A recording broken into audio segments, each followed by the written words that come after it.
The game started with us getting drunk and we lost our memory.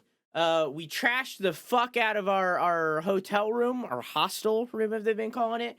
We ramped our car off of a building. We totaled it. We're having heart attacks. It was a whole thing. It was a whole thing.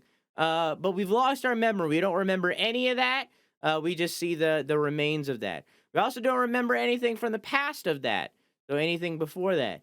But we've been being drip fed things here or there. Like, we know something happened with our ex-wife. We know that we were like a superstar cop. We've been being drip fed like little information, but overall, we don't remember it. We're a new person. When we left our hotel room, we met with our partner Kim. He's more of like a straight edge cop, but we love him. And we also discovered that we ourselves are a detective that was sent to this town to investigate a murder of a hanging body, a hanging man. When we went to go investigate the body talked to us. We had a conversation with the dead man. Meanwhile, there was also kids who were throwing rocks at said dead body, and we punched one of them. His name was Kuno. He's homophobic. We hate him. And there was footsteps of 8 people surrounding the body, one of over 200 kilograms, and one with a detreaded shoe that we couldn't recognize. Then we fisted the corpse, and we found out that the corpse actually didn't die from the hanging, but actually died from being shot and then was hanged afterwards. The main suspects are the Hardy Boys and an 8th female, who we now know is named Ruby. And we found out through them and others that the corpse was part of a mercenary gang, and there's still 2 remaining in town who are part of the gang. They were sent here to stop a union strike where some workers want to start a communistic union. Meanwhile, the capitalistic corporation wants to stop them from doing that, which is true to life. We also talked to a witness that borderline confirmed that the Hardy Boys did the hanging. And the Hardy Boys themselves admitted to it. So we know 100% that they were the ones that hanged the body. However, they were not the ones who shot him. We also know that the victim was not a nice guy. He wasn't generally liked in the town. There was allegations that he sexually assaulted a woman, but we met the woman who he allegedly sexually assaulted. And although she's manipulating everyone in town, including us, she did reveal that he was not a bad guy in any way. He was just a traumatized soldier who kind of covered it up with like gusto and pride, as soldiers do. And everything that the Hardy Boys said was a lie, basically.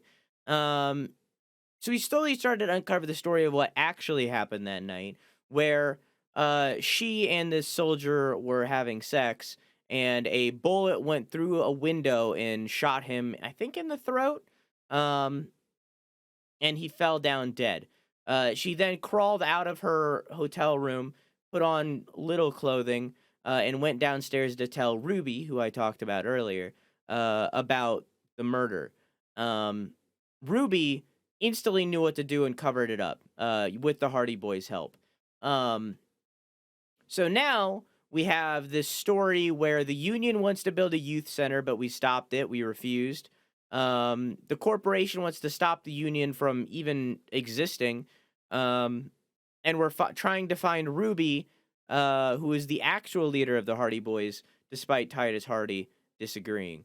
We're also trying to get our tie from a ceiling fan. We've been trying to get our tie down from said ceiling fan for about 40 hours. So we're going to do that. And also a bunch of other stuff. There's a bunch of other, like, storyline stuff that's going on with, like, side stories. But that's the basic gist. That's the gist. Alright, do I have a skill point? I don't think so, and I'm not really close to one. Can I do any side quests right now? Because I would like to level a thing up so we can get our tie.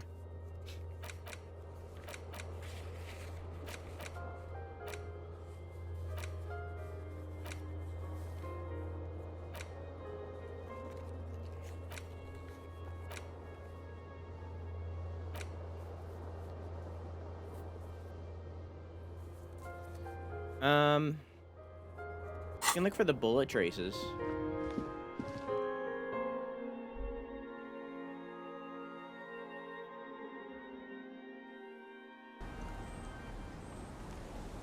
How dare you call me out like this?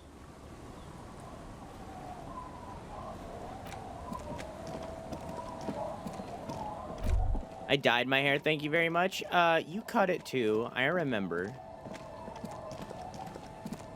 So I need to check. Checked Land's End. Where's Island?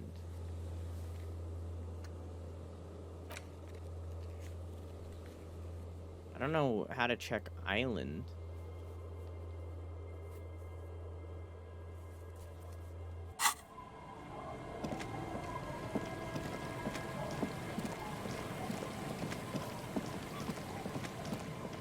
Does it mean... Does it mean where the campers are? Over here?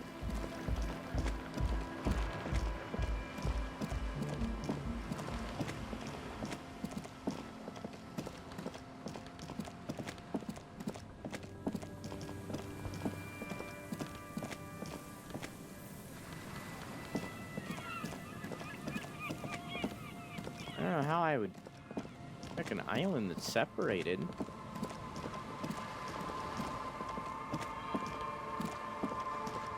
Not like I can jump across.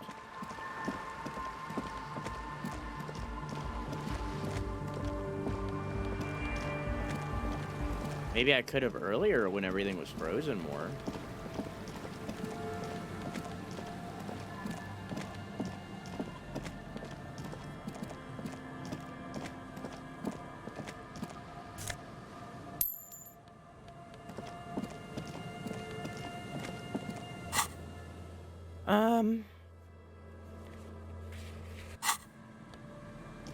Oh, maybe through the eyeglasses from earlier. The viewfinder or whatever it's called.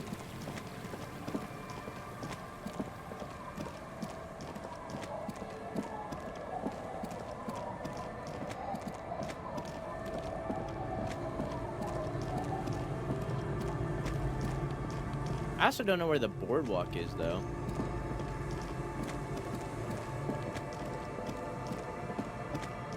Oh, wait, I know where the boardwalk is. It's where that guy died. Maybe he was the murderer. I just realized. What's up, dog? We don't do those mid-game anymore.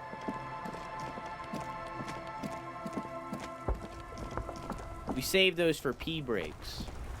So that everybody can have their clips during the pee break. Okay, yeah, we munch it all together. Cause like, I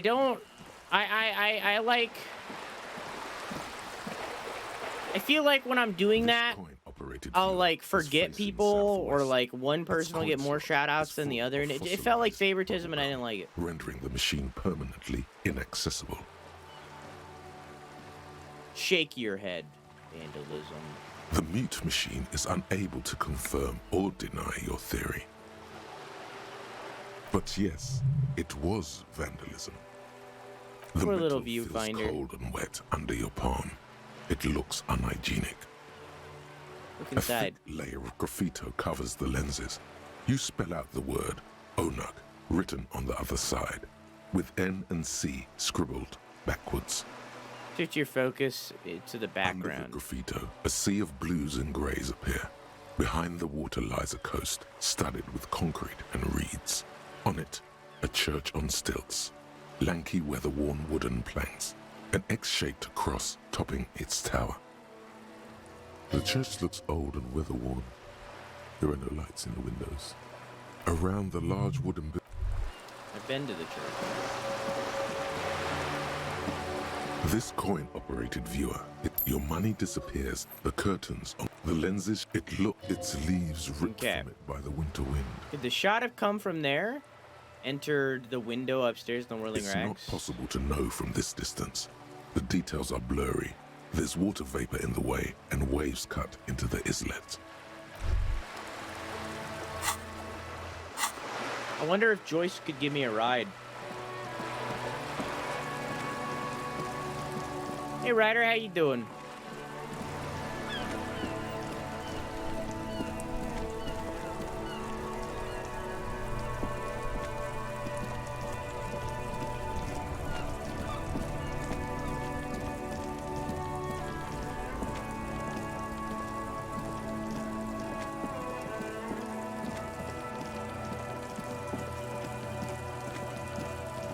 Well, I don't know how to get to the island.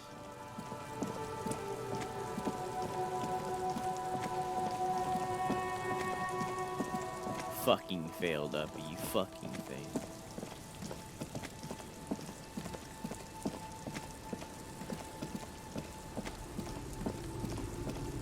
Yeah, I think it'll certainly take some getting used to, doggo.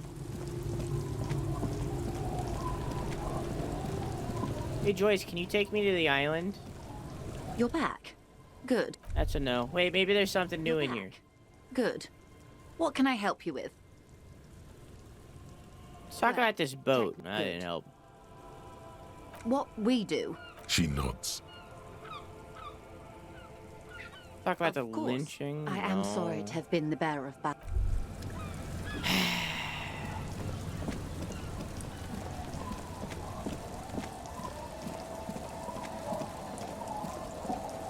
Not sure I like the front fart. It's called a queef.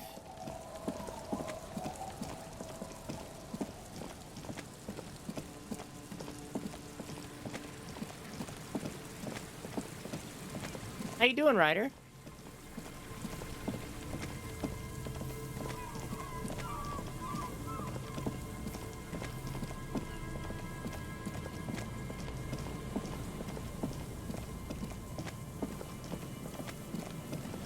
Swear to God, this is the 5th time I've looted this one single barrel. And every time it's like 5 cents.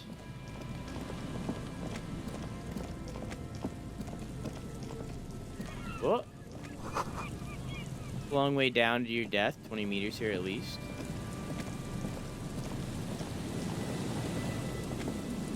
There's some tear. Oh, this is the boardwalk.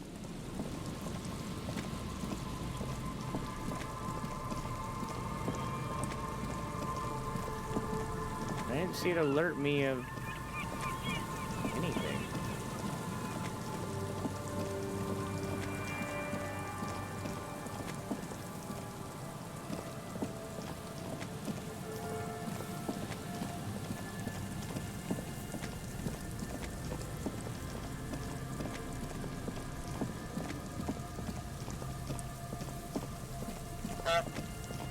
God, I couldn't agree more.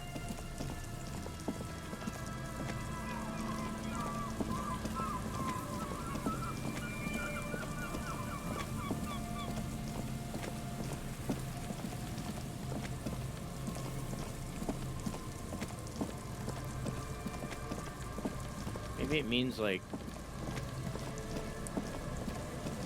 up here?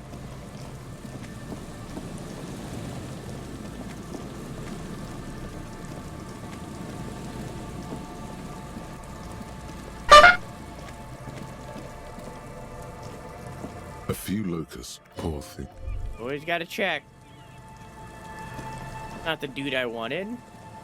It's actually extremely rare. It's like a 5% chance or something. Like it's pretty rare. Always gotta check the traps. You never know. Oh, I didn't realize. I need to make like a sound so that I can hear when that happens. Instead, I just look like I died inside. A scattering of bullet holes is spread across the cracked wall, reaching from one Why corner to this the other. many bullet holes? A row of ghostly shades stand facing the wall. There are many of them, a dozen at least, their heads lowered and eyes blindfolded. It's quiet. No sound, no movement. 10 meters away, other shades are lined up in an orderly manner, automatic rifles primed. A gust of wind blows by. The coats of the firing squad flap slowly in the breeze. A single person stands on the side. Droplets of rain fall on the wooden planks, the surrounding sand dunes.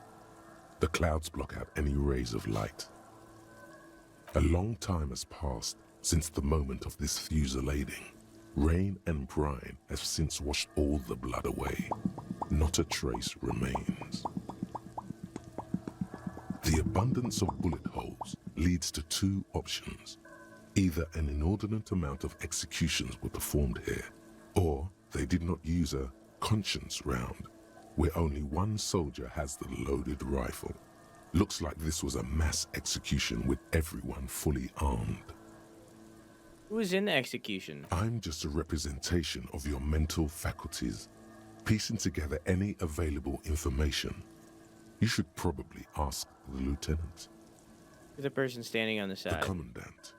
The one who gives the order. Machine gun fire crackling through the air. The lights of the muzzle flashes dancing on his face.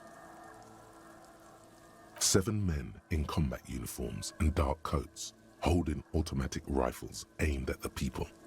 Soldiers from some side, but from which one? To the people A against the host wall. of men, probably in everyday clothes, ragged from the conflict and covered in dust. They were not sitting, a common practice for executions in some nations, as demonstrated by the height level of the bullet holes. They stand, facing the wall. It's impossible to discern any details about their personality or background. Ordinary people, familiar, each and every one of them. Comrades, the forsaken, the wretched, who tried to rise against the horrors of the world. A cold sea wind blows away the figures. Behind this building, Okay. the other one, once filled with engineers and designers of Feld Electric, now collapsed and dead, but for some rats. You feel drawn, for some reason, to the faded mural again.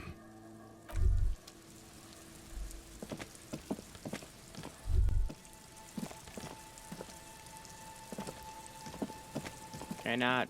There we go. I'm just looking for a bullet, dude.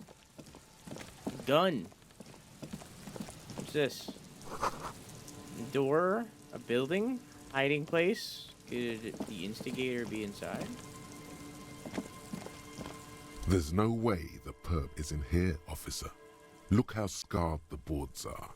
All attempts to pry them off have failed. Could I try to get in, Not though? this time. The opposition is insurmountable, but I like the spirit. Have some points. It's lonely and cold without points.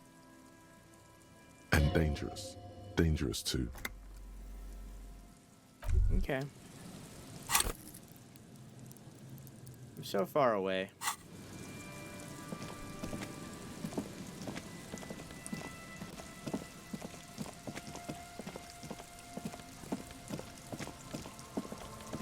Yeah, it's from our visual calculus. It allows us to, like, piece together crime scenes.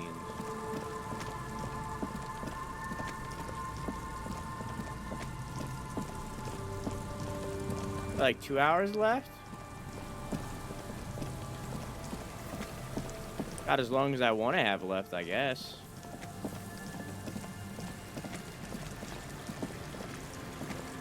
I just want to get the tie. Because the game will not let me.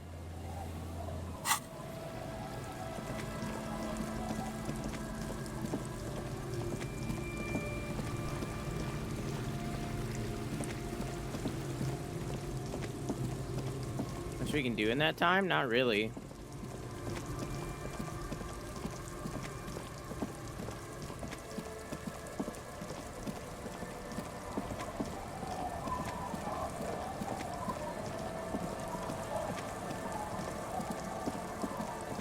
I don't think.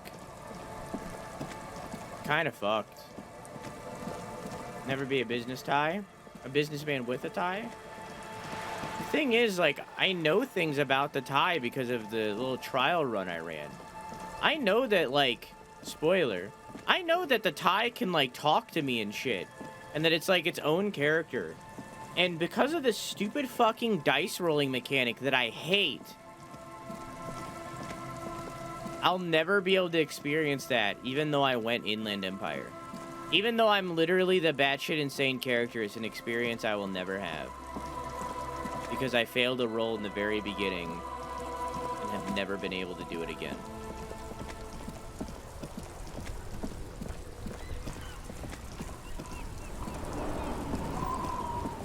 That blows? Yeah, it really does. Like, I feel like I didn't really get to experience this game. And it sucks.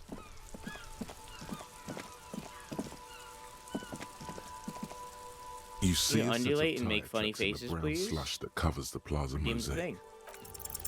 The tire tracks were left here by an unknown Undulate? event that took place some days ago. It's a message written in the language of burnt rubber.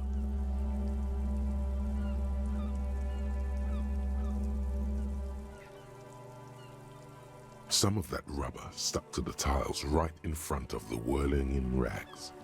This is point A. The driver started there and then accelerated straight into the fence, left a hole big enough for the Franco-Nigerian cavalry, according to the cafeteria manager. What? The driver proceeded to back out of the yard, barely stopping before hitting the adjacent building.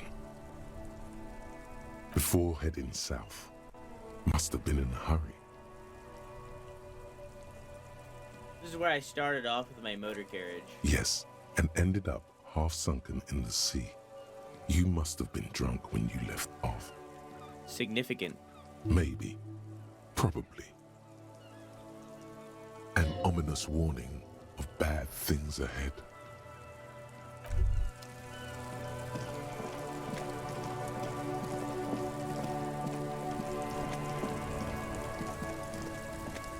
There are 8 pairs of tracks in the mud. You won't get far without the lieutenant here to bounce.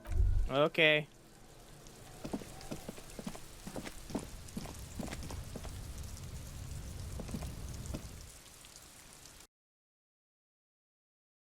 The strange pog face. I'm just pogging off, dude. Izzy, thank you for the follow. I'm surprised you weren't already. I stream every single night at 11 p.m. EST, except for Wednesday and Sunday. Feel free to come anytime. I didn't mean to press that button. I also do bi-monthly 24-hour streams. The next one will be in March.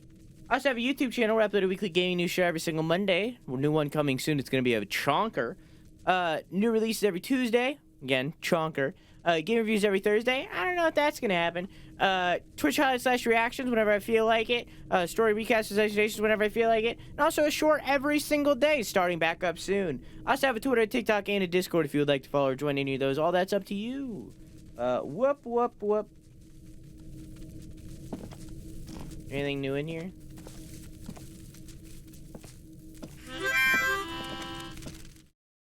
In movie nights, it says that.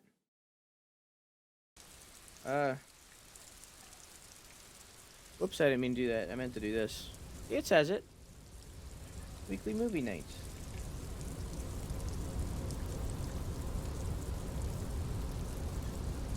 Here you go. No, sorry, boss man. No, you're good. I don't care. Do whatever you want. I'm not your boss. You live your life.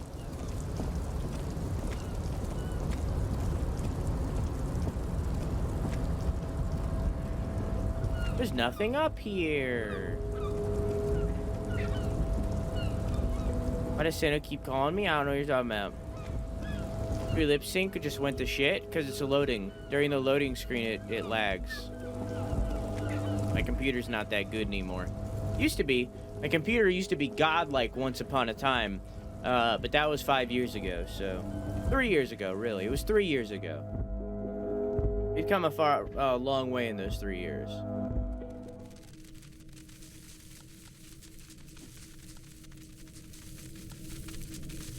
So, see right now it's lagging really bad. And then right as the loading screen ends, it just catches right back up, and then all of a sudden, it'll be all good again, and it'll be no issue. See? Easy. Now it's good.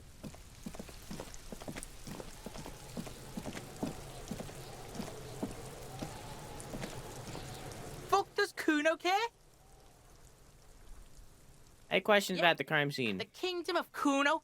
Yeah, Never mind. whatever. Kuno I want to doesn't give discuss a the shit. body again. The fuck about it? There are contusions all over the body. Did you do What that? are you talking about? What is this contusion shit? What would you like to upgrade on your PC next? The easy one would be the GPU, but in reality, I just need the whole thing. It's gotten to the point where I need the whole thing. It's gotten to the point where I need the whole thing. The whole thing needs an upgrade. But the easy ones are the GPU, which I don't really need that bad, but I also kind of need that bad, and the RAM. I just need more RAM. I've needed more RAM since I built it. Kuno. They want to make you stupid again. Yeah, that's what I'm saying. You're stupid. Get the fuck out of here calling Kuno stupid. Pigs come to Kuno for guidance, then say he's stupid. The fuck is up with that? They're lost without you, Kuno. They need you. You're in Hey, control. Robotic, how are you? And hey, Raz, how you doing? Why don't you figure your shit out yourself before you come to Detective Kuno for help?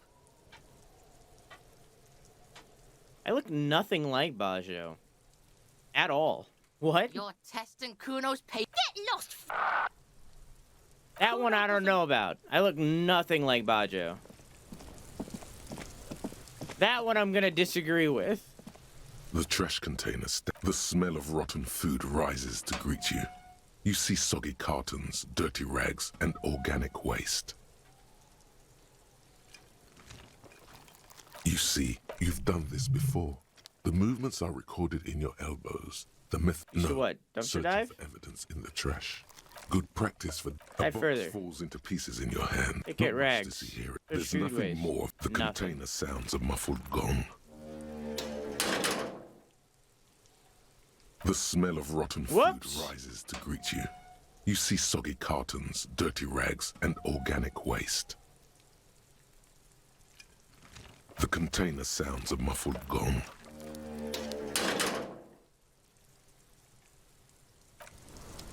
Okay.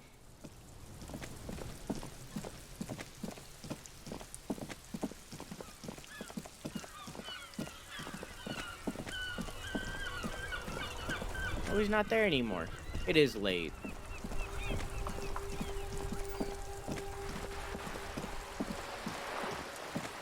To be fair. How about the interactable items I have?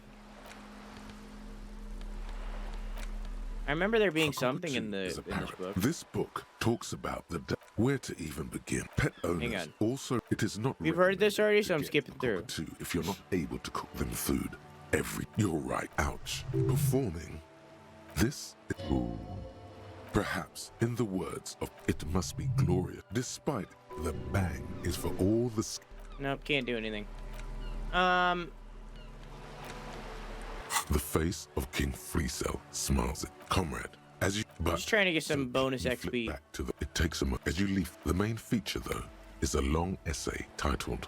The actual article is surprising if you don't follow it. You only ever hear about the ludicrous sponsor. You think you're instead where to even start. I'm just skipping through. For one, and that at the end of the day, it's sure this flimsy. That's because you flip back to the front. This section, you all face it. You flip back to. The bullet is still. You take the legal documents out of the. It's just a racist mug. What's there to read? Want to get into that But mug talk it will again? not. I don't know. Just trying to get a little extra XP. Would you recommend this game, or is it too much reading/dialogue? It is a lot of dialogue, but it is a good game. The writing is really good, but I do have some disagreements with the way that this game Just an ordinary. fundamentally war. Nothing is. to see here. It's up to you. I have the VODs up if you want to watch, !VODs if you want to see the beginning of the game and then decide. But honestly, just buy it, play it for 15 minutes, and then decide.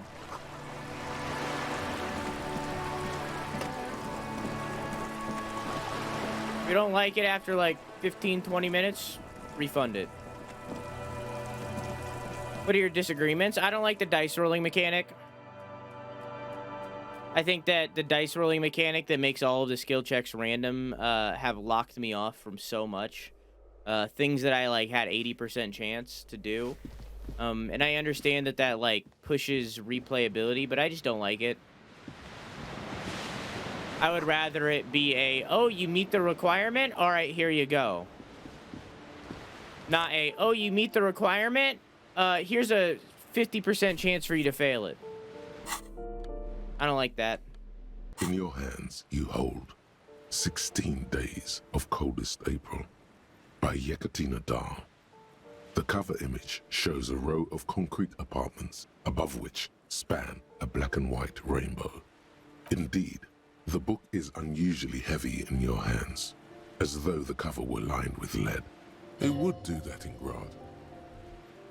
How long is this You book? flip through the book. The pages are thinner than you realized, and the type quite small and tightly set. It's nearly 600 pages long. Look at the back The cover. back cover is dominated by a black and white photograph of the author. What does she look She like? can't be much older than her mid-30s in this photograph. And yet, from this cover, the eyes of a sad old woman stare back at you. In cold, detached prose, the author describes a scene from one of the Yugograd riots in the 20s. Youths overturned motor carriages and set trash cans ablaze, while heavily armored guardsmen dash in and disperse them in a flurry of baton blows. Like, I like the story. I like the writing. I like the style. I like everything about this game. But the fundamental gameplay mechanic of the dice rolls, I feel, has made me miss, like, a lot of the experience of this playthrough. Not because I'm trying to do everything. I have one single point in visual calculus. If I can't do a visual calculus thing, I'm okay with that. It's that I've missed so much of the game for the build I'm going through, and there's no way for me to know to, like... I feel like I played this game wrong and the game didn't tell me that I was playing it wrong. I feel like the way that you have to play this game is, like, you have to put points into other things in order to redo things. Like, I can't get my tie until I level up Savoir-Faire. I can't do it. I need to level this up in order to get that tie. However, that's not the way that I play games. That's not the way that I build characters. If I'm building a character, I'm not going to put points in everything. I'm not going to be a master of none kind of situation. I fucking hate that. I'm not going to be a master of none. You know?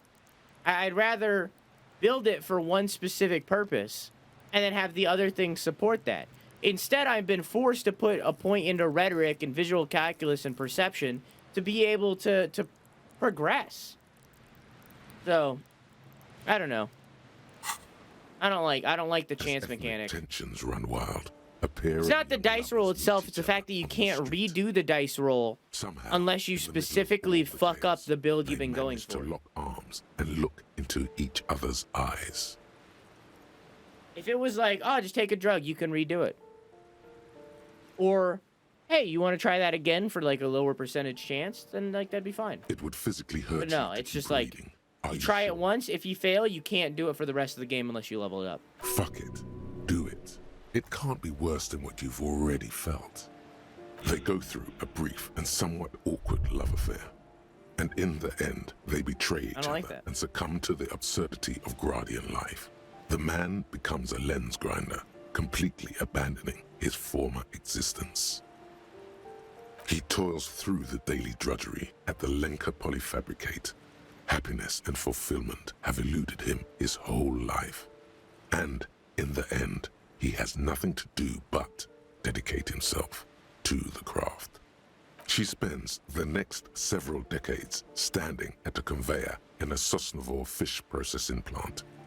The smell of fish guts slowly seeps into her hair and skin, as every single one of her dreams dies, one by one. The memory of their short time spent together tortures the former lovers ceaselessly until the end of their days. Years pass in solitude, their bodies growing ever more decrepit. Why can't I put this book As away? life leaves their remains between the soil sheets, their final thoughts are filled with regret. Good stuff. I fucking loved this. Well, The worn map features your finger finally. For a more detailed view of the map, also the map sucks. An intricate web it almost looks like.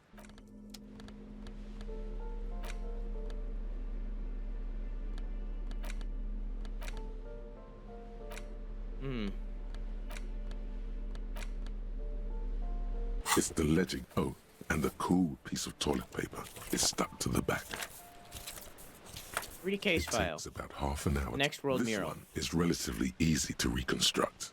Overnight on 1202, a graffito, nay, a mural. Writers appears played this on game an like 8-story 3 times. tenement overlooking central Not just Jamrock. played it twice, I The building think. is a sparsely inhabited ghost tower, part of a failed real estate development called Grand Couronne. Like, I respect the things, like, the thing that people praise about this game is the writing, and the writing is good, and I like the writing. I don't like the rolls. I do not like the random chance for things. I don't like it. I like random chance sometimes. Like, if there's a random mechanic in a game, I like that. Usually, I end up building luck builds. Those of you that have watched me for a while, you know that I very often build luck builds. I like that kind of stuff. However, to have the random chance dictate the entire playthrough, that I don't like. The mural is enormous. 2 silhouettes, a man and a woman, are kissing. The text cut into their form reads, "True love is possible only in the next world. For new people, it is too late for us. Wreak havoc on the middle class. People call it that thing and that fucking thing. It's visible for miles. In 2 days, the station's complaints desk gets clogged with requests to remove the bummer. You and your partner are assigned to the case. The graffito crew is easy to track down. Only the bell lectures have the literage of industrial paint to cover the surface. One of the graffito artists is rumored to be rich. They take responsibility for the execution, but not the design. The ideologue of the next world mural, as the crew calls it, remains an unknown. Do I ever find out who came up with The it? case files do not show you finding the author of the design. The crew agrees to clean up after themselves. However, your partner, JV, is against the removal, citing public support for conservation. This leads to a debate in Precinct 41, which then spreads to the streets of Jamrock, ending in a rare plebiscite organized by you and the rest of Row 3.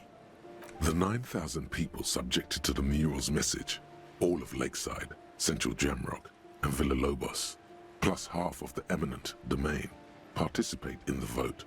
Although the case begins with what appears to be a lot of rambling on the streets as to how juvenile and stupid the mural is, given a choice between 2 options. Keep the mural, it's A right. staggering 78% of voters choose to keep it. Turns out the opposition were a loud minority. And that love truly is possible in the next world for new people. And it is too late for us.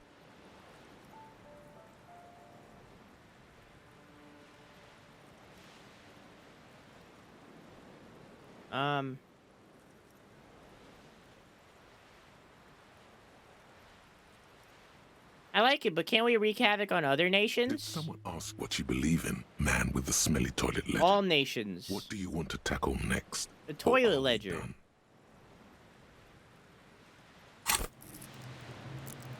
Still need a lot. Unsolvable AKA case. Leslie and Burke, a.k.a.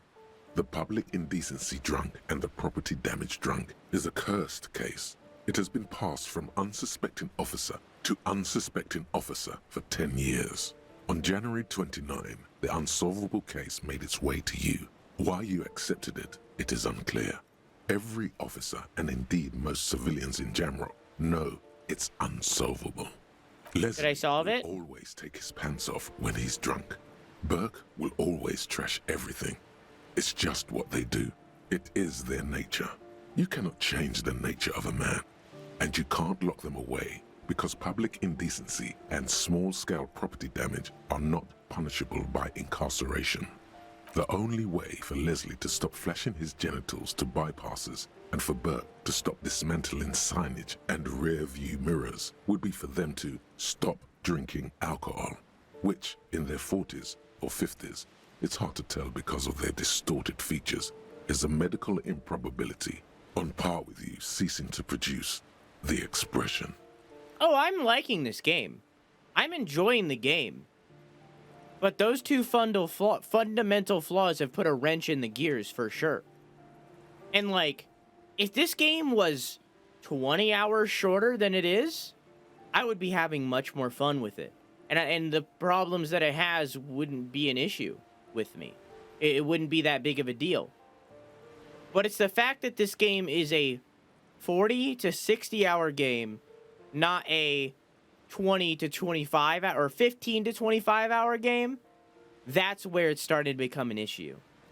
It's because it's so long that it's like I've sat here and I've played this game long enough to dwell on those issues and for them to grow in my brain, rather than having it be like, oh, it's like a 25-hour experience. I'll do that again someday and re-experience it.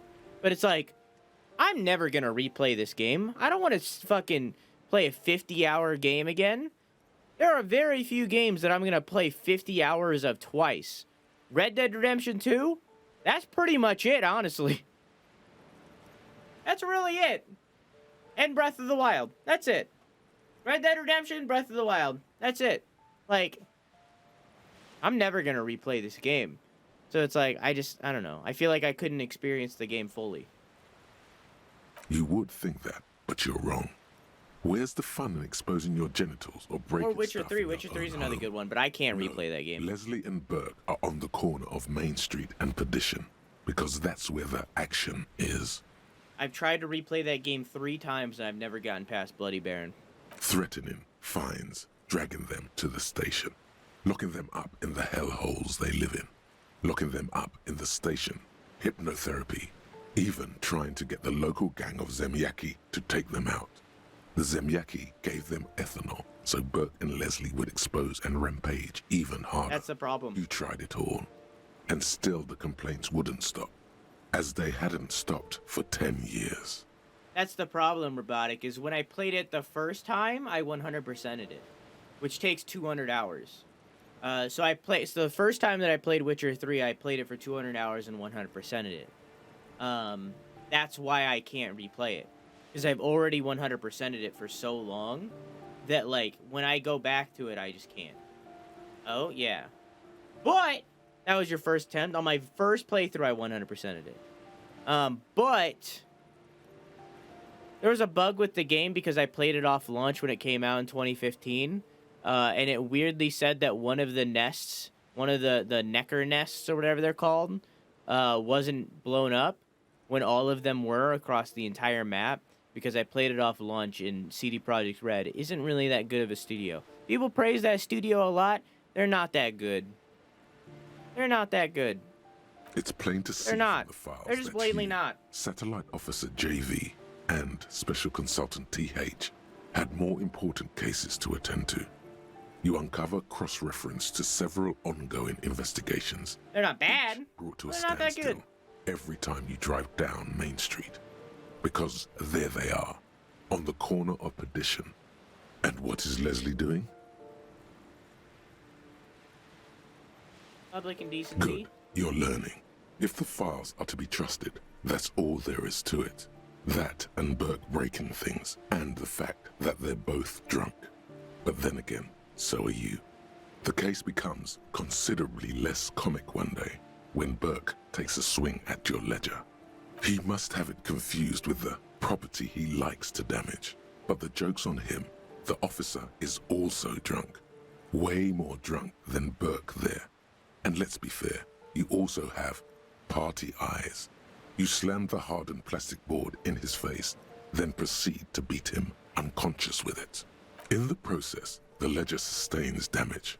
The compartment within reserved for permeable documents, is jammed shut. You stop your assault on the now unconscious Burke to open it, but are unable to do so.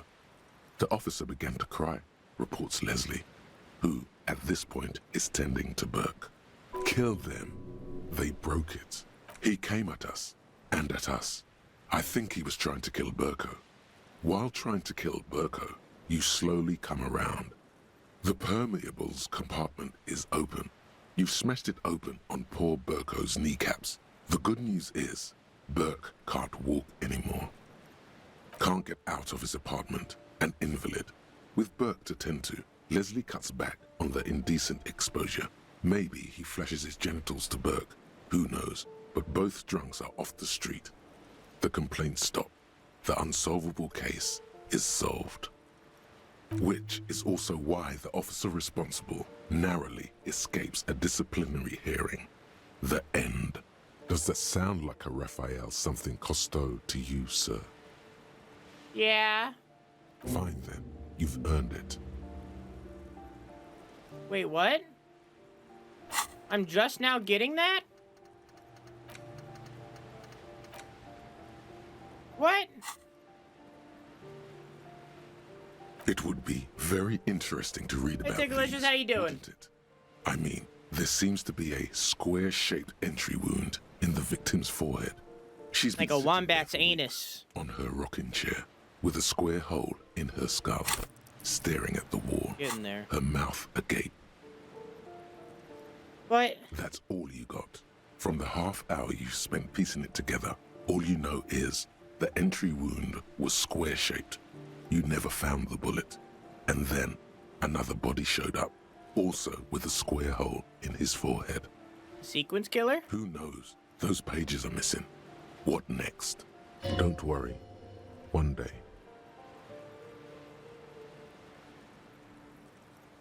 The couch in an unexpected location. Some assholes brought their couch outside and hung out on it. In the middle of the street, on the roof, on the hillside by the motorway. You know, at an unexpected location. They were young, and they thought they looked cool on it. Like a rock band. Yes, as you've said here, insufferable rock and roll assholes. Young people are the worst. So anyway, you got a complaint about the damn sofa, or couch, or whatever it was. They were leaving it out in all these unexpected and whimsical locations. They took it to where they also took photos of themselves on it, and smoked cigarettes, and drank coffee because they felt it's intellectual. Cigarette butts, coffee cups, stupid couch. You had to clean it all up, and you did. So congratulations to you. Case solved. Did they catch him? No, you didn't have time for that. These notes show that you have what is called a real goddamn job. You don't have time to be chasing down the couch assholes. You have a real job to do. What next? Murder at the hookah parlor. Tum Tum Tum at the hookah parlor was a case originally assigned to an officer called Joseph Mills, who is now dead. Of circumstances completely unconnected to murder at the hookah parlor. Wait, how? Beaten to death by a throng of Villalobos gang members when him and his partner J.M., only initials mentioned, answered a call one night. It's a sad story, and it isn't really represented in your case files. Stop stalling and get to the murder at the hookah parlor.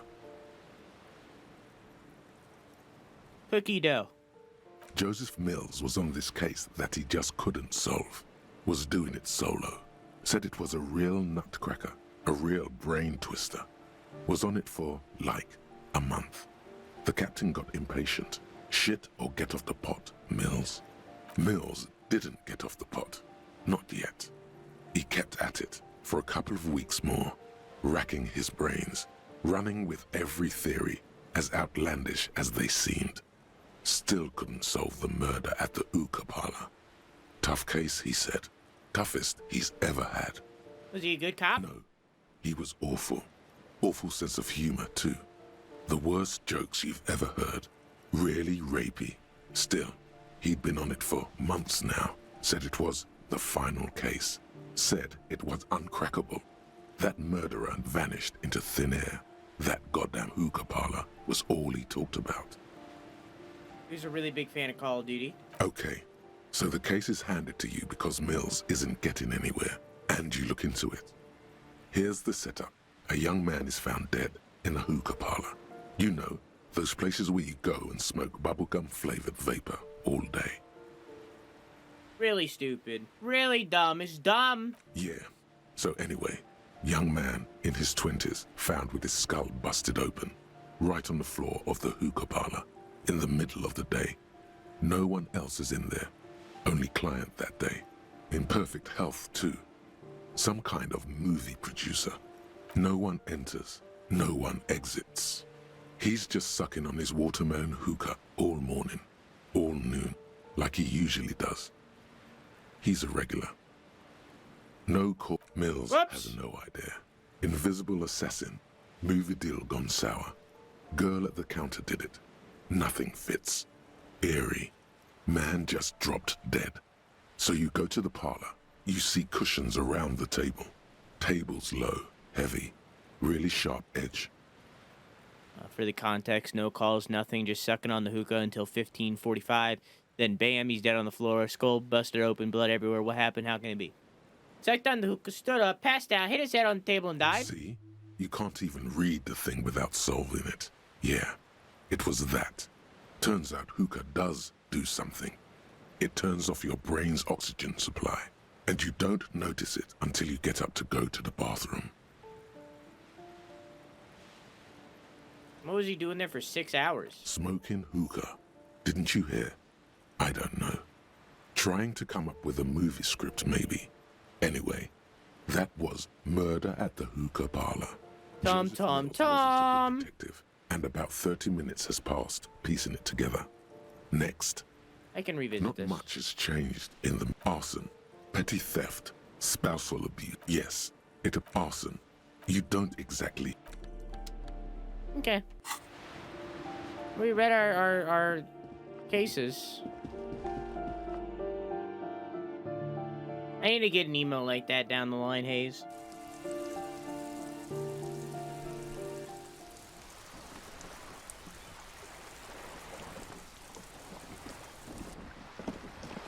It's high quality.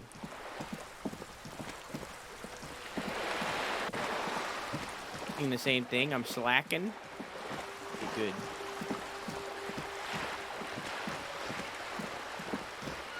How close am I? I need 20.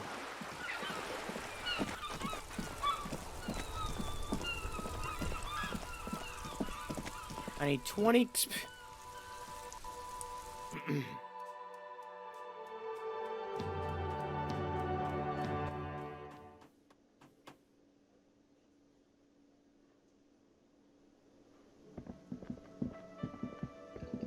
Hey, man.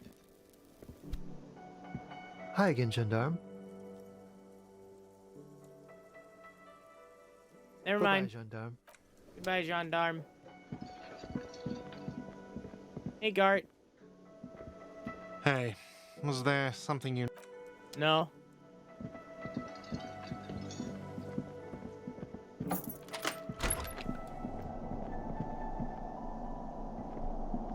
The machine.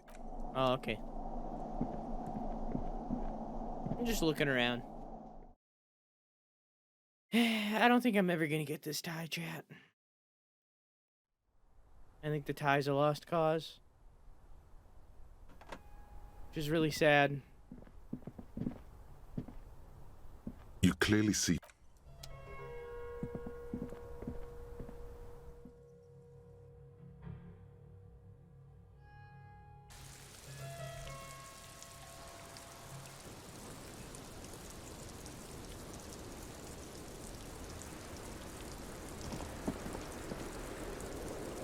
And around I go.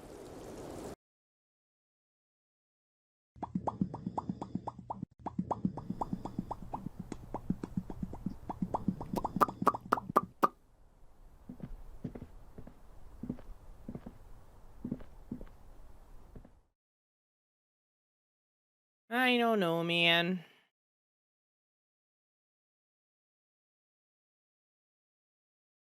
Nothing I can do.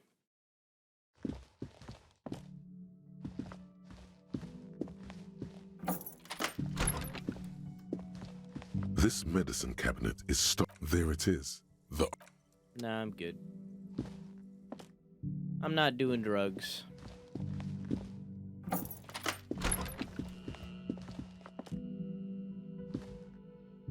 The lieutenant's. Nah, I'm good. I don't want to wake up the lieutenant. I have no reason to do that. The door's locked, so I can't even get in until the morning. Nice drip. What? Look very stable and normal with my froggy hat.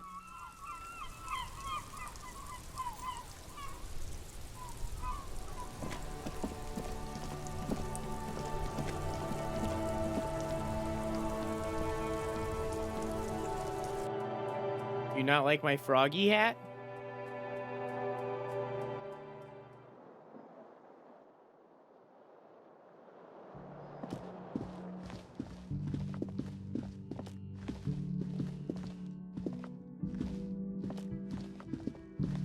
I don't know what I was doing there.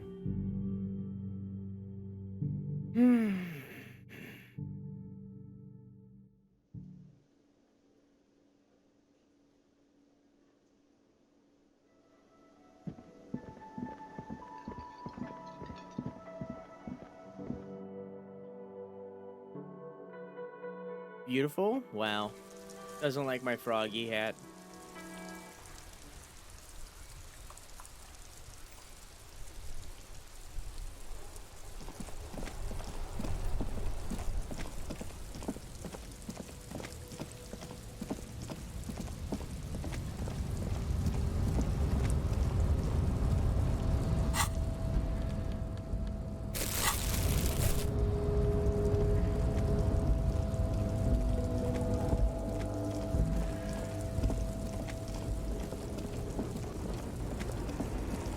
Lady's still out here.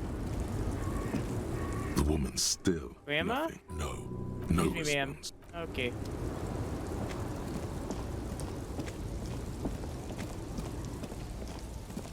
Yeah, I think it's a lost cause, chat.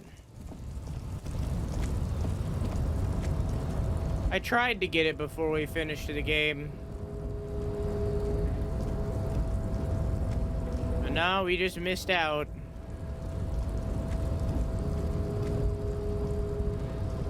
Why are you still out here? Go to bed. Your raised descent had.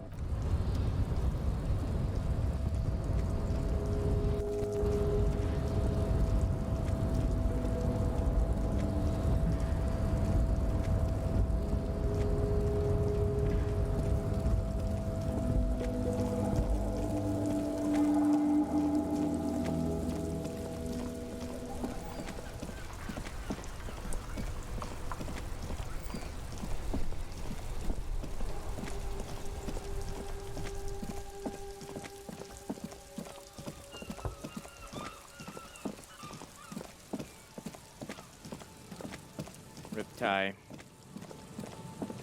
Just going to bed.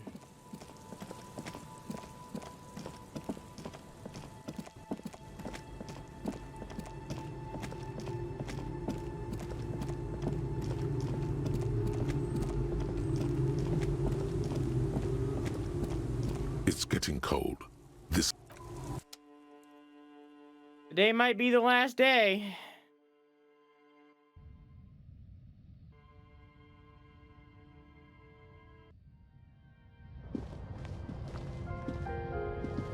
An old mirror hangs on the wall. The bed is comforting. The bed underneath you is soft, if lumpy. Waves wash the sand underneath the hut, then grow distant to your ear. In the quiet hum of the organic heater, you fall asleep. See, they even have it, like, separated by days. If they made it so that you could, like, retry things every day, like, that would have been an easy way to do it. They even have things separated. Like a deftly cast fishing net, sleep pulls you out of the world and into its dark shore. The rough mesh chafes, tightening around you. It digs into your brain. Dark Shore my ass. I know what this is. How have things been going for you out there? Helped anyone lately? Saved anyone lately? Murdered anyone lately? Because you know you are a murderer.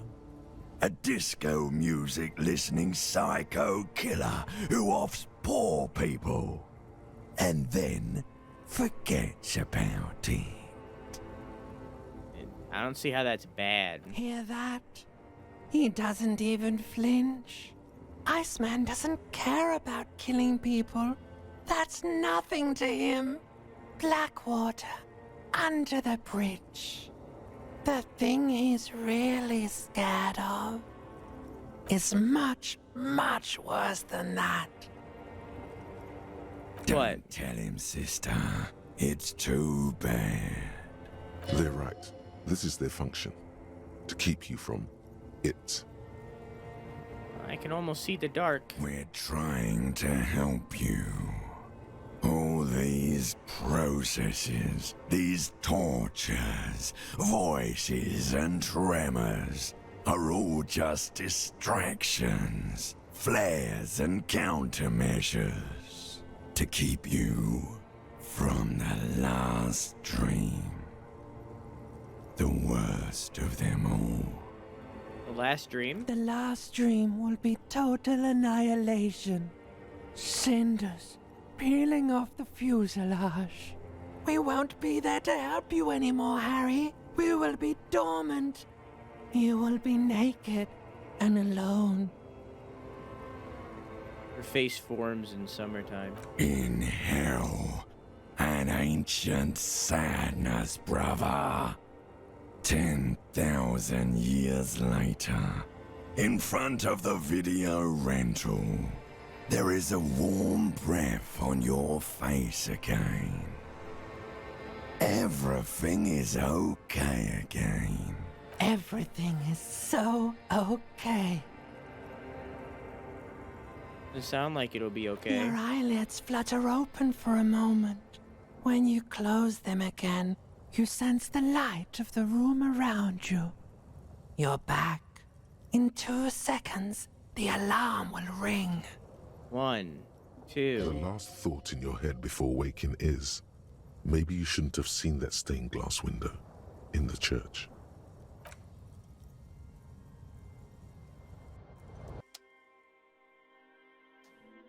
Well.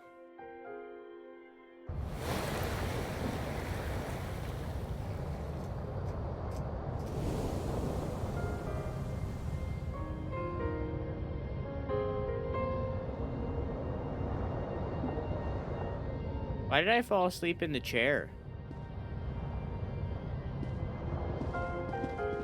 And not the bed.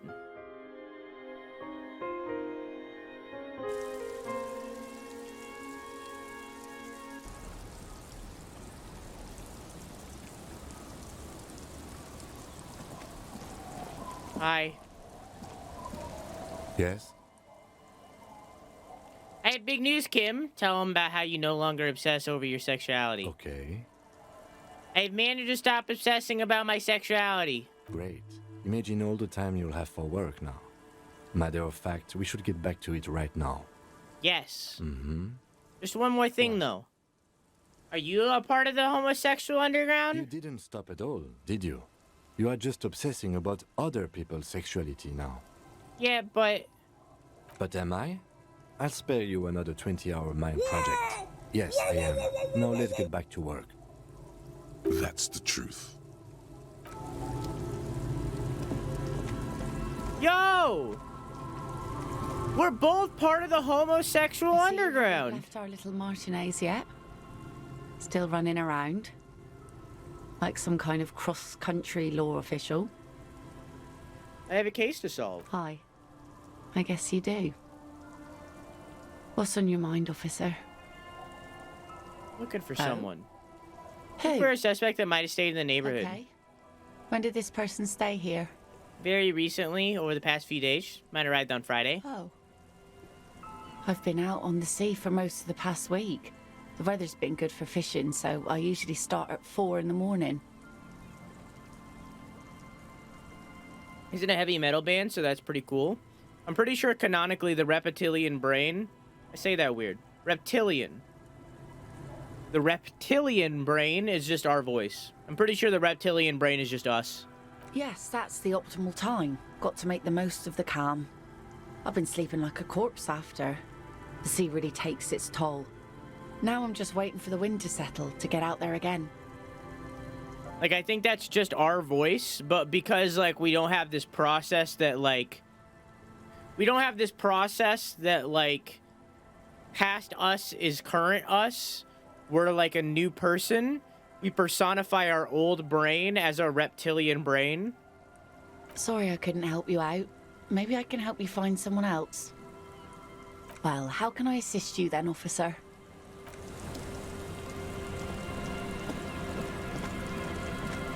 You're Hi. good. What can I help you with? I fear I've told... Is there anything else I can help you with? More lessons in basic reality? My favorite part of the day. Go ahead. What is a ask reach me for anything. something fundamental? What is all of this? The scent, the sound, the air. What world is this? What world? The only one, I suppose. The world of matter. And its pale antipode. The camera of her mind glides over the surface of the water. Great bodies of water. Forest-covered surfaces. Clusters of light where the cities lie. You've seen the montage. We all have. This world is enough. A frisson lifts the hair on the back of your arm. Wind sweeps the surface of the bay. The world is a suzerainty of Revachol. There is a term of endearment they coined for it in the DeLorean century, when humanity was high on this world, discovering more and more of it, these archipelagos included. Elysium.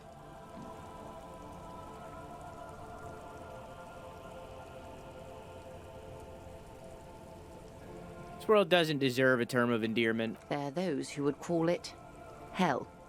What is hell? A term of hatred that originates, like many such things, with the Mesk petro-fascists. I don't think I got the clear picture. You want a picture of the world? There is no complete set yet, dear. They're having some trouble reaching orbit. How come? Great things are difficult to achieve. For now, we're viewing the world from the inside, sideways. What shape is the world We then? used to think it was a sphere, but that is beginning to look less and less likely by the day. You wouldn't know it from the tabloids, but the ORG nations have been launching weather balloons into the lower ionosphere since the 30s. ORG, Occident Revachol Grad.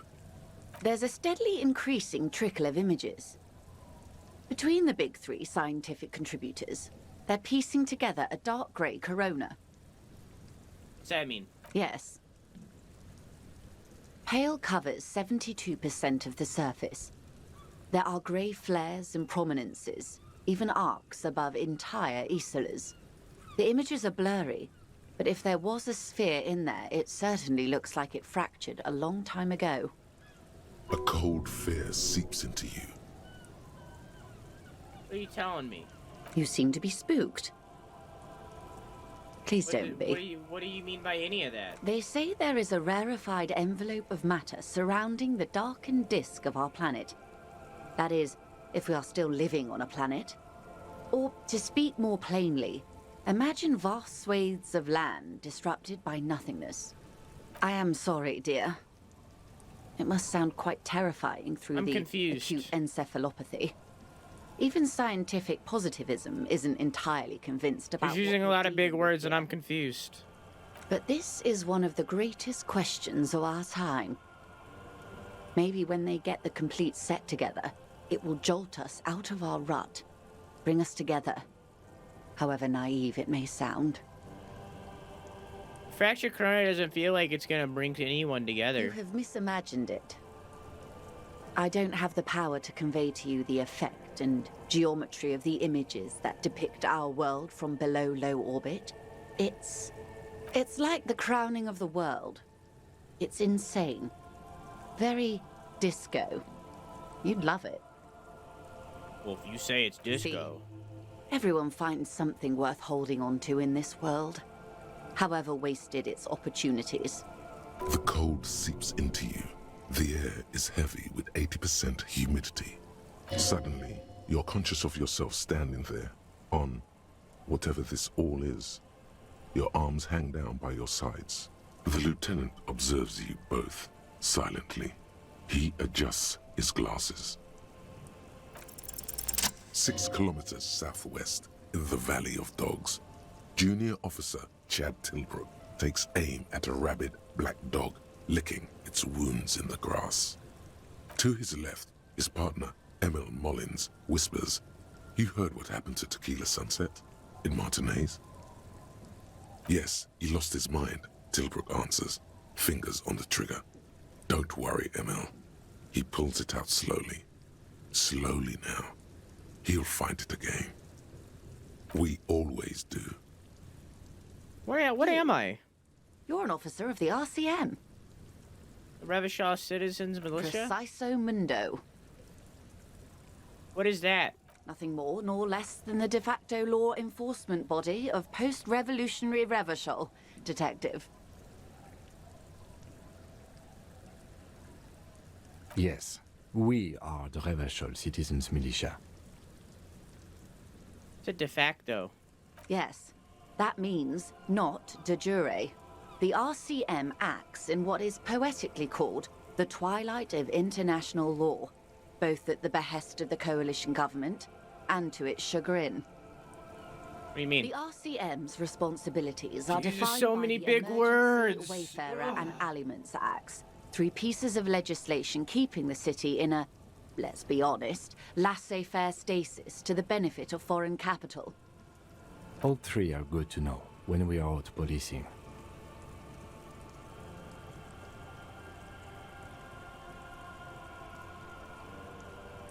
So I'm one of the good guys. There's nothing basic about your role, Detective. It's true that the RCM keeps everything the way our seemingly permanent provisional rulers like it. Yet, on the other hand, I know these people. I deal with them daily. Let me tell you, dear, they are not fans of you. Why? The post-revolutionary decade was a disaster for the coalition government. Revachol in the 20s was hell, especially on the west side of the river. Gang warfare, a botched privatization scheme, a nuclear pile meltdown. They called it the international zone because no nation wanted to claim responsibility. Because it's not Notter's capital N, it's Notter's capital, all capitals. Initiative. They will never forgive you. That's somewhat I of an don't get it all, any of it. In reality, ours is a mutually beneficial arrangement. Revacholians get to keep the peace in Revachol, and the coalition doesn't have to worry about it. Anyway, sorry to intrude. Please continue. Yes, Lieutenant. Permit me to conclude with this. Who you are, to me, is the police. The only legitimate law enforcement authority in Revachol. Thank you, ma'am. And if those authorities drink so hard they need help recalling the basic terms of reality, well, I'm here to help. What is Pale? The Pale is not, technically speaking, part of reality. Yes. Also, I think we've had enough excitement for today. We do have a case to attend to. Of course, Lieutenant. Let's try something else. But I want to know what the Pale is. I don't think your colleague would appreciate that. He has already been so patient with this whole exercise. Let's continue with something else, all right? You can... But she wants to tell you. You could sneak back later, when he's not around, unless you can convince him to step aside. Is what you want to do. But should you? He expressly stated you shouldn't hear about it. What if it renders you mad? Or catatonic? Or makes you lose your memory again? Yes? I just lost a check with a 92% chance that I can never try ever again. That's the example. That's what I mean. So unless I put an entire level, an entire skill point into that tree, the tree that I don't want to put a skill point in, I can never do that ever again. You fucking XCOM the nerd? See, but if you get XCOM'd, when you're diving into XCOM, that's one single hit that could result in you dying, or it could result in you not. But, like, the game continues. You can still progress and see everything. I just had a 92% chance to do something, and I can't do it ever again. Unless I replay the 50 hours that is this game.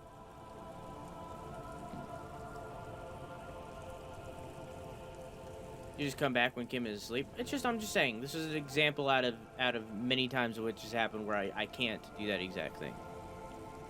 What is this acute encephalopathy? It's a neurological disorder caused by a lack of vitamin B in the brain. Symptoms include a retrograde amnesia. It's quite serious. You should get yourself checked out. She conveys it in short, cold bursts, trying not to invest too deeply in the condition of this doomed detective, in case he goes down later, souring the entire portfolio. What causes agony? Well, it's either bariatric surgery or long-term alcohol use. It's definitely the drinking. She nods slowly. What are you? What I am not is a basic term of reality. Everyone wants to talk about themselves. She will, in time. Already asked. Glad to have been of assistance. 6 more.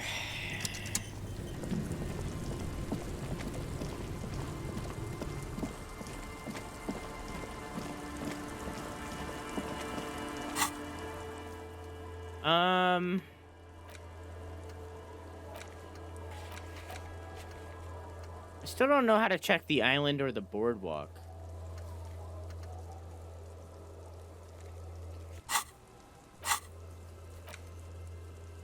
I don't even know where the boardwalk is. I thought I did, but I guess I don't.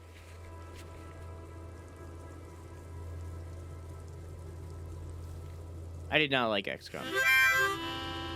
Nachos, thank you for the host. I'm gonna trigger you in this stream.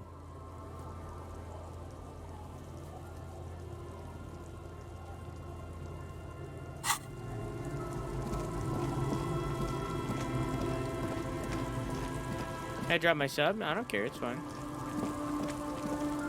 I literally dropped like all of my subs. I have like 3. Everything else is a gift. I don't care, it's fine.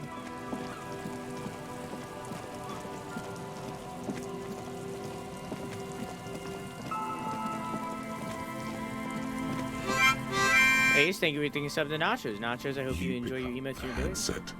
There's a tone. Please thank The Ace. machine is operable. And works perfectly. The lieutenant shrugs apathetically, then walks a little distance away to concentrate on his notes. Do it. Calling. Calling. Calling. Still calling. Still calling. Stop calling me, man. I'll get you your money, alright? I just need till tonight. Let me work.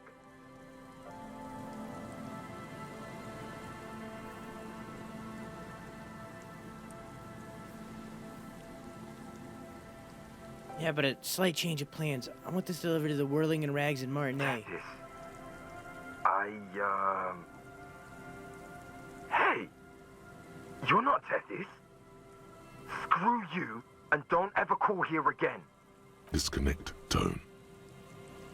Are we about done with this now? No. Calling. I'm tired. Sounds like he hasn't talked to anyone in quite a while. I'm tired too. If I could go just 1 month without writing, no, 2 months, I could regenerate my brain. Fucking liberalism. The man disappears with a sigh. You do not hear the customary disconnect tone. Just silence in the handset. The machine is still waiting for you to dial a number. Lucky you, the call went too fast for the payphone to register. You can still make a new one without paying. Okay. Dial a random number with your eyes closed. You close your eyes and put your index finger on the rotary dial. Then pull down on the number. Then move one up. Nice. And repeat the motion twice. Strange. This is not how you started before. What did I just do? You dialed 001. This is not the area code of Revachol. It is another destination on another Isola. Some far-off nation-state. Keep on dialing. 4447. The rotary on dialing. Cold from the sea air. 1117361. Your fingers keep moving like a 8675309. Ring of metal, like a bell tolling. Yes, 451-67451. You are going deeper now, into some unknown place, far away from this island of matter and its telecommunication networks. 451. You have dialed God knows how many numbers.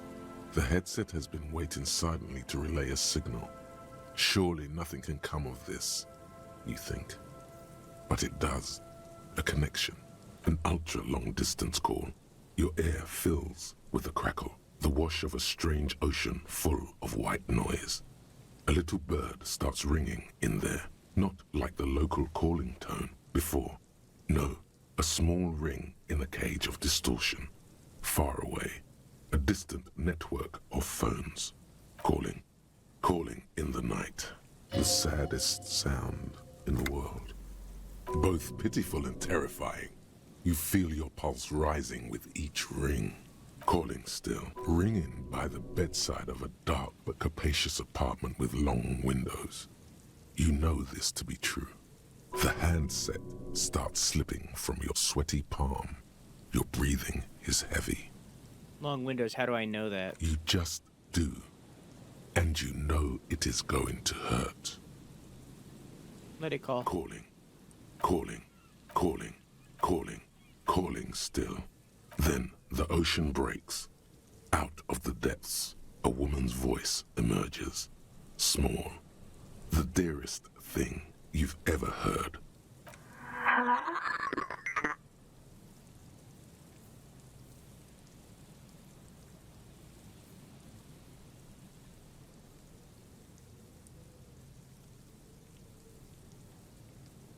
Your voice is so beautiful. No.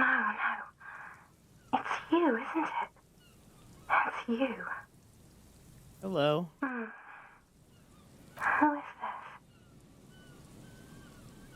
Who is this? Who is this? Dora. Who is this? The connection is bad. Dora. The name feels like a gift. A gift that was meant for you, to make it possible to live. In the distorted distance, you hear someone turning next to her. Bed springs rattle. Don't react. Whatever you do, don't react to that last thing. Okay. It doesn't matter if you react or not. You still think you hear a man's voice in the background. It's covered in pain and white noise.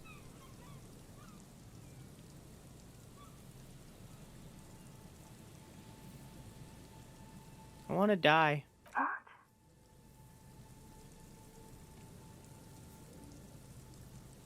Your voice makes me want to turn into dust. Oh no.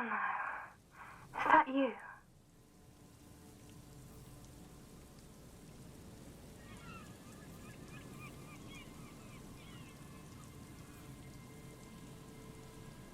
I don't think I should do this. Chad, I don't think I should do this one. I don't think I should do this one.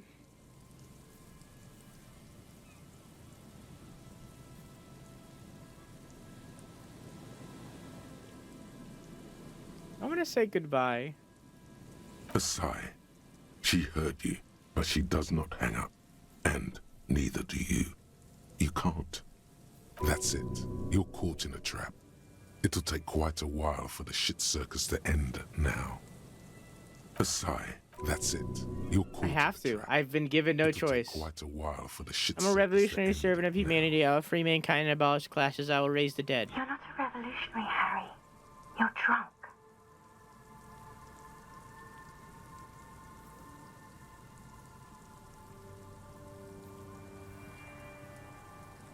I'm not drunk. Oh, God. Do you know what time it is? It's so late here. It's 4 o'clock, Harry. I need to wake up in 2 hours. I wonder if that changes depending what time you call.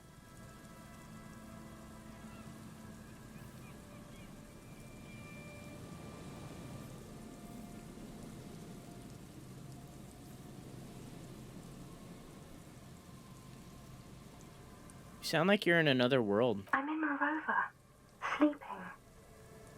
Where are you going in 2 hours? To work. Where? The academy, where I work. Sounds like a better than my job. I'm happy. No response, only a sigh. The connection crackles like burning paper. What are you doing to yourself right now? Catastrophic You need to damage. Stop, Harry. You'll die. Who am I? You sound like you know me. What do you want to talk about that we haven't talked about already? This is bad. You feel your right hand on the handset cramping up with pain. My heart hurts. I'm gonna have a heart attack. Oh no. Please stop. Please, let's just hang up. Yeah. Your hand isn't moving. The headset hisses in your ear with evil sadness. There's someone there with you? Yes. I'm the law. I'm a detective. I'm doing a case. There's a hanged man. She does not answer anymore.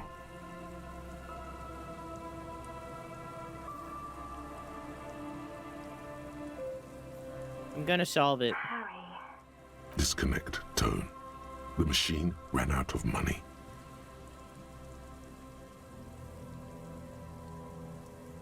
Run to the church, home, anywhere but here. Anything. Okay, that was pretty well done.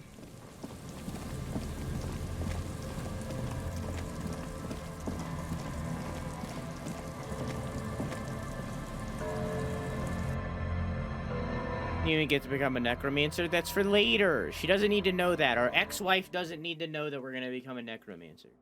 Okay? Our ex-wife can live without knowing that we're gonna be a necromancer.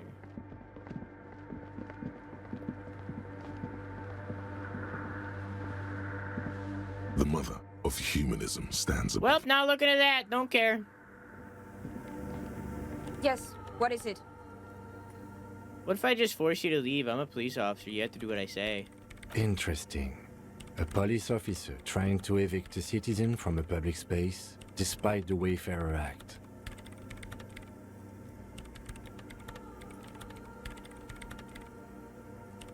Not the Wayfarer Act again. It's the Wayfarer Act again. You can't just throw citizens out of public spaces. Come on. Legally. Let me do things. Yes. Thank you.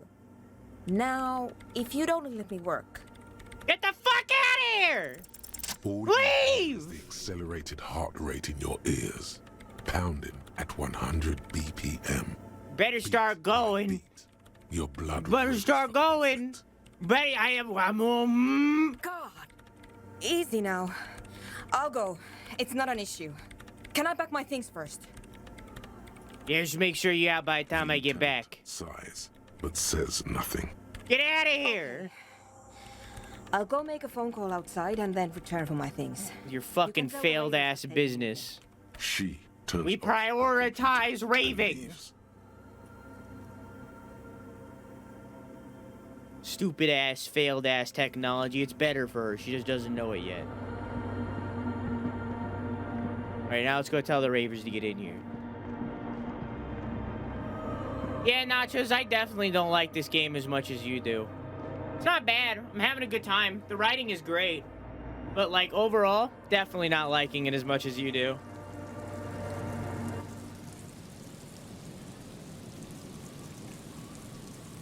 But we're almost to the end. So you'll be able to hear my review soon. Wait, isn't the bridge down here? Yeah.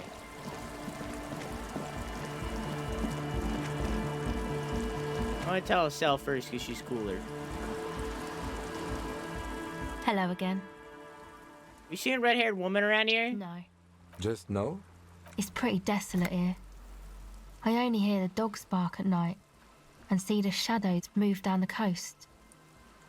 Long shadows, short shadows, quiet shadows of local children, loud shadows, drunks, and also a shadow made of sticks. You breathe on your hands for warmth. No neighbors that complain about noise when you're about to get a club going. Exactly. It's our chance to turn the grim desolation into an overwhelmingly fun dance party.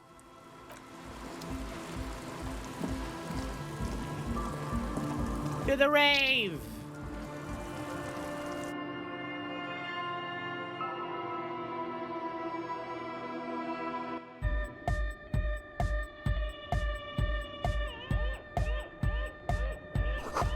It was like sweat and laundry detergent plus a trace of ether. Hi again. Ether. So, how are things going? Yes? We talk about church again. I kicked out the programmer. She won't bother you anymore. Time to dance. Really? We are grateful, Copman. You're a true ally and the augury of a new era of anodic dance music. You crazy motherfucker. I'm glad I could help. Appreciate it. It's going to take us a bit to move our stuff inside. A couple of hours, maybe. Come check back later. Let's get moving.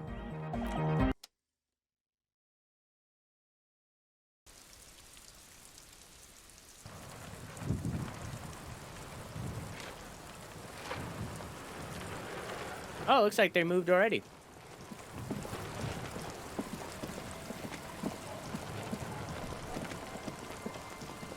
That was fast. Can I get over there from here? Hell yeah, I can. Looks like they're moved to me.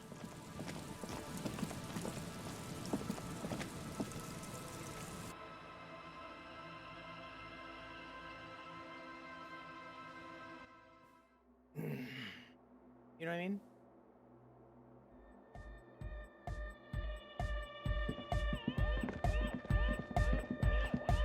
Hey, man. Yeah, it's all set up, man. That was Can fast. you imagine 1,000 people in here? 10,000. Waves his hand in an unbelievably lame, non-hardcore manner. Ecstatic vibrations, totally transcendent. And I've finished setting up the new compressor too. Now the only thing left to do is the name of the club. Will you do the honors, detective?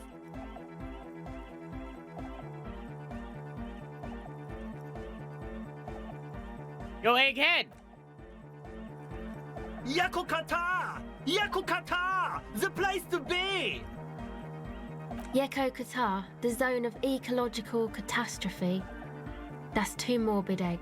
That's pretty Got morbid. anything else? Hardcore! Hardcore to the mega! No, it has to be bigger than hardcore. Aw. Yes, it has to be even bigger than hardcore to the mega. It has to be bigger than the scene. What do you think, Kim? I wouldn't. I wouldn't build a club, and I wouldn't name it either. An underground place with no name? Sounds like something the Crabman would say. We're not going with anything the Crabman would say. Why not? The Crabman has ideas, Estelle. Ideas from another level of consciousness. I don't care. I don't like the Crabman, and I don't like his ideas. His ideas are spooky. Next, please. Okay, then what do you think, Estelle? How about something simple? Like the club? Too modern and too ironic. We don't want ironic. We want real. Real and true and beautiful. Like a morning after the rave. What do you think, Noid? The amnesia. Like the... I can't remember the name of the club, Amnesia. Amnesia! It's not amnesia, guys. Oh. How about you, Andre? The name. Everything I managed to come up with sounds just wrong. Andre's overthinking it. Yes, you should do it, detective. Okay, fine. It'll be good for the signs. Noid's right. All right, I'll do it. You have? Well, what's the name? The Disco Elysium. Like that DeLorean word for the world, you mean? Elysium. But Disco Elysium? Isn't it wacky? Disco's kind of gone, isn't it? The past is the future, but the future is dead. No, it's beautiful. Beautiful and brave. Like we want it to be. And short. And memorable. It's settled then.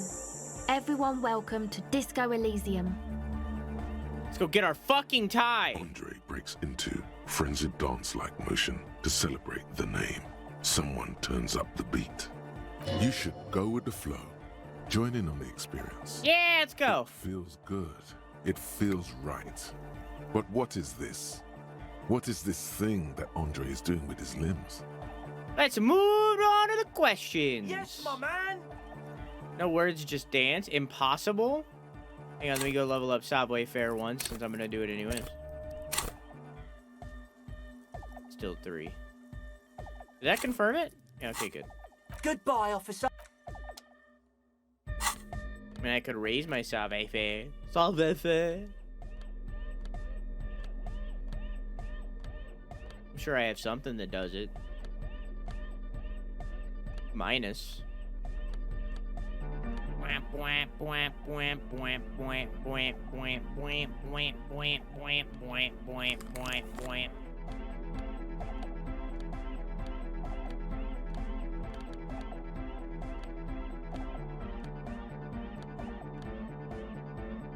Oh, that's -1. I only have one thing that raises it. That's lame. It's good to see you. There's a white check. I'll try it. You close your eyes and dream of the shapes your body should form to bring this strange music into life. For now, such ferocity of motion is beyond you. But just imagine the moves you could pull to this futuristic beat. Puts a grin on your face just to think about it. Even a failed attempt gets the juices flowing and repairs some of the damage done by battles lost. If you up the dose and truly dance, who knows what will happen? Salvation. Nah, I'm good on the hair.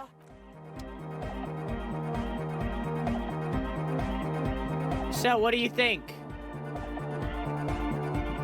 She's whistling a melody, her trusty contact mic attached to a wooden pulpit. At the sound of your footsteps, she stops what she was doing and turns to you. Hey there. I've been recording some new audio from all these beams and rafters. The sounds travelling through the wood are pretty cool. Creaks and stuff. Like you're underwater, you know? But like, underwater inside a tree. But that's not really what I wanted to talk about. I wanted to thank you instead. Makes sense. I've likely deserved some praise and adoration. Yeah. So thanks for getting me and my associates in here. How's everyone doing? Good, I think. Noid is getting a read on the place. I think he finds the carpentry very impressive. Andre's been setting up the compressor and dancing. Egghead's been keeping the party up.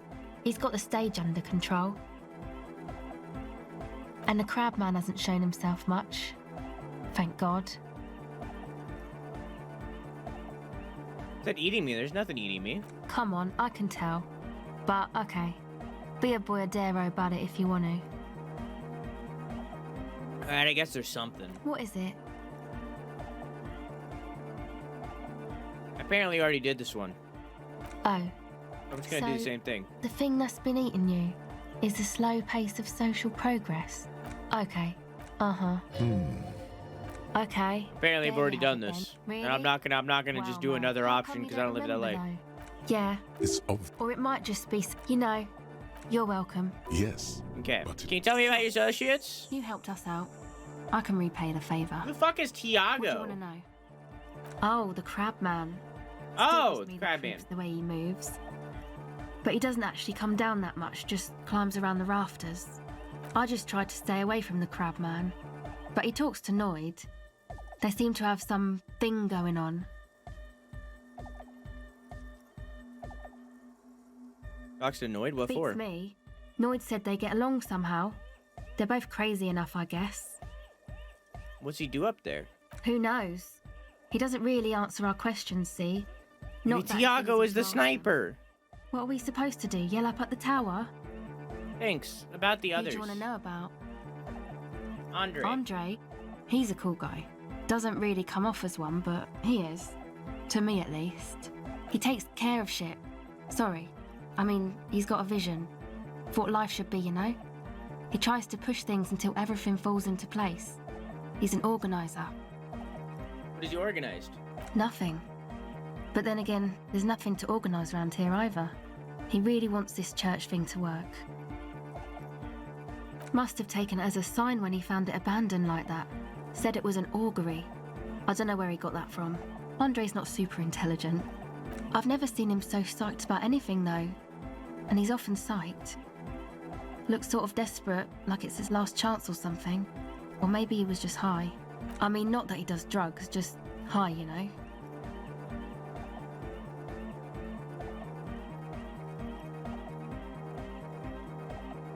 Relax, we're police officers, but we're corrupt and rotten to the marrow. You can tell us about drugs and stuff. Yeah, I don't give a fuck. Yeah, drugs, shit, fuck.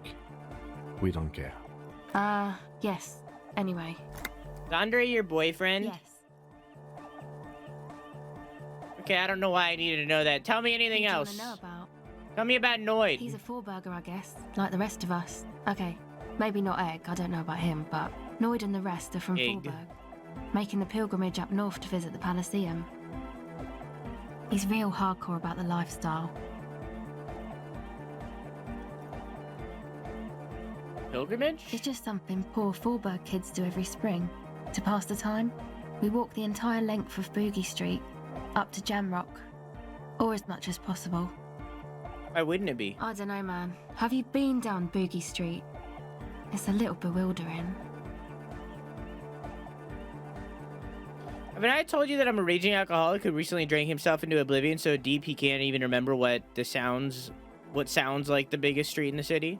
Kind of. I'm gonna say yes. Well, I am. Okay. Then you should go and take a look. Hey, at Olive, it. how are you? Boogie Street is cool. It's got a lot of immigrants and all kinds of different people.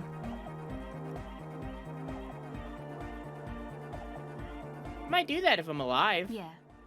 I hope you do. So what does he do? What do you mean do? Like for a Yes. living? No, I meant for breakfast.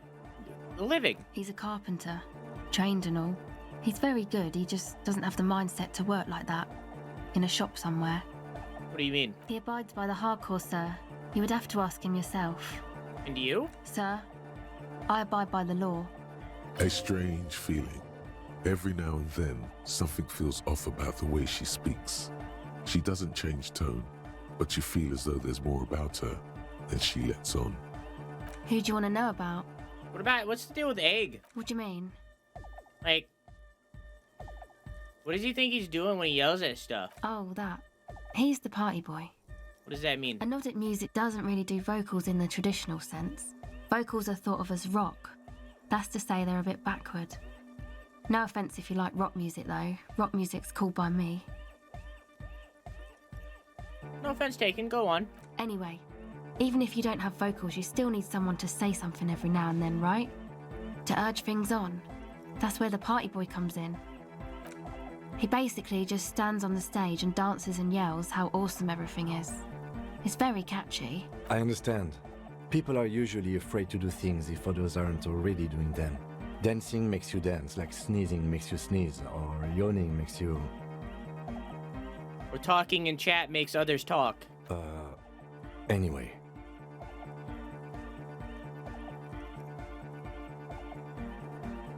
Where's he from? Actually, we don't know where he's from, or who he is, really. One time we were out partying somewhere in backwater Fourburg. Or maybe even Coal City. I can't remember. Maybe it was Coal City. Egg was yelling along to some jam someone was spinning, all night long. Just kept yelling until he didn't have a shred of voice left. When the sun came up over the mines... There were mines? Yeah, it was in Coal City. Egg came with us. He made this wheezing puppy dog sound all the way back. Couldn't even speak. It was definitely Coal City, because it took us 2 days to walk back to the fort. He just wheezed the whole way. We never really asked why he came with us, or who he was. I think his name is Jermaine. People are sweet. You can see it must have been a great night. The memory causes her to go silent for a moment or two. You wish you'd been there. I like Estelle. She's a vibe. Tell me about the Who others. do you want to know about? Yourself. Me? Again? Yeah, I forgot. Tell I me told about you, yourself. I'm a silver bird. There's that phrase again. Really reminds you of something. What does that mean? It means I don't answer questions about myself. There's more to you than you let on. What am I not seeing? All right. There is. Fair enough. Thank you. Some other Sure. questions. I'll try it. The silver bird Yeah, no. has already flown away. I will catch it later. You're annoyed. You got us in, cop. I can't believe you got us in. With wonder in his sharp eyes. Between you and me, I don't know if you've noticed this about me. I'm a little suspicious of authority. But you really came through for the hardcore underground. The hardcore homosexual underground? Yes, you really came through for the hardcore underground. How come? Andre is busy cutting some slightly less lame, but still quite ungainly shapes on the church floor, sweating profusely. Estelle using her contact mic to listen to a tree underwater. The one with the large head is blasting the dance track on repeat, while the stained glass window behind him is rattling from the bass. Sire, the tent. 'Twas a security risk. And in here, sanctuary. 'Twas only noble of you.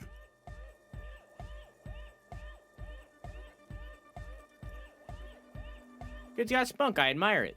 Okay. What he means is, you can't possibly have handed them this real estate for such a flimsy reason.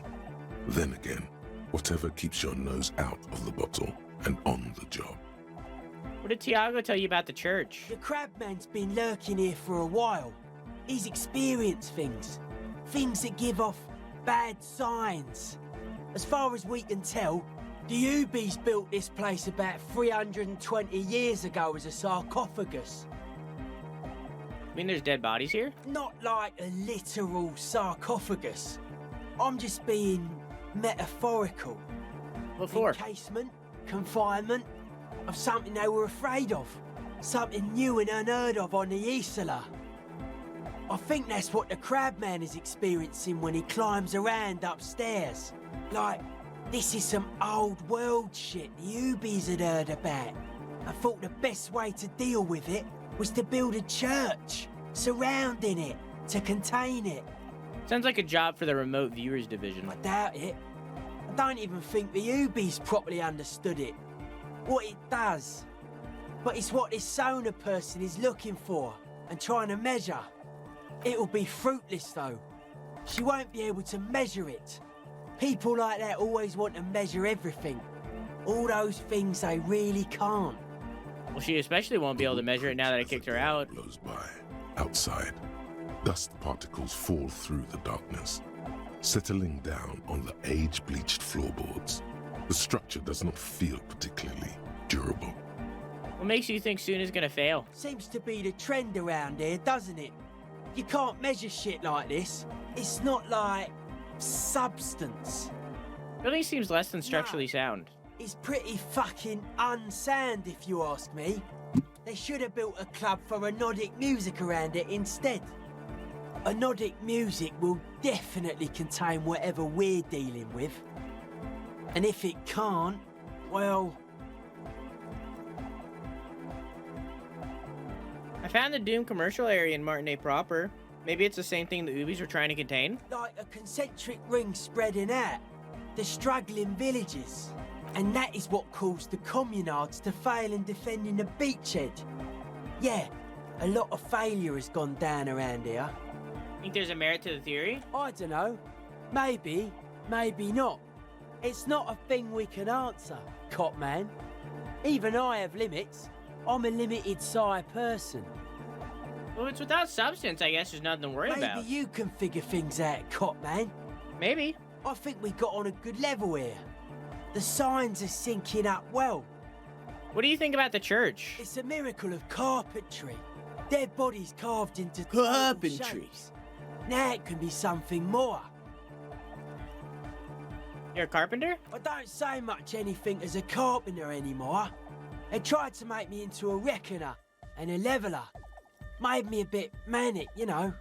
I regret the time I dedicated to that profession and that worker collective. I say things more as a member of the hardcore side dance community these days. The material knowledge is mega though. Guild shit. Teaches independence. How do you think this church is? 300 years? That's right. The first settlers built it, plus 6 more like it. On the coast here was one of the first things they did. Must have been really scared of something, but I understand. Alone on an uninhabited archipelago, forced to face themselves and nature. Pre-industrial quantities of solitude, the sea, perhaps something more fundamental. He means something paranatural. He must... I would want to build a safe place for myself and my own as well.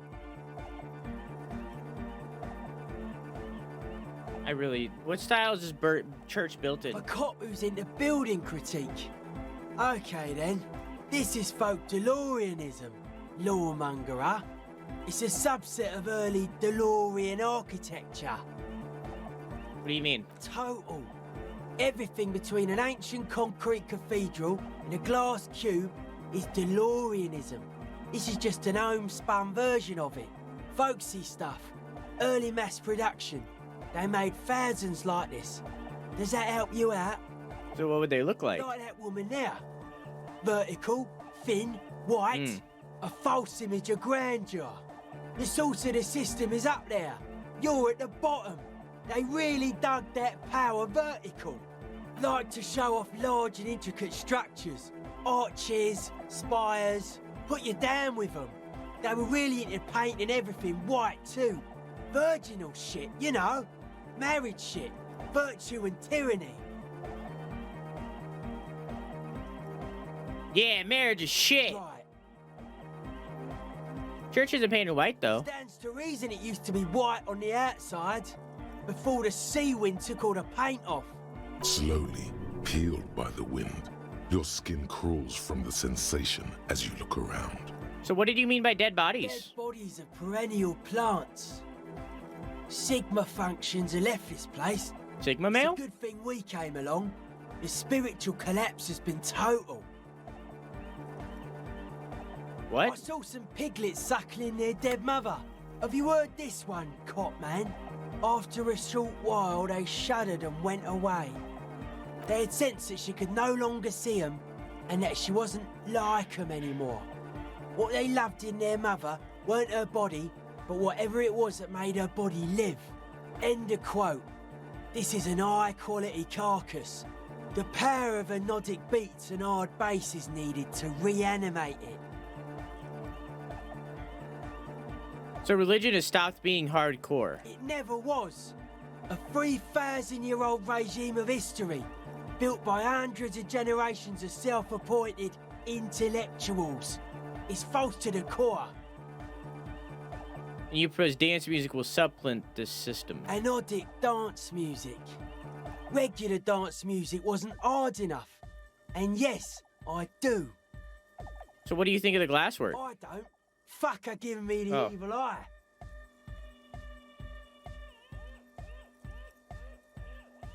Getting me real negative vibrations too. No wonder. We have to get rid of it. Dismantle it. Can't dance with a giant mass murderer looking at ya. Not a good look for the club. Mellow, man, mellow. No one's a mass murderer. This is a house of love. Mass murder on the floor!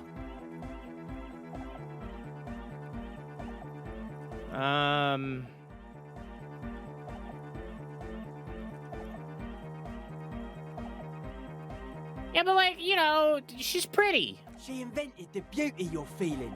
Seeing her glass cutters and iconographers. You set the standard, all right. Then you meet it.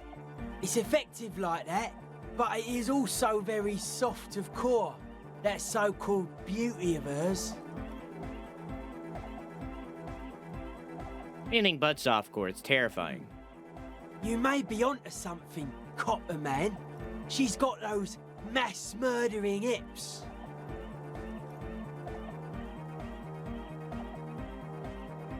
Isn't she supposed to be like the embodiment of the world spirit? The world spirit does not have a body. It has organs. Hardcore is an organ of the world spirit. This Arno van Eyck track is an organ.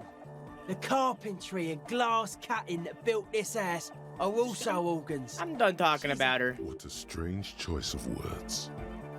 Caustic, overflowing with negativity. That can't be healthy. What's happening here? Why do you keep coming back to this window? A nice window. Why do you keep saying that if it isn't making you feel well? Don't come back to this anymore. Stop talking about that damn window. Talk about something else. Nah, I'm good. Can I talk to the Tiago again?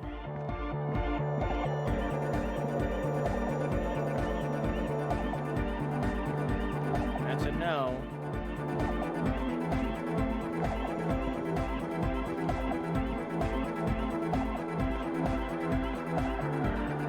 I can't do anything with it. The young man behind the mixer deck acknowledges your return. When he looks at you, he squints as though you were the setting sun. This is hardcore. Hardcore! Hardcore to the mega. Internally coherent. All core! All right! Yeah! He furrows his brow as his very large head traces the sublime invisible movement of the music in the very real air of the church. Hardcore! Ah! Is so hardcore! It is! What is it? I mean, really? Feels like you should reply with the very pinnacle of idiocy here, so that things get totally transcendent. But you haven't gotten there yet, so you don't know what to say. I know what to say. Under the radar, over the top. Okay. Let's skedaddle. Let's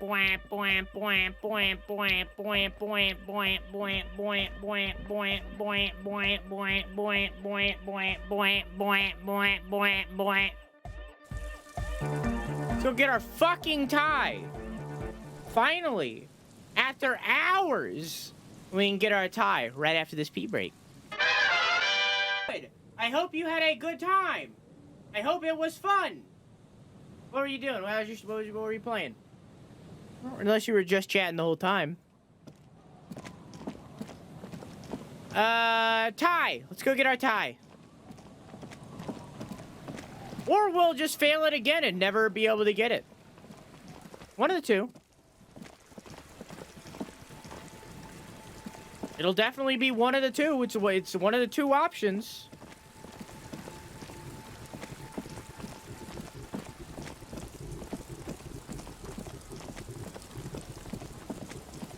Finally getting tie. I mean, we're finally able to get tie.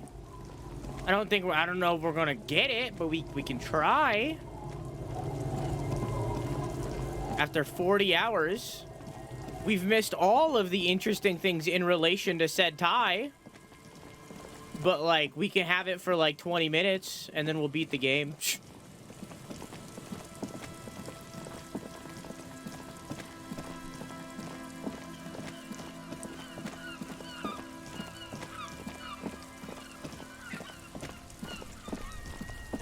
So,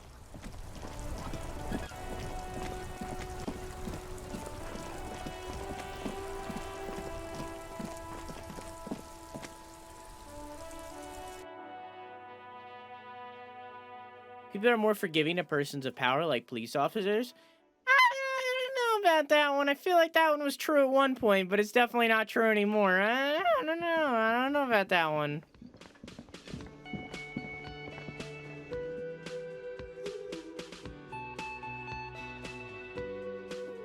I don't know about that one. Swear to God, if I had to pay to get into my room. Alright. This fan, or has it been consigned there as punishment? You swoop up and catch the tie. Snap. It's released from the blade. Warning, warning, the necktie is no longer contained. What you have in your hand Finally. is a fantastically colorful tie. Put the fucking thing on. You finally have the goddamn tie. Oh, it already put it on. Put it on for me. Okay.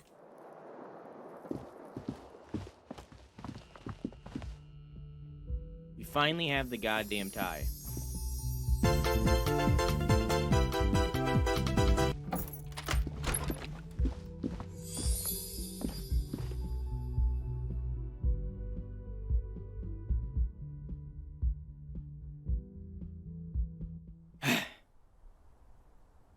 After 40 hours, we finally got the goddamn tie. Two neon-lit shapes, a man and a woman having sex.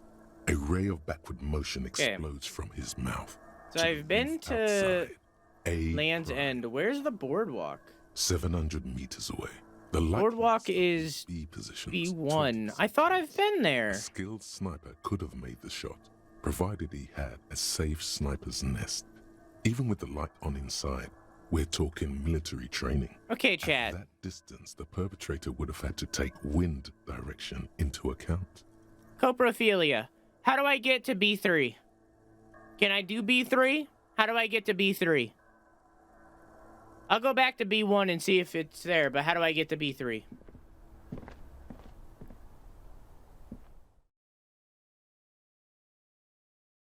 Maybe you needed Kim with you? I don't fucking know, man.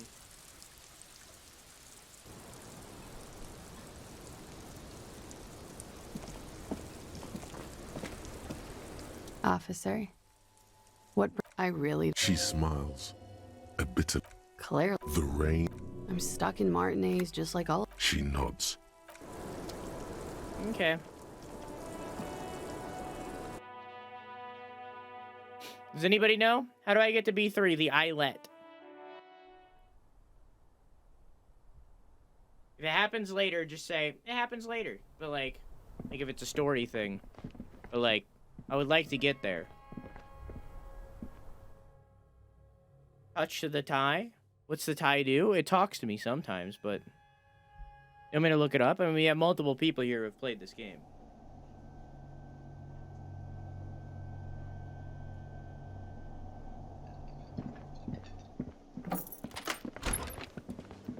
You don't need to.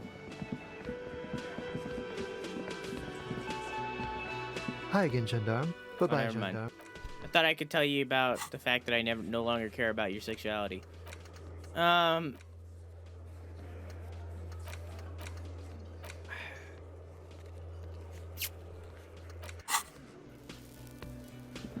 Definitely never getting those boots.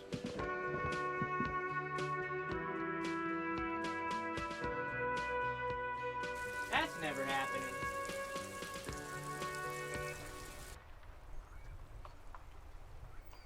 Gotta get the boots now? We're never gonna get those boots. He's gone. The body is gone. Unless I can call the you see a set precinct. of steering levers, a radio microphone. This is Precinct 57. How may I... 10-4, come in. Firework, over. Roger that, 10-10. This is Precinct 57. How may I assist you? Just a sec. Anything more I can say to Sylvie? Yes. Oh, great. What else do you need, Detective? You mean, why did I leave the bar? Maybe I don't... You hear Anything else I can help you with, officer? 57. in the cabin, you see a set of... Wait, hang on. Precinct, it will take... Her voice... Gottlieb, what you get yourself into this time? No, I can't do it. Mm-hmm. There's no way to get the boots. In the cabin, you... As far as I know, no way to get the boots. I missed my chance because we shipped away the body.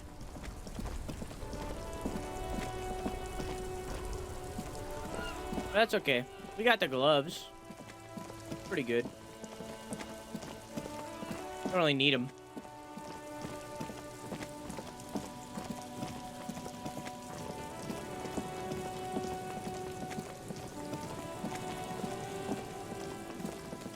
Check the trap. The trap is full of locusts. Always gotta check the traps. Alright. Now back to the mission at hand. Let's go find a ruby.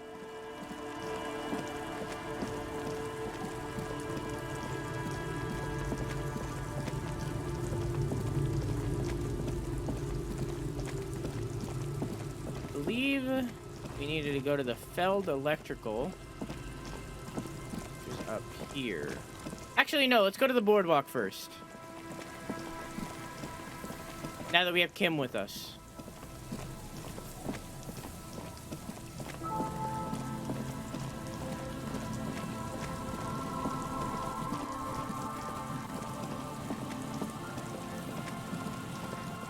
So this is the boardwalk.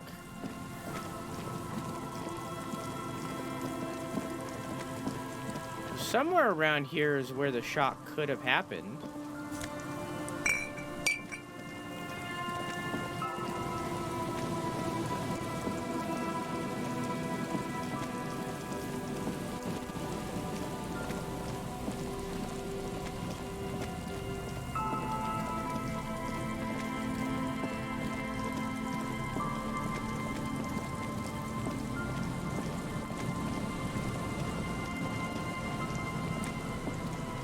Yeah, when I walk out here, there's nothing here.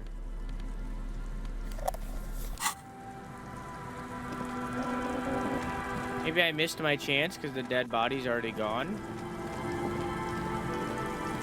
I don't see how that would make sense.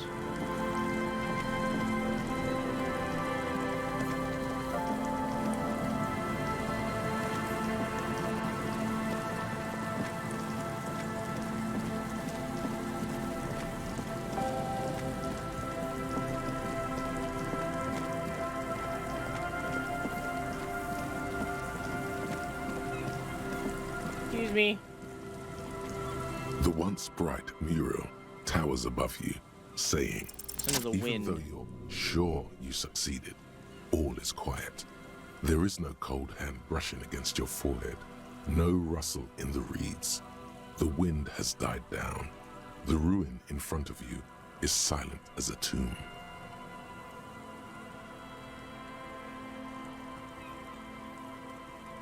What was I even attempting to do here? Talk to the wind, the city. Whatever you thought would happen did not. And now you're just standing there in the pale of the morning with your hands fallen to your side. A prayer of sorts to Revachol. Could be anywhere. How do we find her? I was really hoping she'd be in the village. Okay. She's probably north of the village, and this place is a peninsula.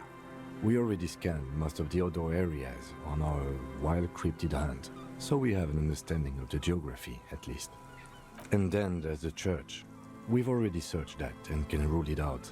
I know it doesn't feel like progress, but exclusion is a step too. True. Anyway, we do it the old-fashioned way, sector by sector. Go over the whole peninsula, ask the locals, enter the places where we can enter first, like we did in the village. If that fails, if we don't find her? Then, if we're desperate, we can look where we can't enter. Bunkers, storm drainage, this place. I'm sure it won't come to that. Walk the coast, the old boardwalk, the reeds. You can always come back here and talk to the wind again. Look where it already got you. An adventure awaits. An adventure on the windswept urban coast. You can do it again? Suddenly, there's a sigh, carried on the molecules around you, moving, flowing from high pressure to low pressure, like that of a woman emptying her lungs. She wraps the collapsing stone box in front of you in her breath, flowing through it. Where does it go? Through the collapsed roof, flowing down a concrete staircase to the basement, sweeping away footprints in the dust on the stairs, and then the beach below the boardwalk. Its winding tunnels, a whisper away. What's happening? She's down there. I think she's down there, below this building. Okay. Why? The wind told me. So, how do we get in there? The doors were on the collapsed side of this building. They're gone, basically. Finally, my time to shine. There's a ladder next to the sign. Perhaps we can climb it through the roof? Perhaps you can climb them. We are not climbing anything. I'm 43 years old, and I plan to live to see 70. Only 70? You're aiming pretty low. Aim for like 120. A rusty ladder. That's a good zone to aim. Oh, I can level up again. Is there anything I want to try again? I don't see how that's not a retry thing.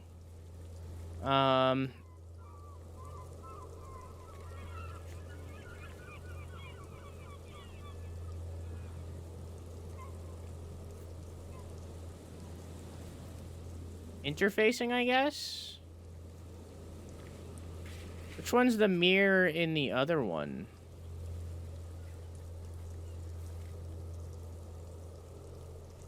In the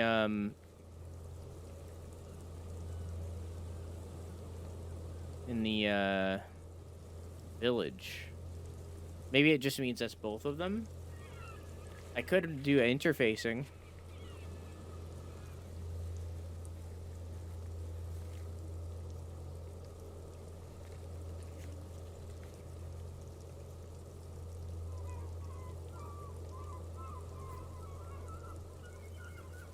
Oh, that's not epileptic at all.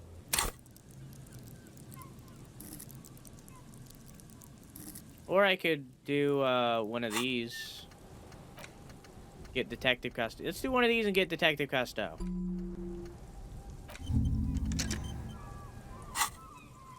Yeah, that doesn't look good at all.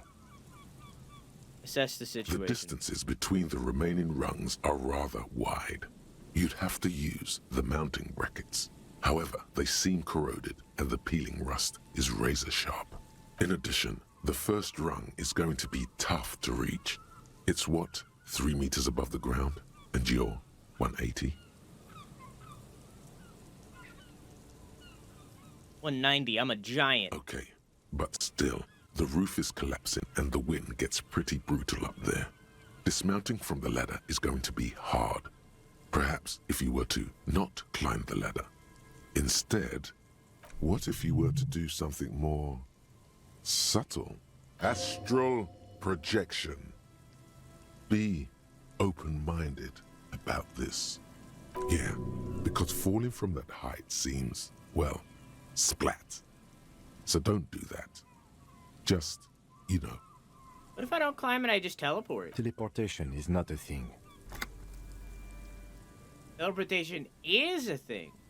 Just needs a bit of concentration. Okay, let's say teleportation is a thing. Wouldn't you need some kind of scientific apparatus to create a teleportation field? You can't just do it without apparatus. What are they talking about? Teleportation, Mikhail. It's generally thought impossible. Well, hard to try. Yes, it could hurt. A lot.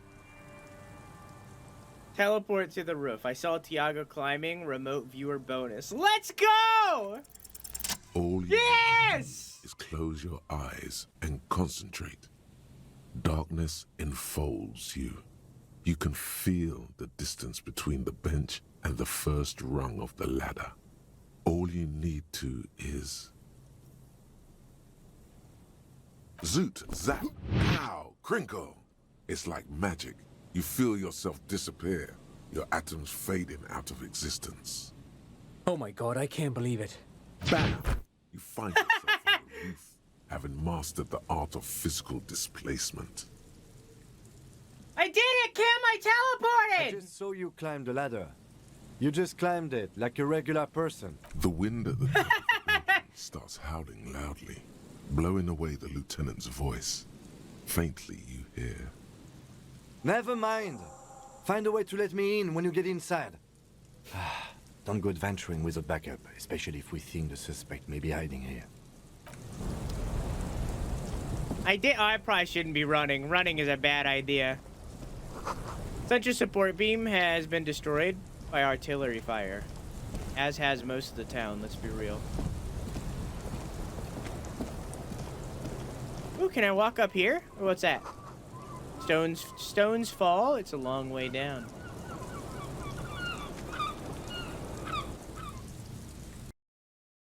Him is a good bean, right? He's a good foil, is what he is. He's a foil. Oh, hi. How did you get here? What? Glass is covered with grime and dust. You can barely see out.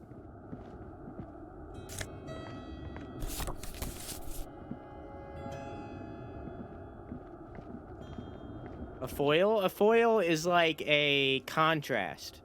So, like, we are chaotic and insane and just wild. Meanwhile, he's straight-laced and very front-facing, and there's not really a lot of depth beyond what you can look at him and see. It's a foil. He's our contrast. He's our exact opposite. So he's dragging the story down, bringing it back to normality. Being our contrast.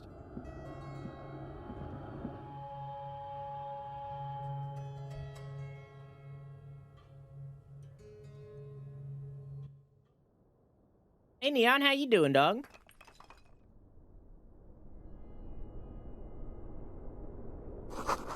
This collapse nearly sealed the basement.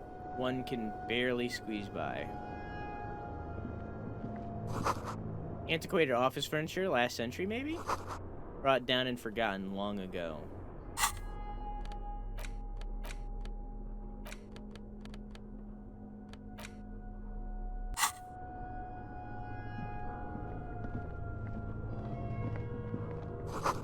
The overturned table is covered in orange mildew, crawling with something.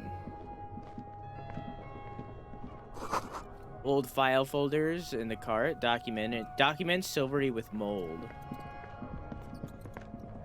That's the Insano. I'm good so far.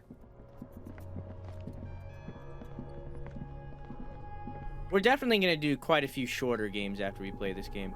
The literary term for a character that serves as a point of contrast. Yeah, yeah. Oh.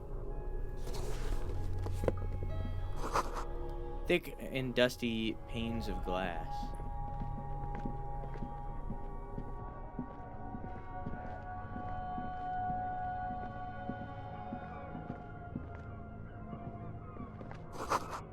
In the beam of the flashlight, a crevice in the wall. Oh. So there's a room back there.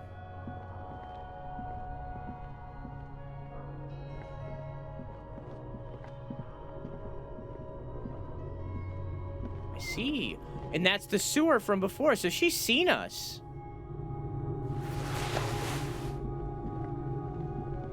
Or at least she could have. Pots and plates are full of dust and spiderwebs. Stale fabric, smell, and dust. No one slept here in months, maybe years. Okay, never mind then.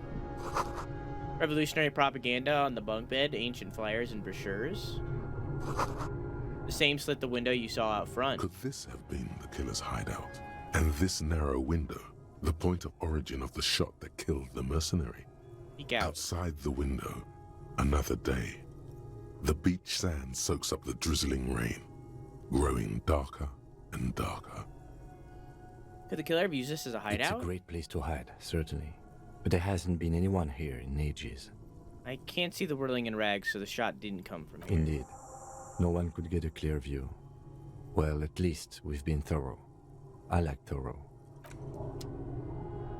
You know, I'm trying to be even more thorough, but my coprophilia didn't work and my chat didn't backseat me a little.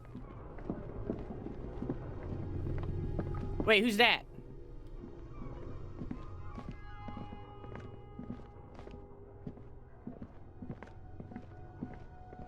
Game acknowledged it. I think he just went the same way we did, but A like mustachioed slow. and mutton-chopped man, amateurishly depicted, gazes at you with sad eyes. A plaque reads, K. Mazov. There is a spiderweb in the lower left corner of the portrait. Brush that Years dust. worth of dust is shaken off. The full head of hair, matched by an ample moustache and sideburns, look a bit silly. Someone crouches, heels digging into wet sand. Hands sweep across the sand, grains sticking to the frayed skin of the fingertips. An old man sits on a slab of concrete and taps his fingers against the glass of a scope. You shudder.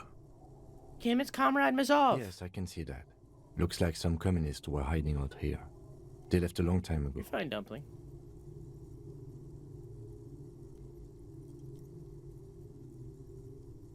All these secret weapon caches and secret bunkers. We have found a lot of those lately. I guess what most people think of as history tends to linger in rundown neighborhoods. Martinez being what it is, no one has gone through the trouble of cleaning out the old bunkers. Good hiding place for someone who's up to no good. How long? Half a century. This was probably part of the Not that network long. of defense posts the communards built against the amphibious landing. Century's not that long in all reality. That's like one person and some change. I think the purpose of this bunker was to produce propaganda. It would have had radio equipment back then, but that's all been looted. Maybe I should move in here. Seems cozy. I won't stand in your way, but only after we're through with this case. Could someone have stopped through here recently? You mean like Ruby? No, I think we've stumbled on a piece of history. I like history. I like history when it's untouched. I don't like touched history. I'm weird about history stuff. I like to know, like, the real stories, not the story that the museum tells you. You know what I mean? Footprints. Footprints on the sand. One of the soul appears more worn than the other. I'm gonna go this way. Tunnel collapsed. You have to find another way. Something in the air. Unnatural buzzing. It's called a bug.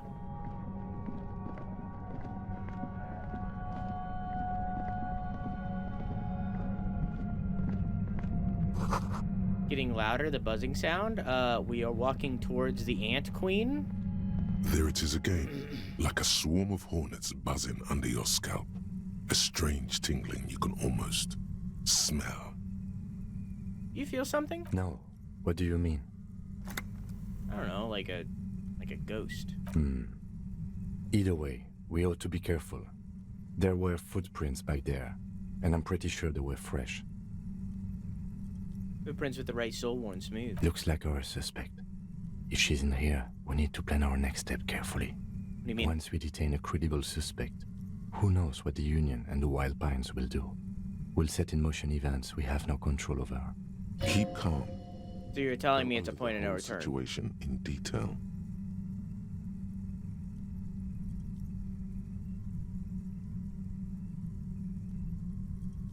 I don't really have that much.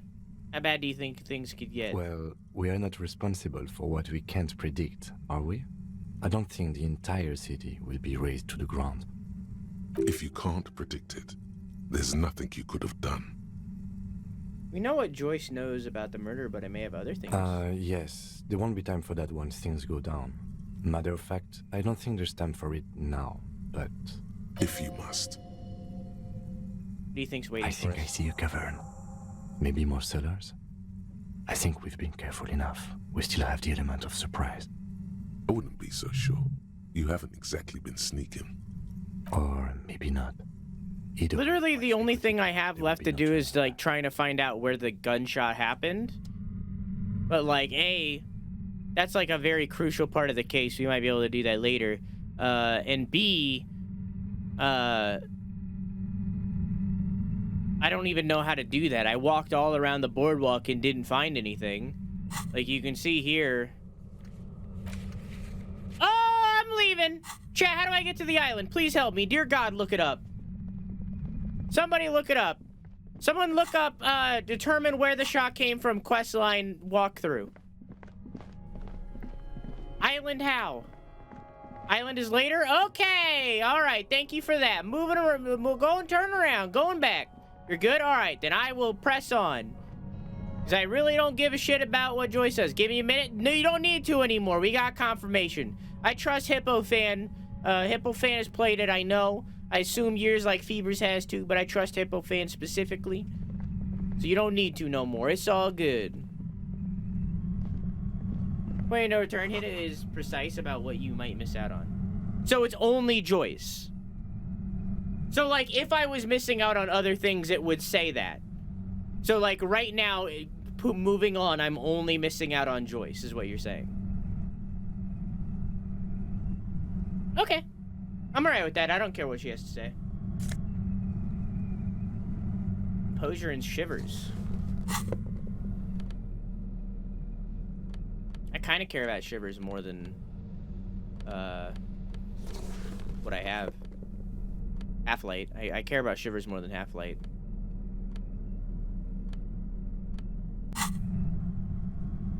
Some people see 6 to 7 things there. Gotcha. Okay. That's relieving.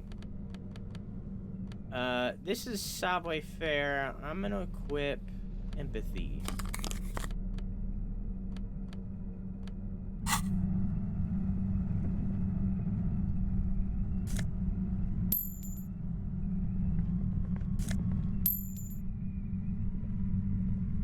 Okay. Suddenly, your entire body is paralyzed. Aggressive white noise fills your skull. A strange pain, like you've never felt before. Through the static, you hear a woman's voice.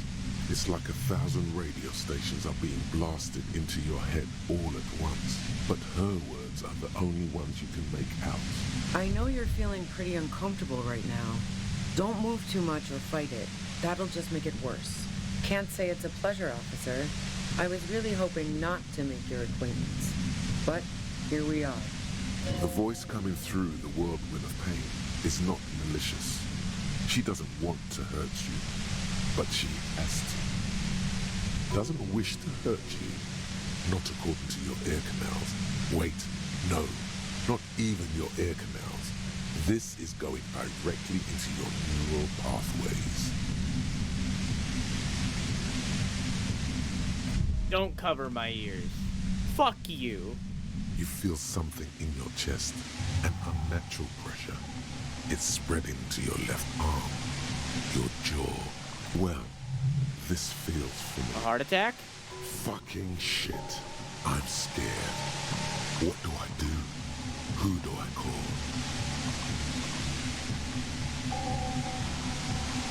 The end of the world is here. Don't think this is a sign of anything other than your heart failing. Main conscious. All you feel is pain and weakness. You have to surrender now. We all do. It gets so dark. You don't even see her face, like you always thought you would. You only see pain and fear.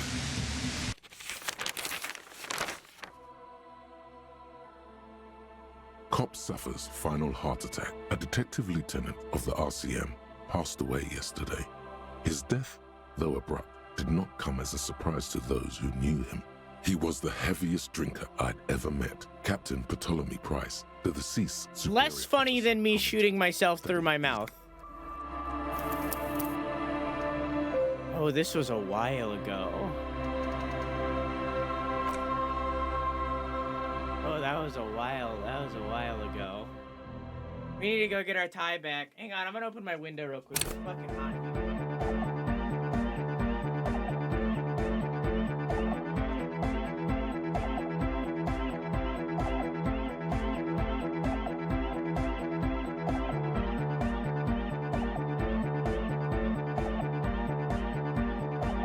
We get our tie back.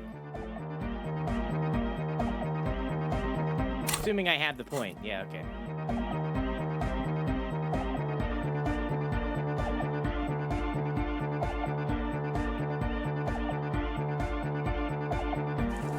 Good time to find some healing items? I don't know where I would.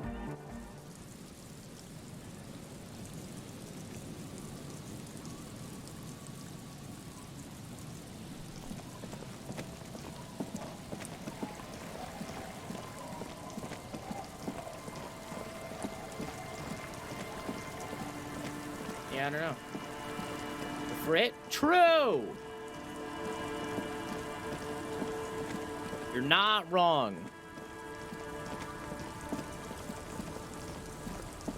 I could take it from, I don't know if it's healing, but I know that, fuck, what's your, Kaguya. I know that Kaguya has, healing items. Or it has drugs. Hey, Vivi, how you doing? You've gotten that one twice.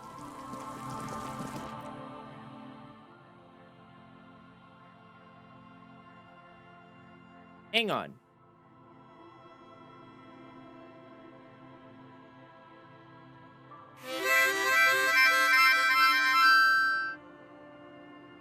Hi, I'm in the middle of counting. You just... Hi, Puppy Cat, how you doing? Oh, no. No, no, no, no, no. No, no, no. Oh. Did you do that? Did you do it? Did someone in chat scream as well? That was not very Geralt-like. Reloading. Come on. Thank you, John. You avenged me. Oh, there's somebody in the tunnel. Got him. Oh, clip that. Clip that. Please clip that. That was amazing. How you doing, Puppy Cat? How's your stream? How's Pokemon? Without spoiling anything. Without spoiling anything. How's Pokemon Legends Arceus? And how you doing? Hey, Steve, how you doing?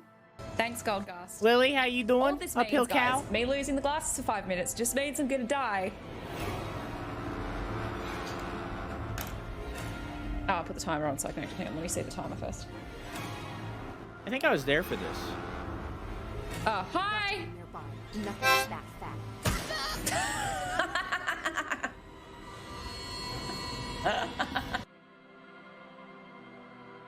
Perfect timing. It's amazing. Play it. I plan to, but not anytime soon. I'm giving other people a chance to get through it. So I'm not going to play it for like a month. Pokemon is full of balls and creatures. I'm also full of balls and creatures.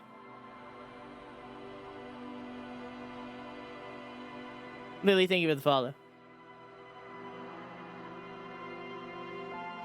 I hope you had a good stream, and I hope you've been having a good time. It's been a while. I hope you've been having a good time around. I've seen some of you through clips of Dunks, because Dunks has been going hard on that TikTok train. I heard you screaming from miles away. I've seen glimpses of you around. It's been a while. I was counting. Hang on. 1, 2. Wait, I don't need to count. There's 20 of these.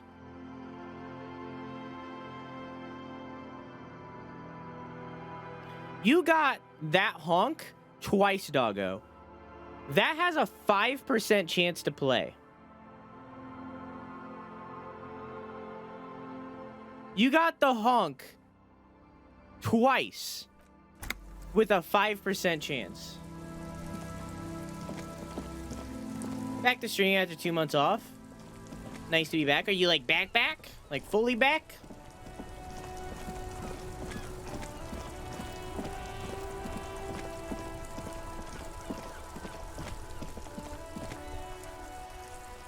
Well, hello everybody. Welcome. You're kind of entering at the end of the game. At least what I think is the end of the game. After like 40 hours. However, you're not a lost cause if you would like to stay and chill. If you want to know the story up until this point, you can type ! recap, and you can get a recap of every single session we've played so far. It's like 40 hours and 4 minutes. More like 5 minutes. It's like 40 hours and 5 minutes. So if you want to watch that recap and be caught up with where we're at, you are welcome to. However, warning, trigger warning, this game does deal with a lot of delicate subjects, like homophobia, racism, but like fictional racism, but still racism, sexual assault, like it gets very deep. So also trigger warning that like, this game gets a little rough a lot of times. Sometimes a little bit too rough, frankly. Just a warning that this is not an easy game to go through, and it's not supposed to be. So, yeah. But it is a good time all the same. It's a good story. It's telling a good story. It's just not a very nice story. There it is. The orange sun wearing blister pack. Lieutenant, I also see a brand Peptide. A euphemism for pharmaceutical amphetamine. Prescription speed. Oh. The fuck are you waiting for? Yeah, that's not healing. This medicine cabinet is stocked with drugs, among some foreign. I didn't mean to do that. It's fine. Whatever. Fuck it.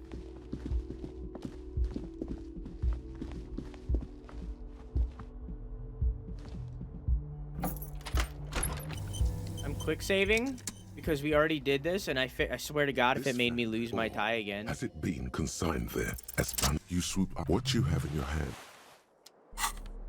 Keep that fucking necktie on. Never removing that shit. Can I try this again? A mirror hangs on the box.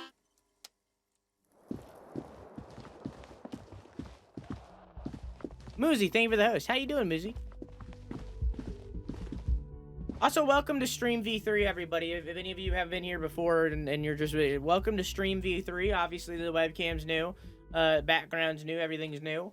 It's all work in progress. I'm working on it. It's getting better with every day. Taking a little bit of break of it to work on YouTube stuff. But, like, it's getting better every day. Got a raid and run. I am on dinner duty. It better be good or I'm going to be mad. Have a nice night, puppy cat. I love you. Mwah! I'm sure I'll come by a stream one of these days. Coming up.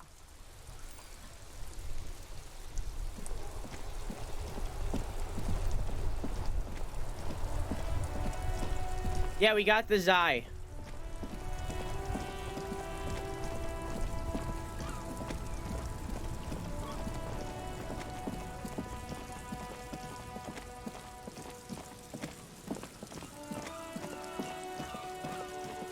Also, I looked it up because I was looking for, like, thumbnails and stuff, or, like, images for thumbnails, and also I was looking up how long this game is. You could actually buy the tie.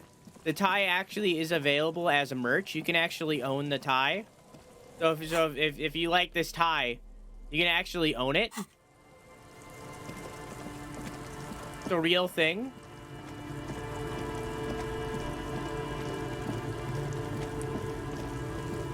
Well, I mean, I could put it on, like, one of those hooks. You can't see it, but there is a mask right there on that one. Hang on, I'll show you. Hang on. Whoop.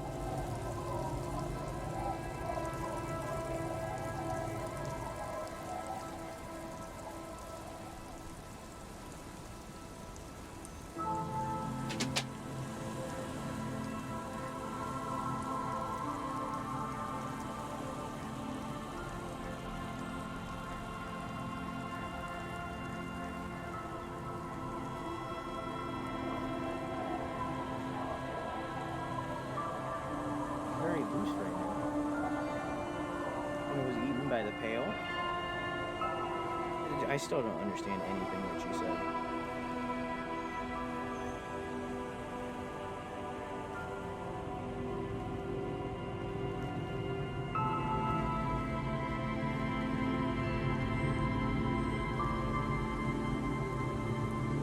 This is the mask that you could have got last year. For the merch line. Could have got this. It's okay. Not my favorite out of the merch line because I don't like that the eyes are here. I wish I could have edited out these eyes, but I just couldn't. I didn't want to fuck with Dee's design, but this is the mask. And it hangs up right there. You can kind of see it a little bit. Just a little bit on the side. I might put it up there instead. I don't know. But hey, if I got that tie, I could put it up there.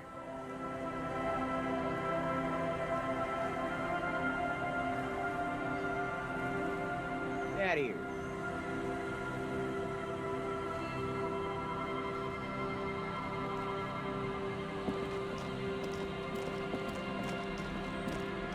Wrong way. Oh wait, I forgot to go to the frit.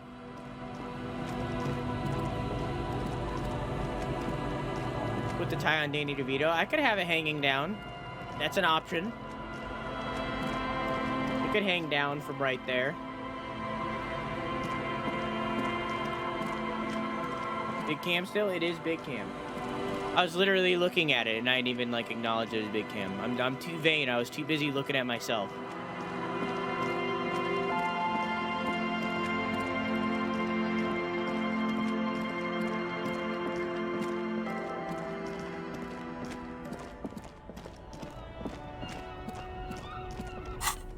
I want to put on...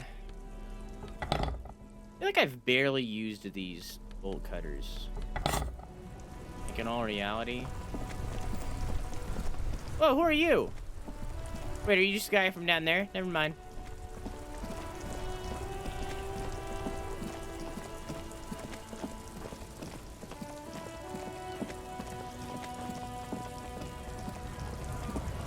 You guys still rioting? Yeah. Narcissist streamer? I think every streamer is a little narcissist. Like definitely some more than others. Like, don't get me wrong. But I feel like every single streamer has a little bit of an ego and is a little bit narcissist. The little roses in a window, those aren't the flowers that were left for Cassia. I think that everybody has a little bit of it. Again, some more than others. But I think everybody has to have a little bit of it. In the corner. Your bottles clunk. To like be able to do this on a daily basis.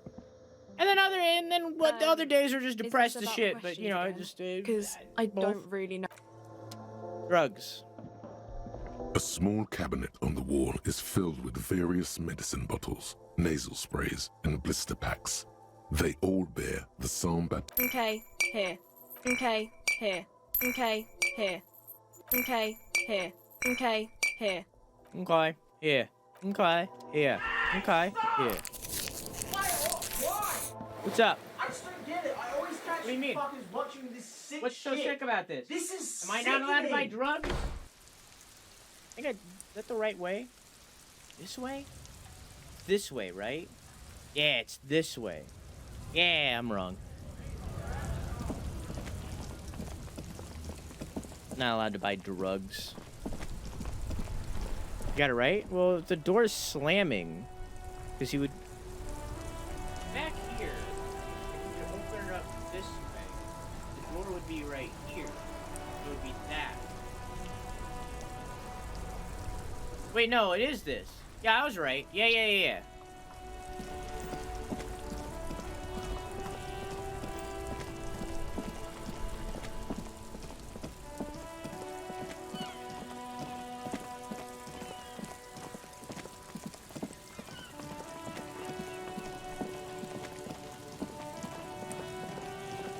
Also, I need to shave.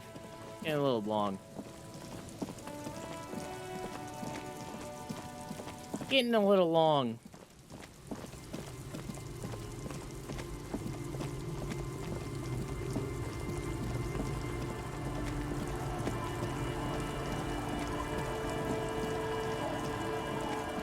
There's also an 8-ball back there, by the way. It's broken, but it's back there. It's just off camera. It's like right there.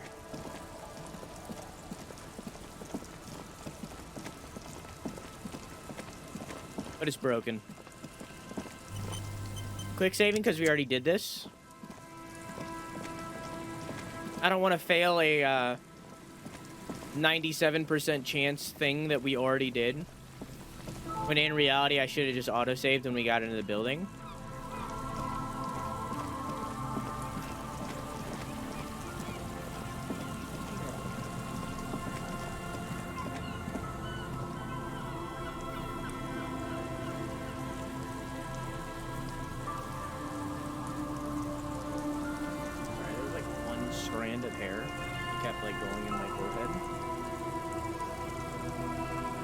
Quick save closer. Well, I'm just gonna climb the ladder and then quick save when we get in. The once bright mural towers above you, even though you're sure you succeeded. Trying to prayer of... How do we? She's probably... And then... Anyway, we do it the old-fashioned way. Then, if walk an adventure awaits, and suddenly in through. Okay, why? I think I said this one. The wind told me. So, how do we get in there? The doors. Finally. Perhaps you can climb them.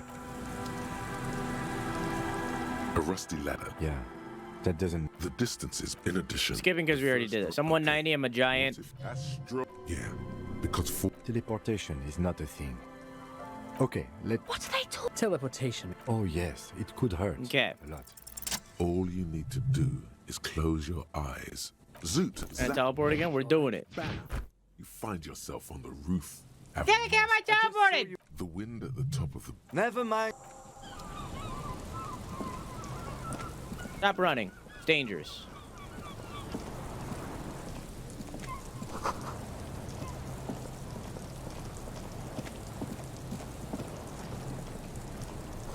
Stones fall.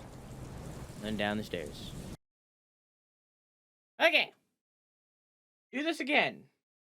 This time we'll save. Time to watch Kim teleport too.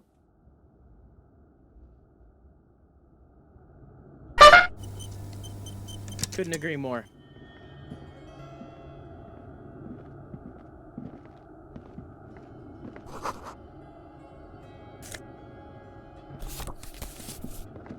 Oh, I leveled up. What did I do before? Oh, I got this one, and then I did, Detective Costello. Doing everything exactly the same. Oofed aloud? Supposed to be. It's one of the 2 redemptions that's louder than everything else. And the gnome. That's it. I might lower them a little bit.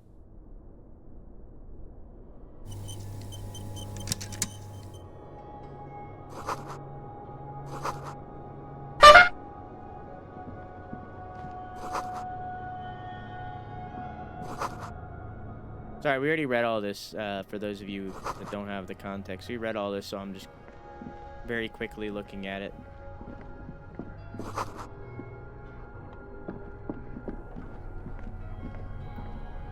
There is something that we didn't do before that I am curious This on. isn't just glass.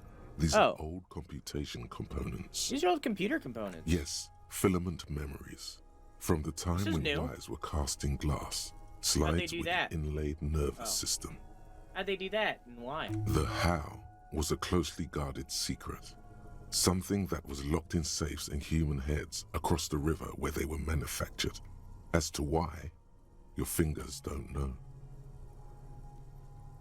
Almost February? Oh, fuck. Look, old cybernetics. So it is. I think it is used to form a single system, slotted in the wall.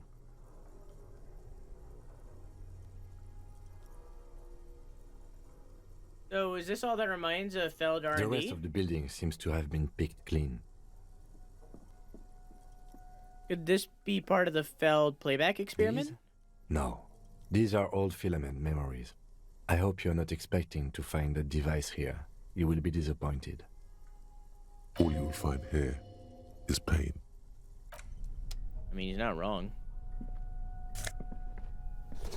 Also, I should have my flashlight out.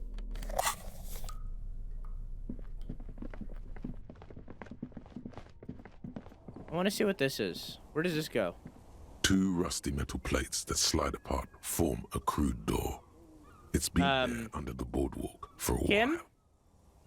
You just like walk through the door? Wish the door's open.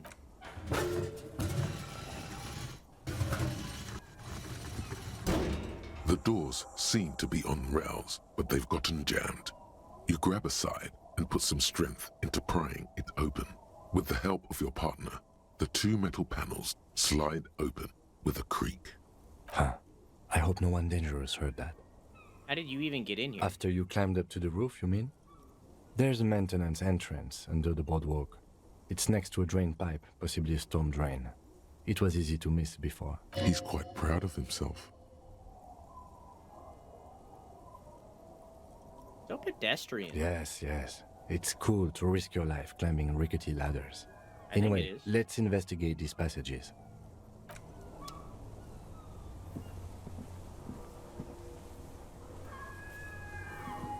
Where does this go? Does this lead out? I like that they explained how he got up there. I just kind of assumed that he climbed the same ladder that I did, but that kind of contradicted what he said earlier. So I like that they explained it. Yeah, that's the way out.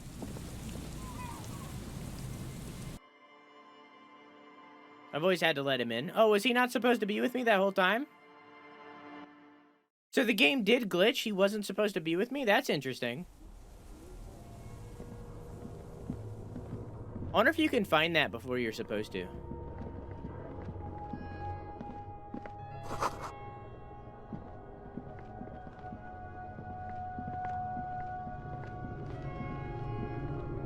I found a bug. This stuff we've already seen. A mustache. We've had this conversation. Years. Someone crap. Yes, I can see that.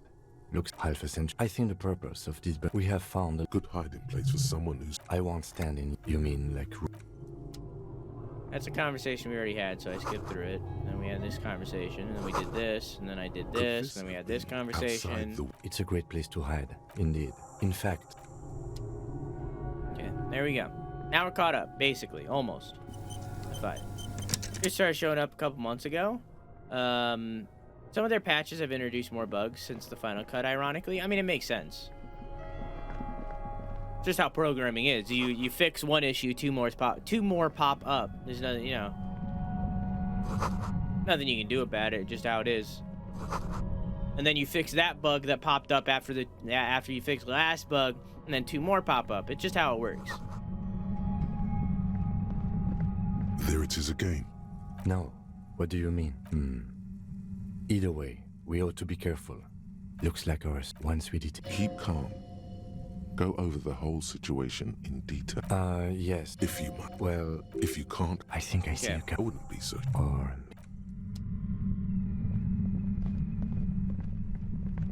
Okay, we're good.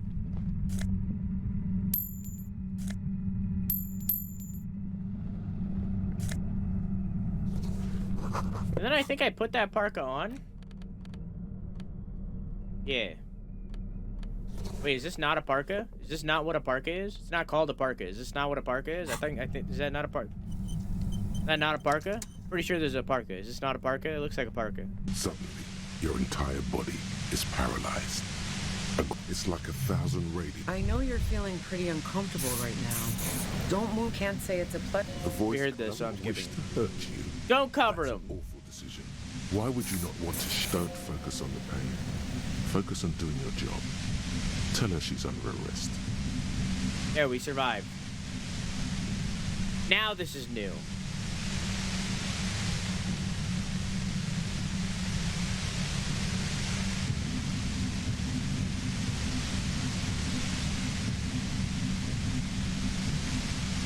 You're under arrest! Really now? Check this out.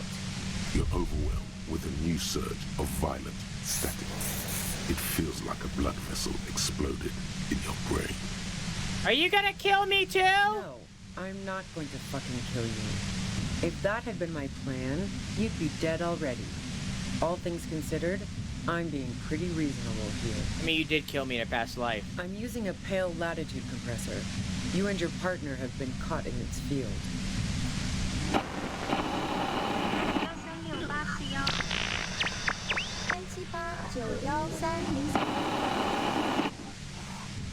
A pale latitude compressor is used to sort of make the pale more manageable. With a lot of these, you can force a radio signal grid on the pale, literally crunch the distance across it. Signals are relayed across a series of repeater stations fixed to buoys. Not a fun job manning those stations. All alone out there in the pale, people lose their minds in just a few years. Like Yvonne? Sounds like she knew someone who used to man one of those stations. But she won't tell you about her. Boy, you're one empathetic police officer to have guessed even that right now. So, what we are experiencing is a concentration of radio waves. Precisely. This is an industrial strength paraboloid. It's meant for forcing dimensions on something that doesn't have them. Needless to say, the frequencies used are out of this world. At the upper limit is the large prime number generator station. It's used specifically for pale latitude compression. That's why you may be hearing some numbers. But you might also hear, or think you're hearing, local radio chatter. She's been holed up in here for a while with no one to talk to. Keep her talking, and you just might get an opportunity to break loose. The fuck is the pale? The pale? It's the end of the world. Okay. How do you get your hands on this thing? I built it myself. Oh, cool. That's illegal. I'm guessing it's patented. But we are beyond that, aren't we? Oh yeah.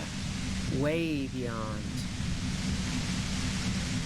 Will I stay like this forever? No. Once I shut down the compressor, the pain will end. It may take a few minutes for you to steady yourself, though. It's a bit like waking out of a very confusing dream.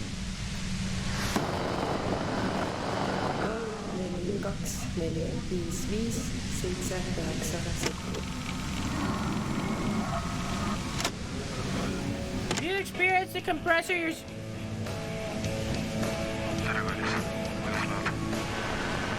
Have you experienced the compressor yourself? Yeah, I stuck my head in there before using it on you. It seemed like the ethical thing to do. Can't say that I enjoyed it. The field was weaker, but I can imagine what you're going through. This is all great, but let's talk about the man who was killed. Yeah, let's not talk about that shit. You were hunting me and fell into my trap instead. That's all there is to say about it. You please turn it down so I can ask you something? If you've got something really important to say, you can do it through the white noise.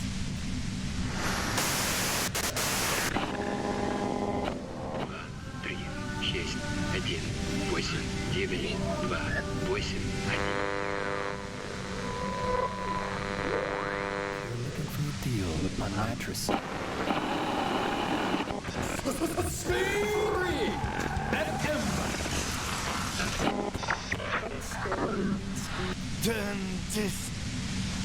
God damn it. You guys, you and Kim with sudden sympathy. Fine. If you really want to talk, I can dial it down. I've also got a gun, by the way. The gun she's my gun is a two-barreled front loader, not like the murder weapon.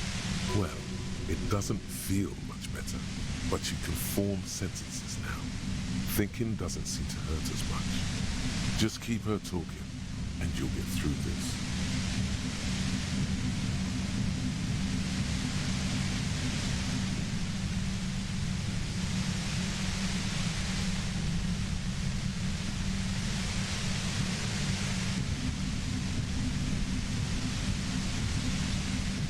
Fuck it, dude. Let's fucking go. That's a fucking power move. Destroy the machine.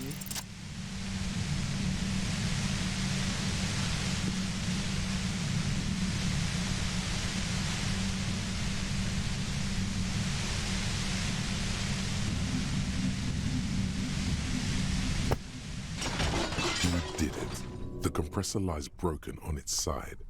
It's quiet in your head again. It still hurts like hell, but... You okay, Kim? All good, officer. Be careful. She looks at the machine, assessing the damage. Her hand trembles. Oh, fuck it. Puts a bear of the gun into her mouth. Ah, fuck. What are you doing? Problem solving. Ma'am, put the gun down. That's not the solution to your problems. You are... Oh, yes it is. God fucking damn it. Put the gun down. She's truly desperate. Thank you, Dice Roll! I take it all back! You need to give her options. You know. I take it all back! I love the Dice Roll! Dice Roll's great! Put it in all the games! It's the best system ever made! Maybe I talk her out of it. This is how you talk her out of it. It's the only scenario in which she lives.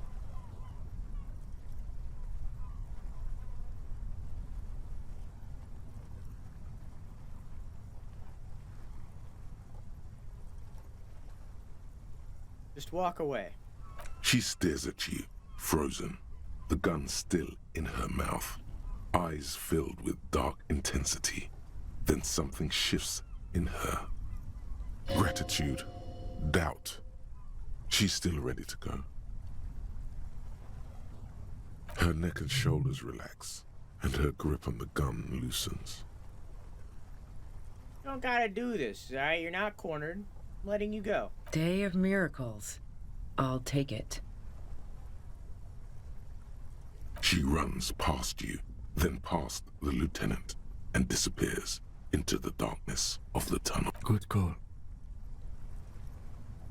You sure? Yeah, I'm sure. I would have done the same had I not been incapacitated. I think she didn't do it. Her tent. We should check it out. Okay, but that was my gun on the other hand. Maybe I should have let her do it so I could have got my gun. I mean, it would have had one less bullet. You know, that would have been a bad thing. Would have had one less bullet. But hey, I would have got my gun back. Cooking utensil. She's been here a while. Money. More health. Kind of them to put that there. Right after all that happened. Nothing? Nothing? Alright. Back to the flashlight. What about here? What's this?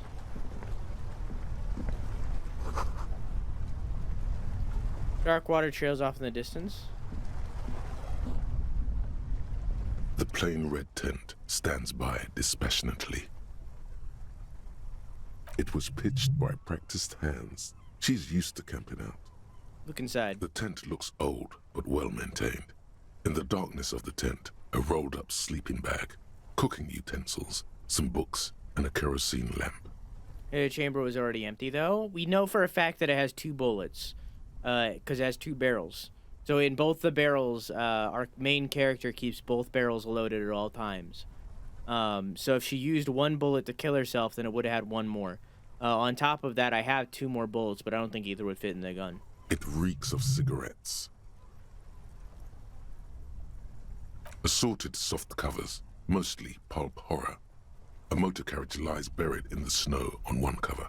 On another, a ghost airship. You also see a collection of radio enthusiast magazines. See anything? Rager Monthly, Journal of Material Science. More Technological Digest. One of the magazines doesn't have images on the cover. It's not a magazine. It's a leather notebook. That was a double barrel, though. Wouldn't both rounds discharge? It wasn't a double barrel shotgun. It was a double barrel revolver. So like, yes, you could do it with both rounds. And also, don't double barrel shotguns have like 2 triggers? Isn't that a thing? Am I wrong about that? I thought double barrel shotguns had 2 triggers. You pocket the worn brown leather journal. I don't know. I mean, I thought they did. A trusted friend. I'm sure that was in a video game at some point. That's why I think that. We should read this immediately. Like, right now. The plain red tent stands by Encounter error. Will you send us a bug report? Or? It was pitched. Apparently encountered an error.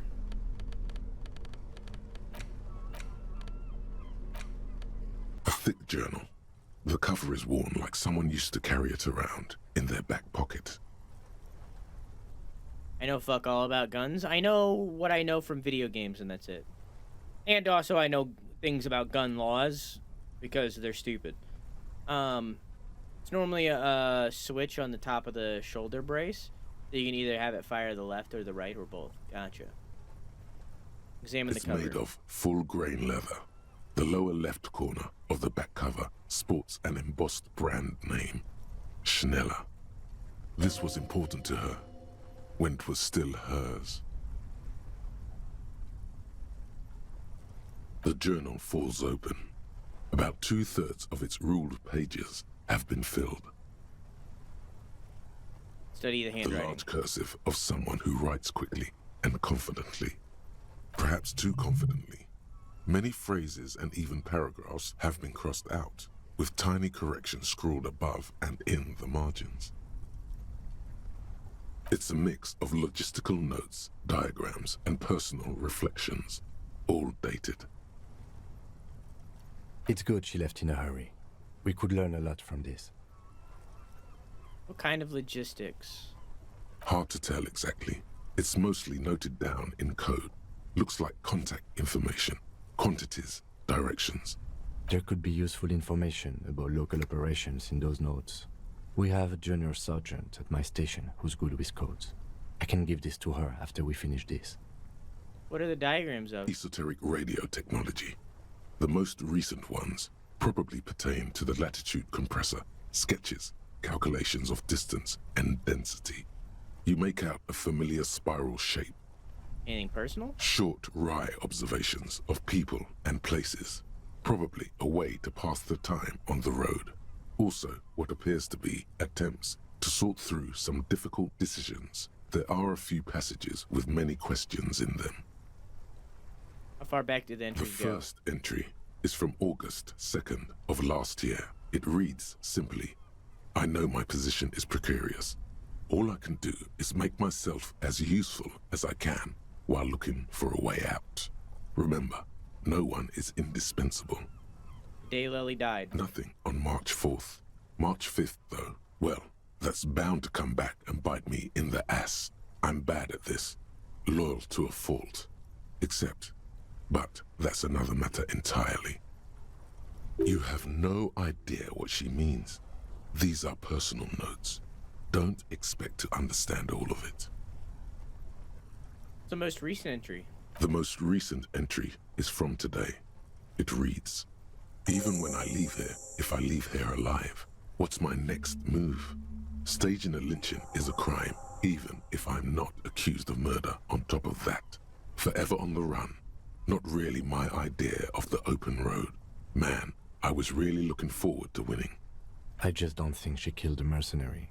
It's mostly a gut feeling, though, since we let her walk out without hearing her side of the story. That would be a first, or a fourth. But who's counting, he thinks. Very rarely does anyone actually get framed. She didn't do it, then maybe it's good that we didn't catch her. I wouldn't go so far as to say that. We have other reasons to arrest her. Besides, I'm not sure her life as a fugitive is going to be much better than we does. Who do you think killed the merc? Classy was the one who pointed the finger at Ruby. Perhaps she was trying to steer us away from herself, or... I don't know. Either way, we need to keep an eye on her. One thing is for certain. We have business back in the whirling and rags. Questions to ask. We should get to it. And we got a skill point.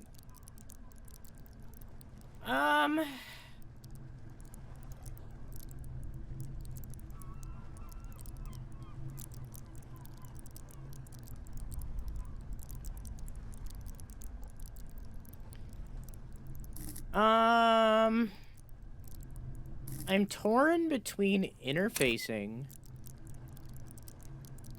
and volition and empathy. Because we've been using empathy a lot. Maybe I would get another pain threshold.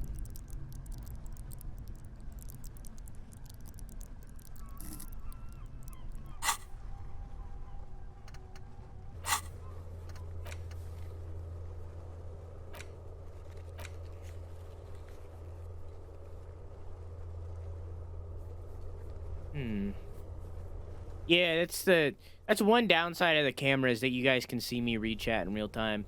Usually it's like a question of whether or not I read chat.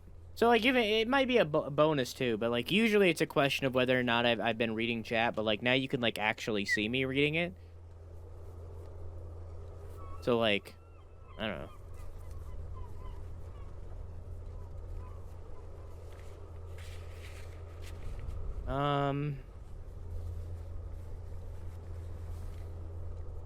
I have a lot for physical instrument. 1 for volition.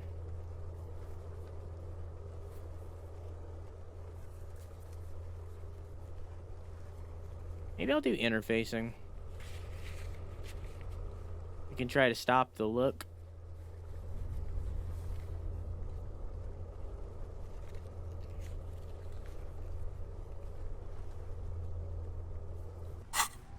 No, or maybe I'll just upgrade something I already have.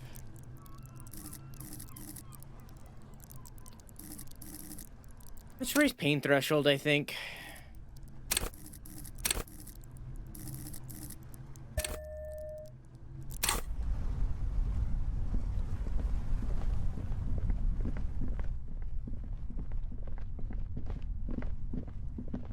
Make it so we can't get hurt as easily. Who knows? Maybe the mercenaries found Ruby and just fucking shot her on the spot the second she left. Possible. We know there's 2 more mercenaries out there. We know where one of them is, but we don't know where the second. We don't know where the lady. Because we know there's a male and a female. And we don't know where the female is. Or who she is. So it could be possible that they just shot her when she tried to escape.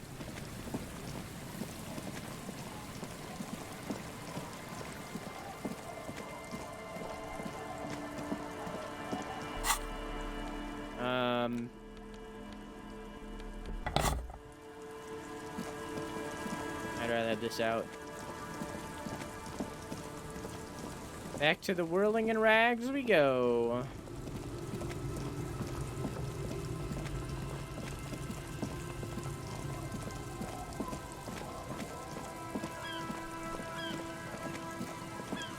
Hopefully the world isn't on fire. Or hopefully it is on fire. That would be entertaining.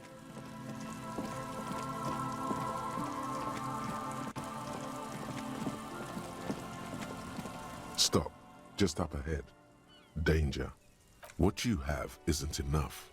You'll need more firepower. A ranged weapon. Snowflakes stick to your pry bar. Or crowbar.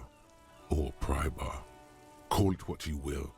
It doesn't stand a chance against military-grade weaponry. Not sure I feel ready for what's Then ahead. you'd better get ready. Whatever happens, I've got your back.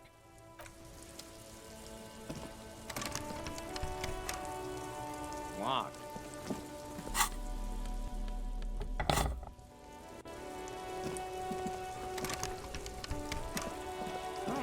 Where the fuck would I get a gun?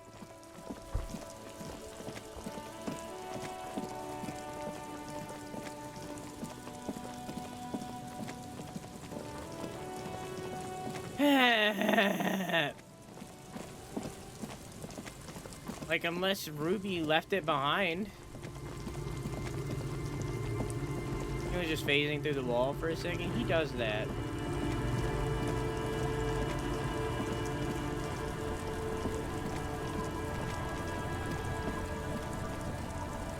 You're back. Good. Nope.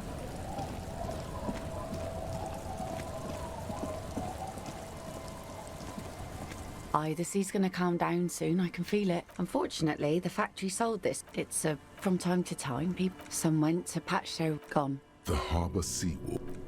Where He didn't respect. Now, before you tell me, I don't. Life didn't. This is... She looks like... Do it! Hit on the widow! It's the right thing to do! We did do it. It already happened. That's our necktie. You've heard it now. That was our necktie. We could have had that the whole game. We could have. Our tenant.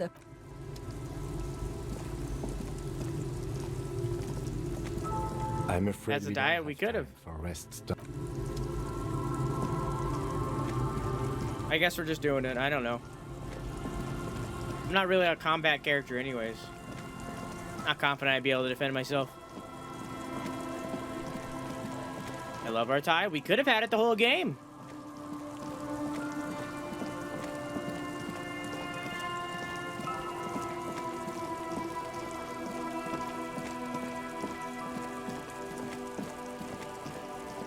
Kind of cool that it still triggers, even though you already talked to it. Yeah, but I'm not gonna go through every dialogue in the game. Shits to give, loincloth. Welcome to the fucking reckoning. Put your damn gun down. People are gonna get hurt.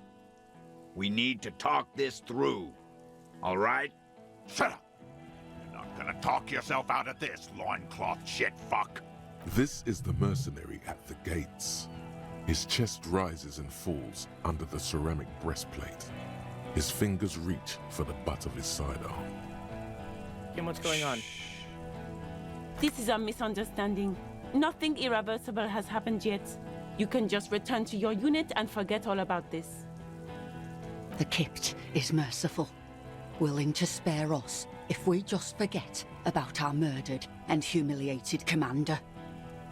I think we should just kill everyone, Corty.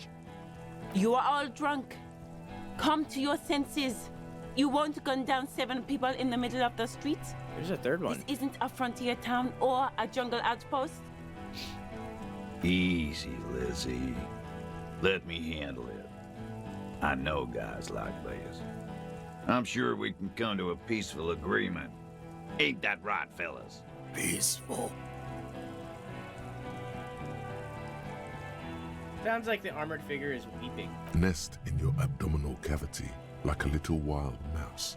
The masked man's words are barely intelligible, but you can hear them. Fuck, there's a third one. How did we miss something like this? The lieutenant is genuinely worried for his life. You should consult him before getting in there.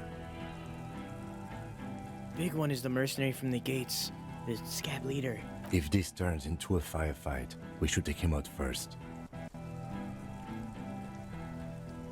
What do we do? My plan is not to get killed, but we have to intervene.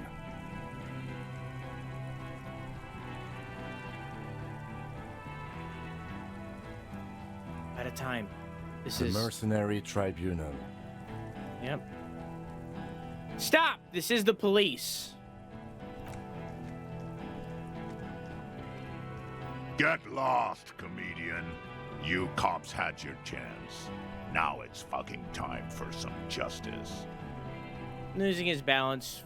He licks his lip, waving his gun at the crowd. Losing his balance for a moment, he staggers backwards. He's calmed down a bit. No, he didn't. He's about to open fire.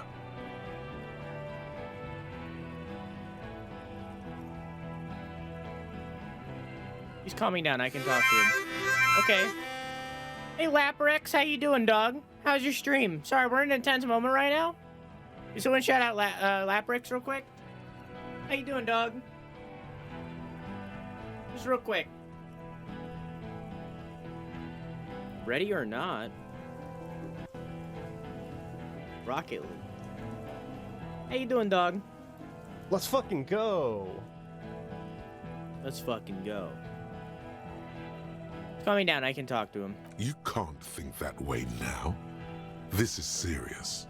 Pig fuck! The voice from beneath the helmet interrupts your thoughts. You only make out the last word.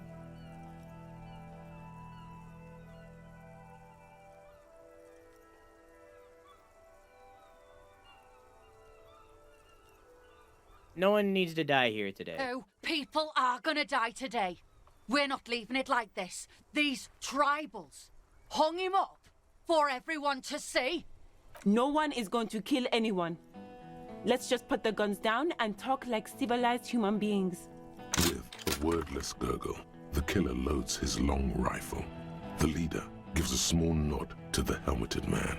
You feel your fists contract as you stand there between these men, all carrying real weapons. Even if it comes to a fight, it's always a good idea to drag it out. Get under his skin. I don't know about this getting under his skin. He'll only get under yours. I'm barely keeping you together here. This is it. Peace. Always peace. It has worked thus far. Start with the first idea you have. Move down from that. Please.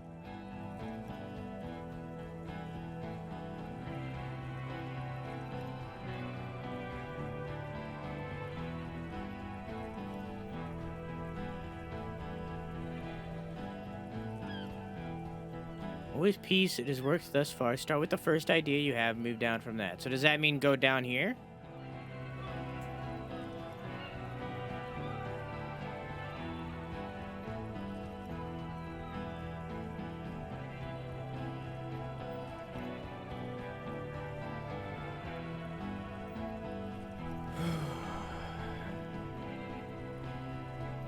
I'm gonna do the first one. I didn't know you had a third guy. Rude is the killer. Rude, the killer, Howen Cloven. He doesn't talk much. All of you cunts inside out. The killer? The gunner. The raddest. The killer. What do you think he does?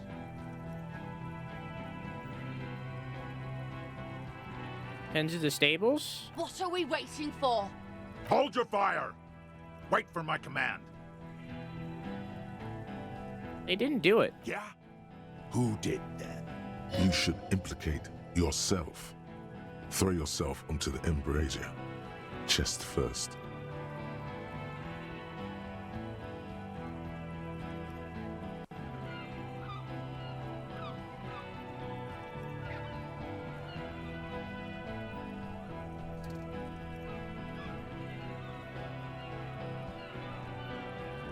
I trust Inland Empire. It was me. No, wait. He didn't. He is tense, like a steel spring under full load.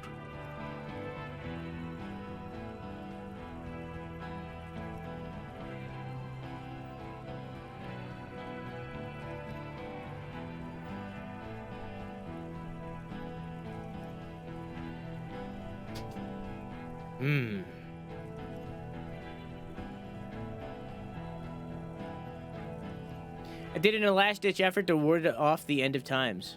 It didn't work. Wait, no. Yeah. You think this is funny? What if I just shot one of your pals here for fun? Huh? How about the kid? That'd be fucking funny. Listen, please. This cop and this drumhead cop marshal won't decide who... He's gonna do it. He's gonna shoot her. Oof. Your mind grinds to a halt. All you can see is the revolver in the man's armored hand, swaying, pointed at her. You move your mouth like a fish gasping for air. She wasn't even there. He pulls the trigger. A plume of smoke erupts from the muzzle. The shot rings in your ears, a low, tinny ring. Then the Hardy Boys yell something. I'm okay. I'm okay. Fuck this! Gene! Cancel Lizzie! Now!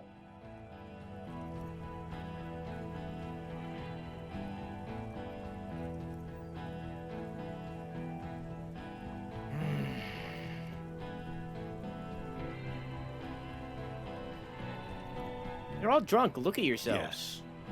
So what? Your judgment is impaired and you'll regret this. Nah. I'm clear as day. Fucking government-ordained super soldier. Enough already! What is this? We didn't come here to fucking chat! Interrupt me again and I will execute you on the spot, Lance Corporal. The Wild Pines rep doesn't approve of this. You think I care what that company cunt thinks? He isn't just boasting. He really doesn't care. Back out of this now, or it'll get bad. Okay. Fucking waste this fuck!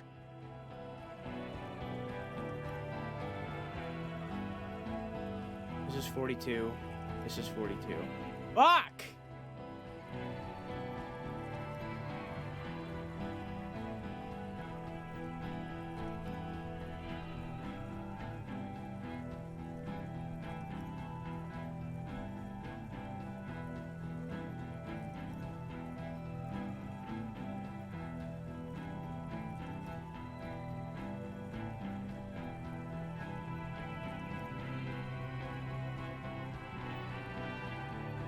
Hey, White, how you doing?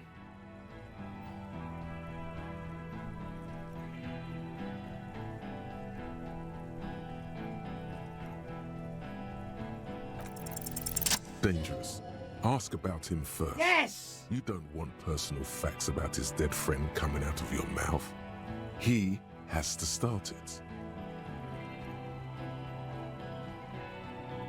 Who are you? Sergeant Major Raoul Cortiner, reporting in to burn this fucking mud hut to the ground. As he moves, the interlocking pieces of his armor click softly. For killing, maiming, and humiliating our commanding officer, you're all sentenced to death by lead.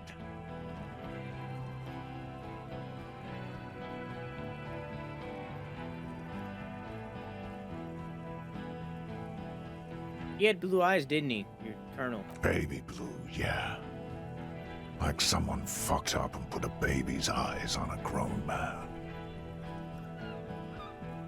It was creepy, but bitches like that shit, I guess. Or, I don't know what bitches like. I just know how to mow down cloths.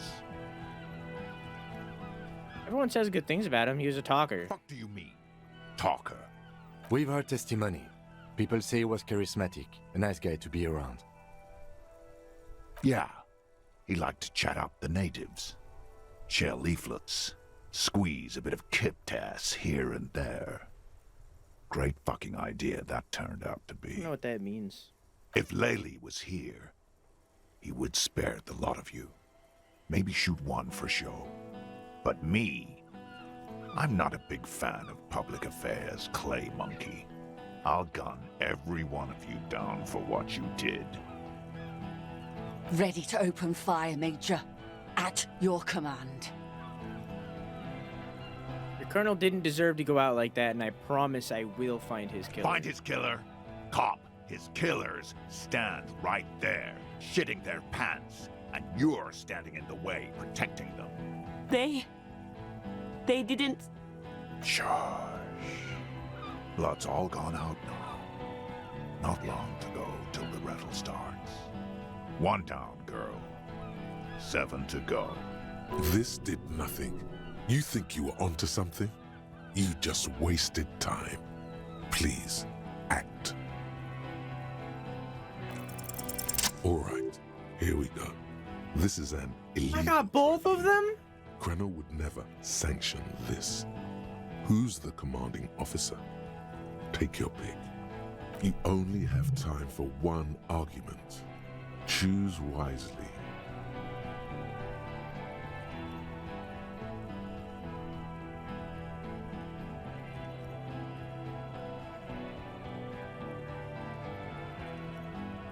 You were called Downwell once. What happened? What always happens when you get good at your job? That name meant night raids. Fucking extrajudicial funky time. Burn villages. Shit that sounds bad on the radio. The same thing happened when we were called whatever the fuck it was. Probably won't be called Crenell for much longer either. The woman has grown silent. She draws shallow breaths. Not after this shit. Okay, it's not much, but he's thinking about something else, and his hand is off the gun. This did something. Where's Kaja? She can explain this. Who the fuck is that? The fact that you don't know that means something. The woman upstairs, where is she? She left! Unarmed, hunched, but keeping it together. What do you mean she left? She left! Her room's cleaned out! Right before these assholes showed up! We should have arrested her. You can feel how upset he is with himself. Just for a second. Then the fear takes over and he's back in the moment. Hey, Bushman! Your little cunt isn't gonna help you out of this one! Why didn't I find my gun? What's that, loincloth? I can't hear you. Sounds like you got your mouth full of dick. Rude.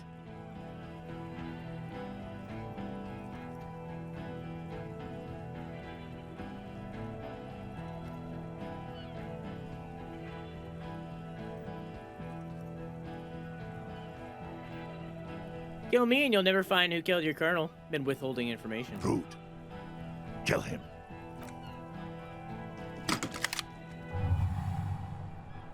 The porcelain man raises his rifle and takes aim at you. His hands are steady, and the long barrel of the rifle sways slowly. Blink and think. You stare down the barrel of the gun. You see Rude's mask behind it, his eyes in the slit of the helmet, like a camera lens, focusing on you. Is there anything we could use to protect this frail body? That gun will tear us to pieces. A full suit of armor can't be too agile. You can shift direction faster than he can.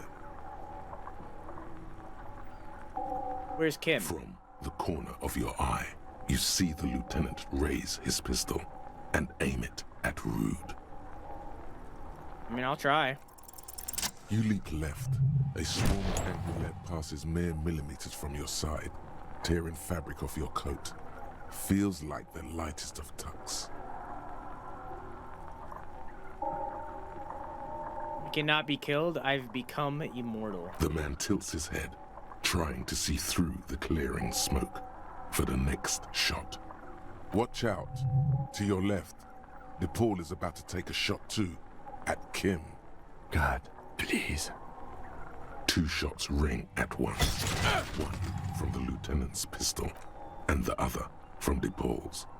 It's aimed at the lieutenant, but it misses. You hear a scream behind you. Did he hit the rifleman? Blood gushes from the helmet's It hit Titus. as Rude staggers back, disoriented. The sounds coming from his helmet are not human. An unbelievable shot from the lieutenant.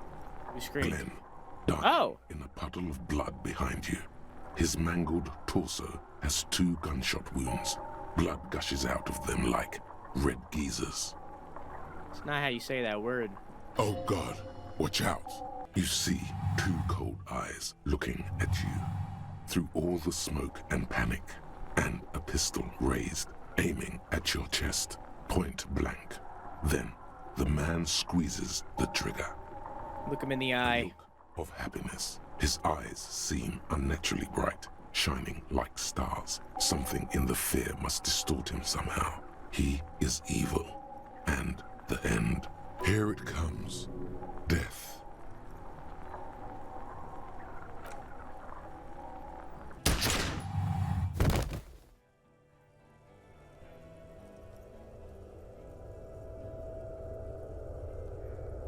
You simply blink, then something inside your pelvis explodes. Your entire lower body is on fire and your legs can't support you. You fall down like a rag doll. Listen through the darkness and pain. The Hardy Boys are yelling. Someone is running, jumping over you.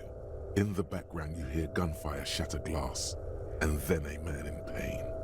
A familiar sound. It's Titus with a splat like meat. You hear bullets rip into him. His voice, still giving orders, grows fainter. A gurgle. He's not gonna make it. Touch your... Oh, whoop. Try to open your eyes. What do you see? Darkness. Dancing lights of pain. Distant shadows cast by them. Like a hellish play. You're bleeding out.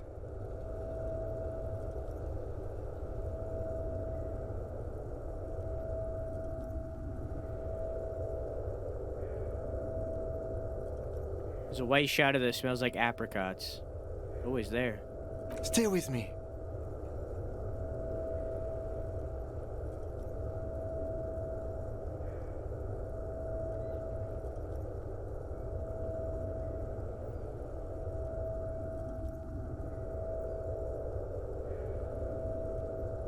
It said I have a vast soul. Do I have a vast soul? Yes, keep talking. You hear me? Stay awake. But you can't. It's so hard. Your eyelids grow heavy, and the sounds ever more distant. And a cold comes over you. The lieutenant, too, is somewhere far away, almost gone. When suddenly, you sense something behind him, a shadow towering. Someone stands there, raising his pistol at him. The lieutenant does not see it. He's pushing down on your wound with both hands. No, you scream. Behind you, From your bloody lips, your eyes are full of fear. There is no room for hesitation. The lieutenant turns around and fires, his body falling on yours in the course of the motion. You hear a roar of pain, a death scream. The sound disappears like someone pressed stop on the tape. The hulking figure, too, is gone. And so is Kim. And the whole world. All into total darkness. This is death. One more door, baby. One more door. Will I be a ghost now? Brother, you already were a ghost.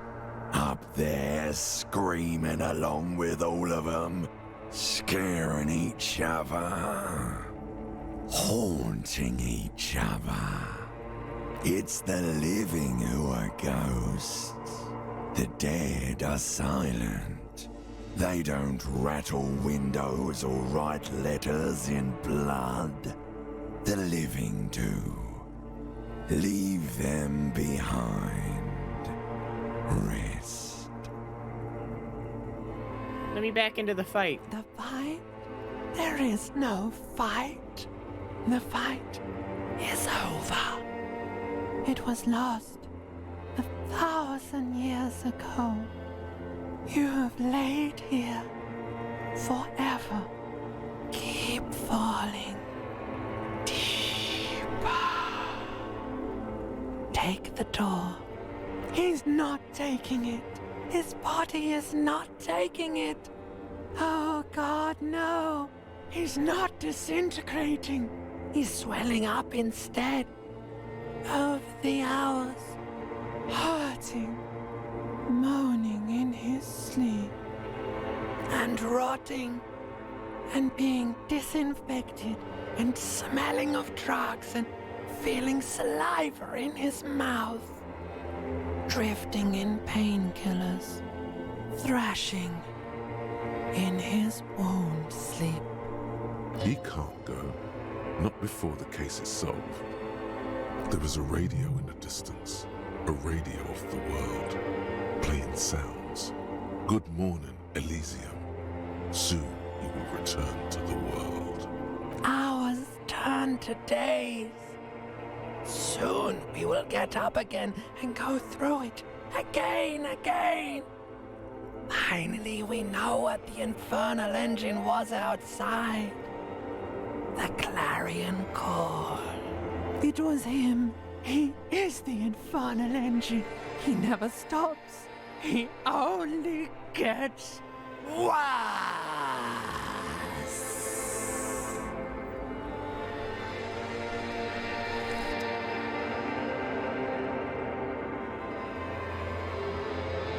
So I know for a fact that if you get the tie early, if we got the tie earlier, we could have formed it into a Molotov and threw it at that guy.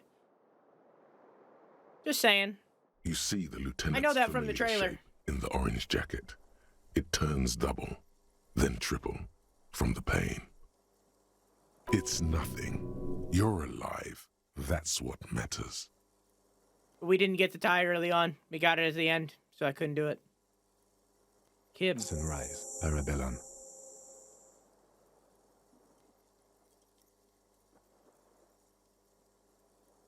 Piss jacket, Kim. You took it off? Yes. The joke wasn't funny anymore. I took it off. He wasn't wearing it in the first place. What do you mean, Kim?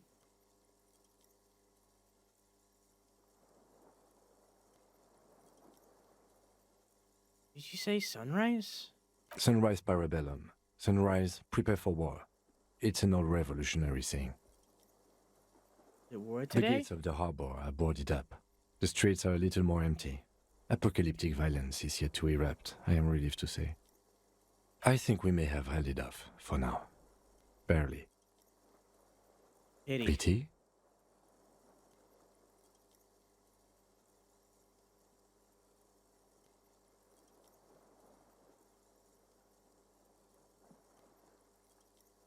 You misunderstand me. I meant that in a disco way. Cool.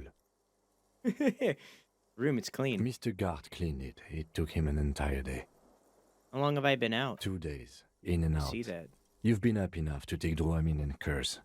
and drink water. How bad am I hurt? Reasonably bad. You were shot in the left quadriceps. That's your thigh. The outer side, thankfully, no major arteries were nicked. The bullet was removed and a bacterial infection treated with mercurochrome. Can I walk? We will see. You won't be able to dance much, that's for sure. You should be able to live with limping around, though. Are you hurt? Not very. I have a concussion from the major beating me with the butt of his gun. I tried to not move too much. Things would be worse if you didn't warn me. Thank you. I did not see him coming. Stupid of me. Has anyone from my station been to see me? No. A man and a woman sit in the front seat of an armored motor carriage. The woman is driving. The man lights a cigarette. Jean-Vic Mayer is his name. The asphalt vanishes under the wheels of the machine. Ahead, harbor cranes rise to the sky. Back to that shithole, he says.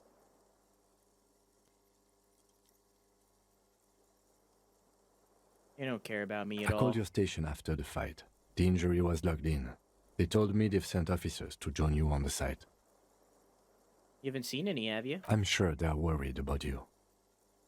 Not my station, then who treated I me? did. Thank you. No need. Okay. Wait, what? What's up? We're dead men walking. Easy now. You can take it. Just don't lean on that leg of yours too heavily. Your balance is way off. You feel like you're about to fall over on that thing. How are you? Feel fantastic. Let's rock. He nods. So what happened? What happened? We tried to take the diplomatic route and hoped they wouldn't attack first. They did. The major gave the command. What happened then? As retaliation, their rifleman tried shooting you. He missed, or you dodged. I dodged. Then I shot and wounded him, while Glenn took a bullet in the spine. It was meant for me. Glenn did not survive. This is not the first person to die in his place. He goes on. Titus, Fat Angus, and Theo charged. Angus and Theo died before they made it to intensive care. Titus died in the hospital. Yesterday. Alain and the young musician, I forget his name, they are all that's left. Titus is dead? Yes. You were bleeding out.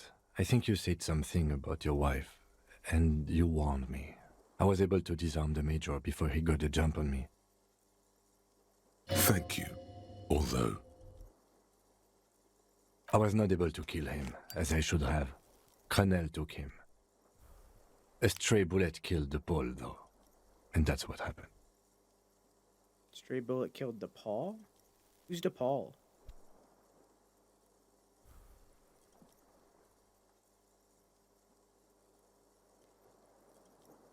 Oh, you only smoked one a day. This is the one. In the major? He's in a private hospital across the river. Crenel claimed him from the local butcher shop where Titus died. Turns out he's insured. there is unveiled anger in his voice. We won't get to him anymore. The good news is he's not coming here either. I did some damage. Titus is dead? Yes. How many casualties on the Union side total? 6. Glenn, Theo, Shanky, Angus. The fat one, he took a lot of bullets. And Titus. And Elizabeth too. Elizabeth Beaufort was her name. The gardener. You didn't make it? No, she bled out before Everard's surgeon could help her. Everard sent his personal doctor, but a costly loss for the Union. She was being trained for leadership. I would have presented the theory better to their leader. She never had a chance. She should not have been there in the first place. There was no way to convince them. Stop this line of thought now. You're too broken for ghosts. And that's... All. I mean... I don't see how it could have gone any better. Let's face it, officer. It could have gone a little better. You could have been armed. It was my mistake too. I should have attacked. I don't know. There's no way for me to get my gun. Like, I didn't know. How could I have gotten my gun in that situation? Done. The violence is cordoned off. The Hornets did not get into the beehive. The worst scenario has not materialized. Yet. And we are still alive. Both of us. His smoking, his hunched back. You have it worse, but he took a real beating. That cigarette has medicinal purposes. What now, Kim? I honestly don't know. Good, because I totally do. Because we can't talk to Everhart. The harbor is in lockdown. Everyone in there is outside our grasp now. And Joyce has left too. Joyce is gone? Yes, she left yesterday morning. To meet the board of Wild Pines, or that is what I've heard. There's a pin somewhere in the machine that keeps Connell from sending in a death squad. Maybe it's her. Maybe she kept her hand. Either way, Ruby's gone, and Classio too. We really should have arrested her, you know? Yeah.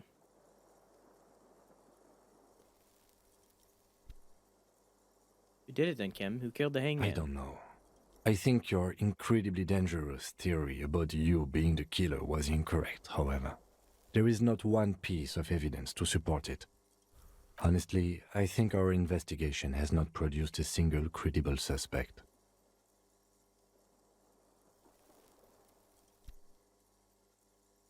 I don't know what that means.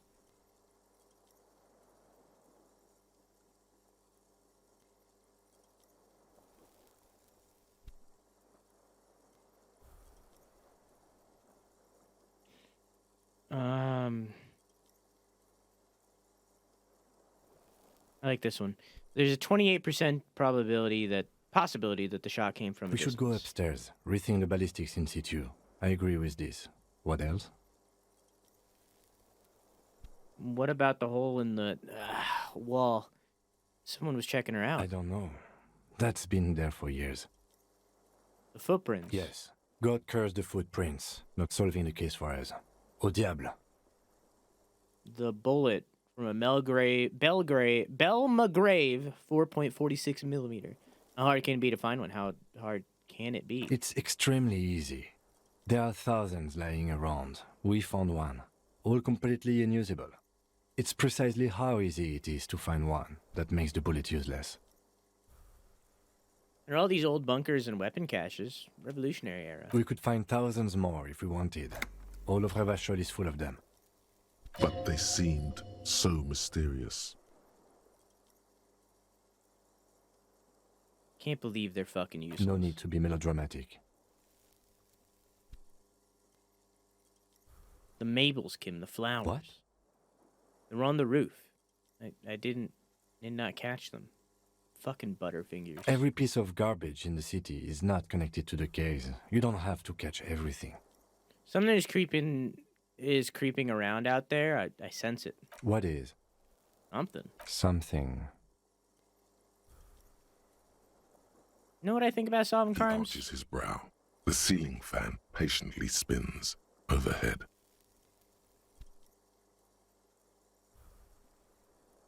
Solving crimes is hard. It really is very hard.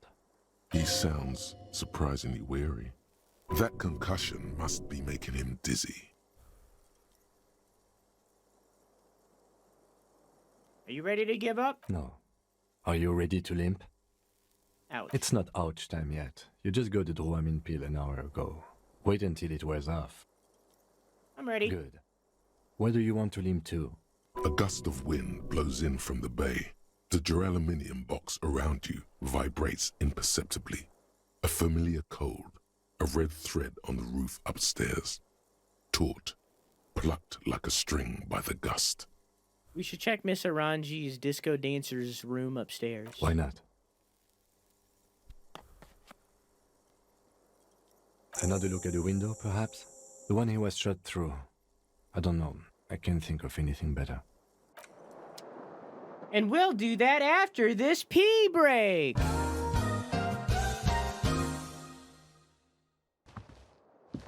How you doing, Matt? Newly replaced glass shining in the morning light. Your traffic outside, back in the world again. The So fan I can see your stands PP? still. You The don't need lights- thin pants to do that. You can just ask.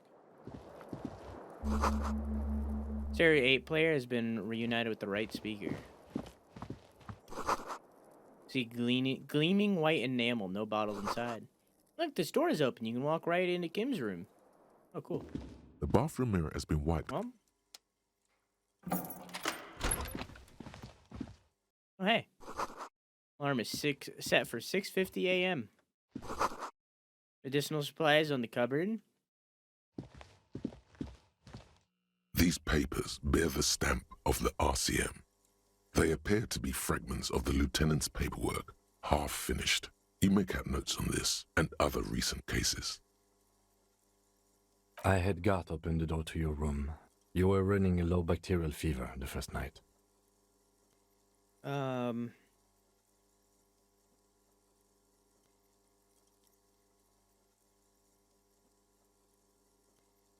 saw apocalyptic visions of the darkness behind darkness. Behind darkness. Behind darkness, I get it. Behind Let's darkness. Hey, Keanu, how you doing?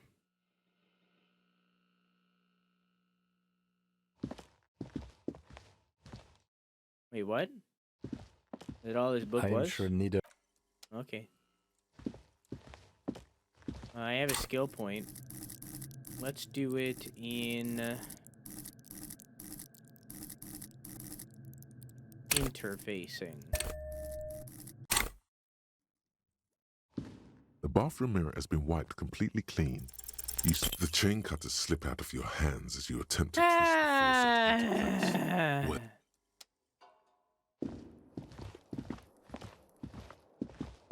I tried.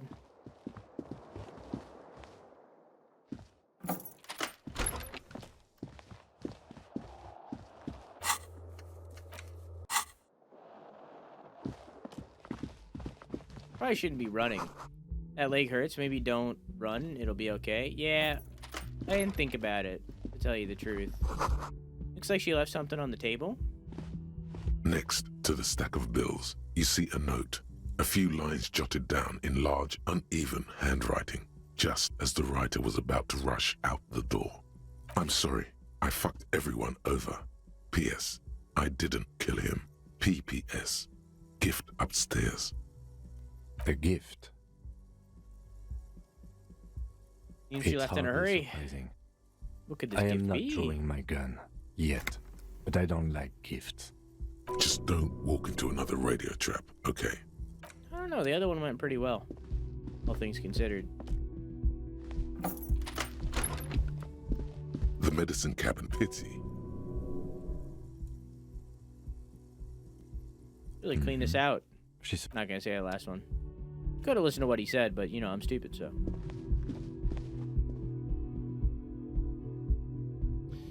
What are you gonna do?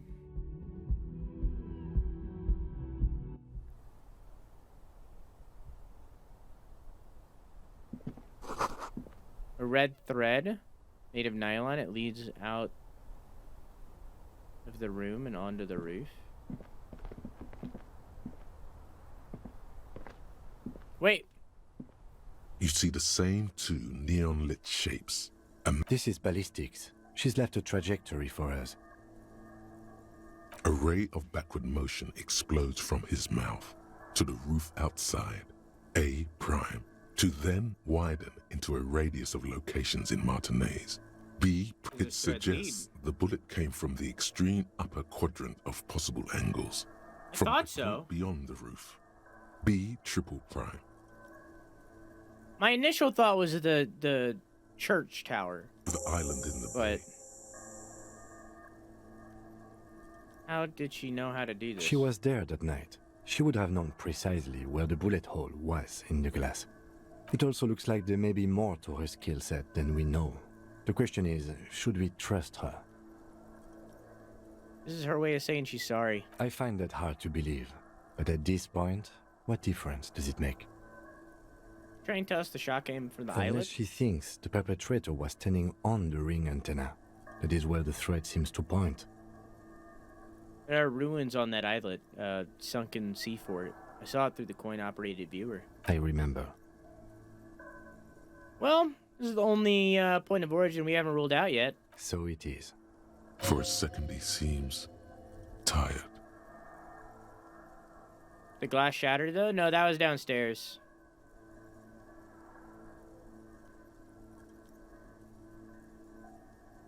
Maybe we need to go to the island. He sees danger. Another trap, perhaps. He must be cautious for a reason. This man has decades of experience. Well, I'm going to the island. You in? Of course, of course. I mean, how do we get there? Joyce Messier had a sloop, but she's gone. Helene, the net picker. She's tarring her boat. Ah, yes, of course. The village. Let's go. Let's leave first. Go out this way. So we can loop around, because we already seen what was upstairs. So let's loop around and see what's up here. Also, I'm curious if the thread actually leads outside. Like if they thought to model it out here as well. Yeah, they did. They're just tied to the antenna. I respect that. I respect that.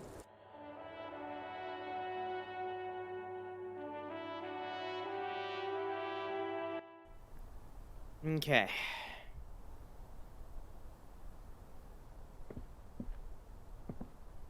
Anything else? Also, I think it's better for me to use the elevator on this leg, when you really think about it.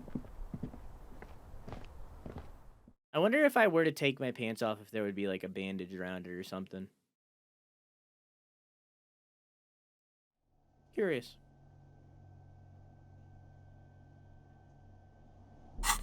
Okay, let's see. Let's see if they thought it through.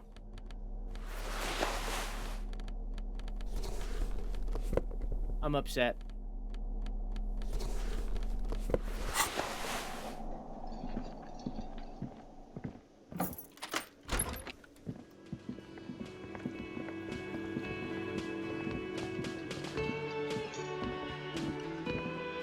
Hey, Gart. Oh, you're up. It's good to see you back on your feet. Did you like your room? I cleaned it for you.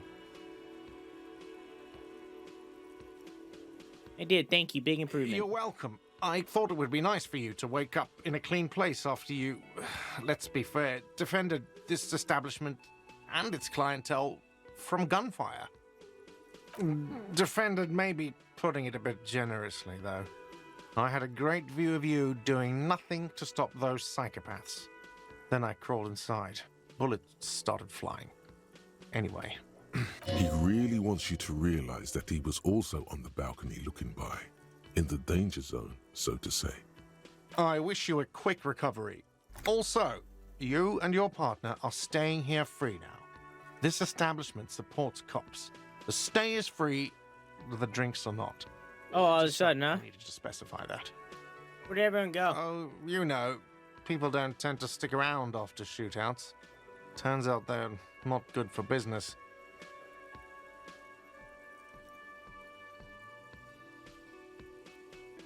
Okay, so I have to mention, when it happened, you were right out there on the balcony. Yeah, I was. Yeah. That's because I'm a badass. It really took courage. Don't pick at him.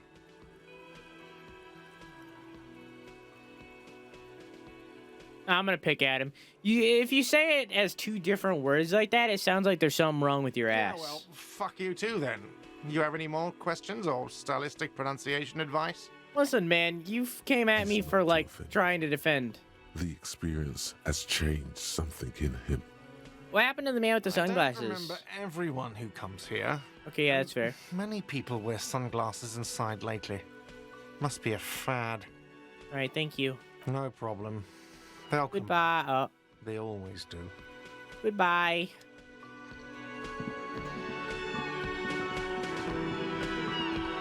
Still chilling? Hi again, Gendarme. Okay, never mind. This guy's gotta be something. Well, this is depressing.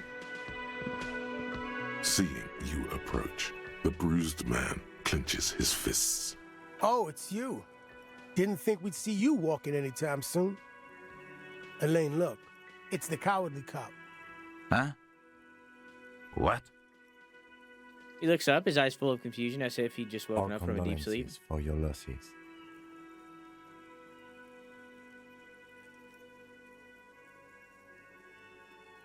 Is he okay? Does he look like he's okay? He does not. His unshaven face is almost grey, and he reeks of piss sweat, and booze. How badly was he hurt? He wasn't. That's the thing.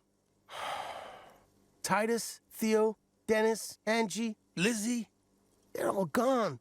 But he got away without a scratch. There's nothing left.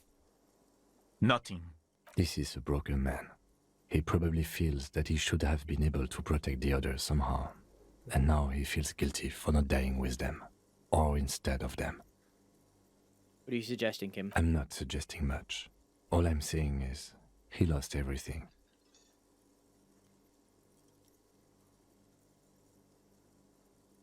Shit's tough, but you need to get off your ass and finish it. What? For now, Wildbine's all the people responsible for the deaths of your friends. Just gonna leave it like that? Sons of bitches. Was this really the best idea? I guess you may have prolonged his existence a bit, if he can still remember this when he sobers up. If you think this will keep him from offing himself, I'll make sure to remind him. So far, I've just been pouring whiskey in him to keep him sedated. So what's gonna happen to the Hardy Boys now that Titus is dead? Titus is fucking dead. What's gonna happen to the Hardy Boys? Look around you, man. This shit is done. There are no more Hardy Boys. Just gonna go back to hauling containers in the harbor? No, man. I don't know. I guess the Union will still be policing the neighborhood, but who's gonna do it now?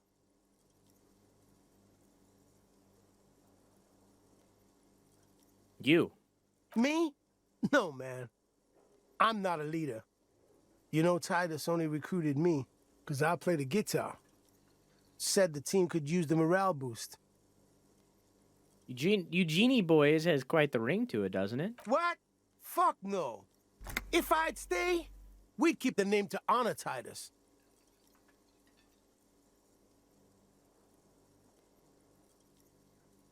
You're gonna do all right. No one's born to lead. Titus was, but thanks for the vote of confidence.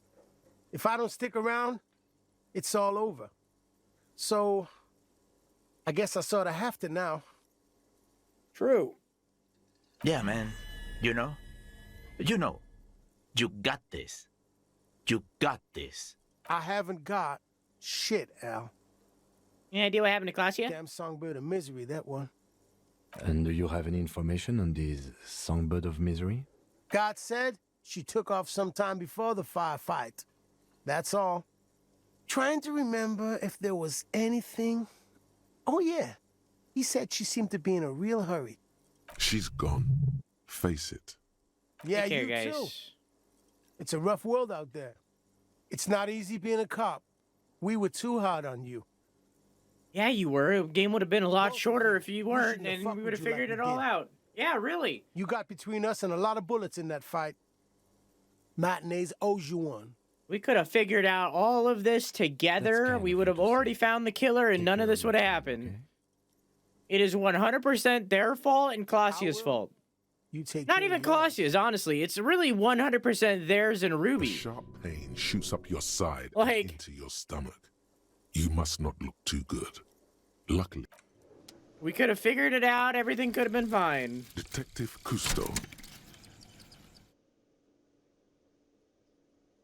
Monsieur Cousteau, the reward for coming up with your classy new name has arrived. What are the attributes Detective Cousteau should gain in?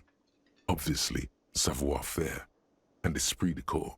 You know exactly what they do and what those words mean. I don't. They're refined, like you.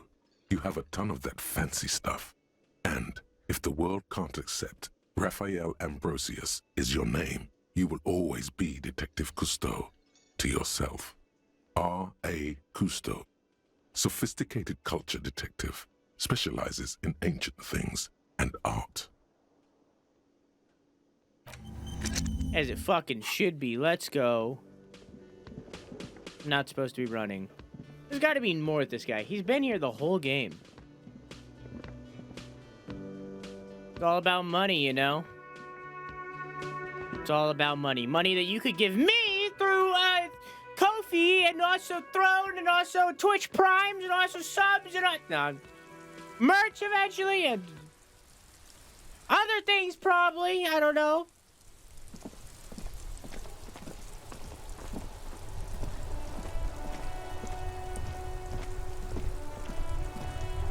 The graffito has been painted over the traces of the fight that took place here. It smells of blood and heavy fuel oil. This was Cindy the Skull. Looks like Cindy the Skull finally found the words for her masterpiece. The lieutenant crouches, touching the fuel oil with his finger. Looks like it, yes. This is still fresh. It wasn't here yesterday. Smell heavy fuel oil. Blood. Some of it is even yours. Heavy fuel oil. Isn't that flammable? What are you trying to imply, Fingies? You could buy some smokes, light up a ciggy and throw it in there. You know, just to see what happens. See if it's flammable. It's better that way. You know, he's got a point. You got a point. That's definitely what I'm gonna do. Good night, doggo. Have a good sleep. Yeah, I love you. Mwah! Currently very behind on VODs, but I'm getting there. It's getting there. 25. I'm about a week behind right now. About. But I'm getting there.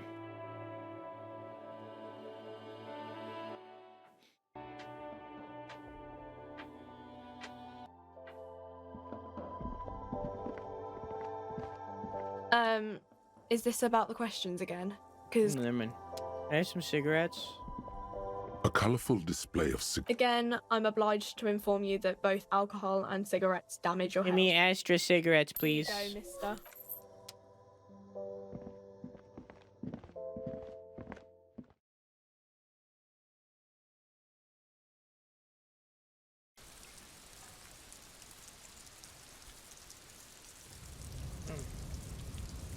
Alright, cracked my back.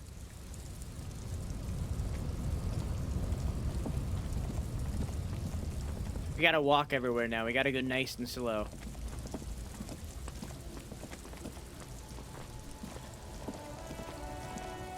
I think we would have like a cane or something.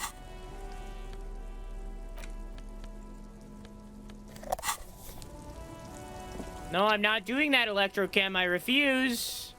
We quit. We quit the drugs. We're not smoking. We're not drinking. We quit. Cold turkey. The graffito has been painted over the traces of the fight that took place here. This was Cindy the Skull. Step back, Lieutenant. Set the graffito on fire. The fuel oil catches fire immediately with a low hiss. A bright orange flash across the surface of the lettering. The falling snow turns to vapor above the burning message, mingling with the black smoke. What if the words are not directed at the people of Martinez, or even the coalition aerostatics above the city? They're meant for something above even those. Disco Elysium! The lieutenant has taken a small step back. He looks at your face illuminated by the flames and nods silently. Then the fire falters. The flames warmed him too. Not at all in a bad way. Let's go to that island. Slowly, the flames subside, the fuel burning out. The air still smells of mazout and springtime. What? No, I'm not gonna do it. I'm not doing it. Chance to start smoking cigarettes for now, but don't worry. No, I'm not doing it. I refuse. Cold turkey.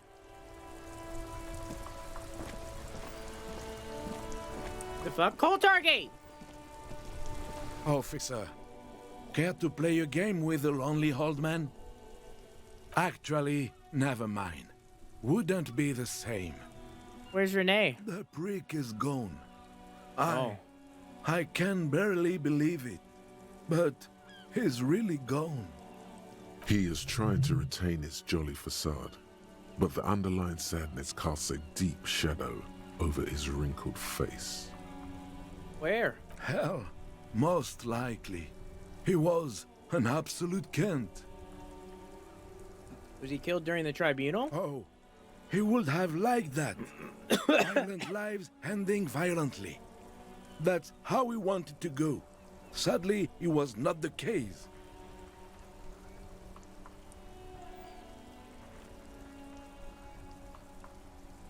His hungry little heart finally gave out. The dock workers found him in the guard booth this morning. Wasn't even supposed to be working for another week, but he just had to prove how tough he is. Guess he was about to head home, 'cause when the dock workers found him, he was wearing civilian clothes and not the Kuketu uniform I saw him in all the time.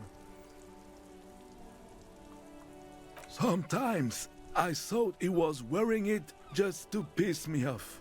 Now the joke's on him, 'cause he's gonna be buried without it.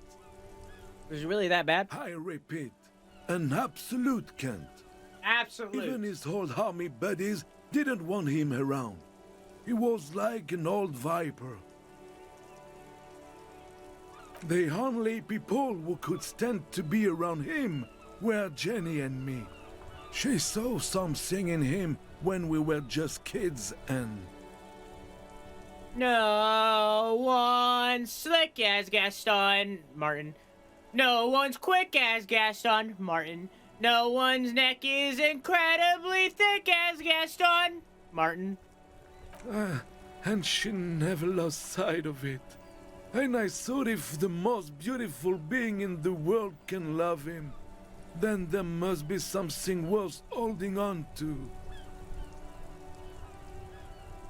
Did you love him? We've hated each other our entire lives. So much, in fact, that... Yes, I loved that angry prick.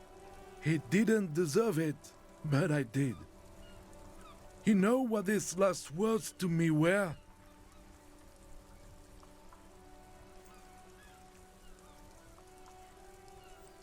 Something mean? In Guillaume's time, you'd have been shot without trial.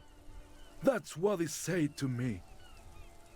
He lived a cunt, and he died a cunt. Let's leave it at that. You know what happened to his medals? I took them for myself. Took them to remember that old cunt. Nobody knew him better than I did. And I want to remember that old cunt by something. He likes the word old cunt. He's loving it. Here you go. Let me see. This was 60 years ago. We all went to that parade. Young René looked so happy, and Jenny...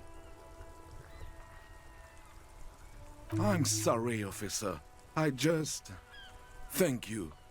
Thank you for this little memorabilia.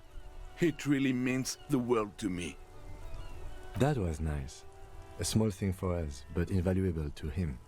He probably didn't even know René had the photo.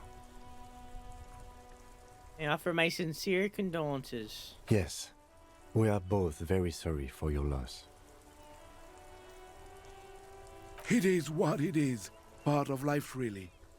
But to know someone for 79 years, then one day they're just gone.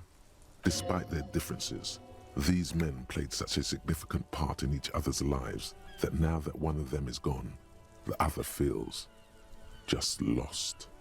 I just don't know anymore. About anything, really.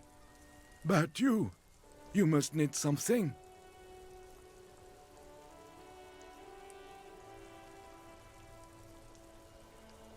Bye for now.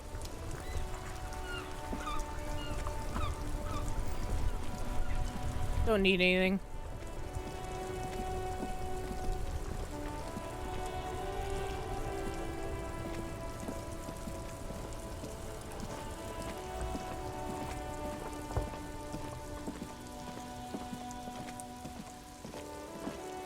Just a nice slow walk. We can't run right now. We might hurt our legs, so we just got to take a nice slow walk over to Lillian. Just a nice jaunt.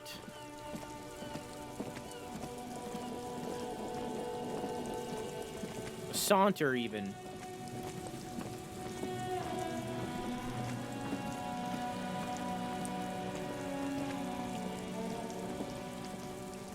If only I found my gun. Hello.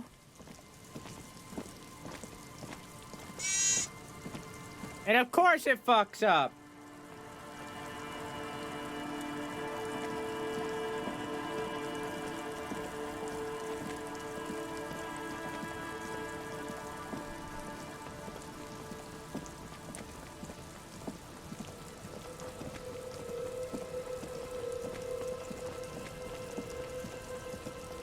nailed it. It's only fitting.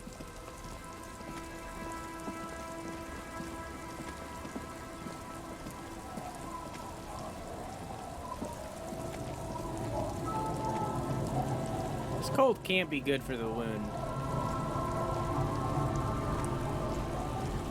Officer, what happened? You're limping. Why are you limping? You look terrible.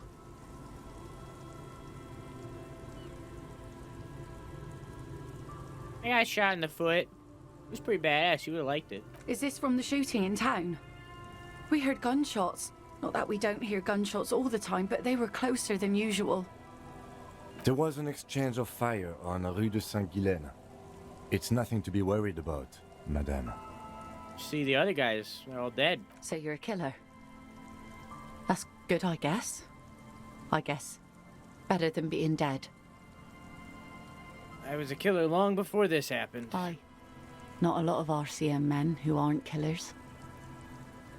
I have a question for you, Lily. Of course. Can I help you with something? We need to get to that island. That won't be a problem. It's wind still and the tar just dried. We've got 2 days of relative sunshine ahead.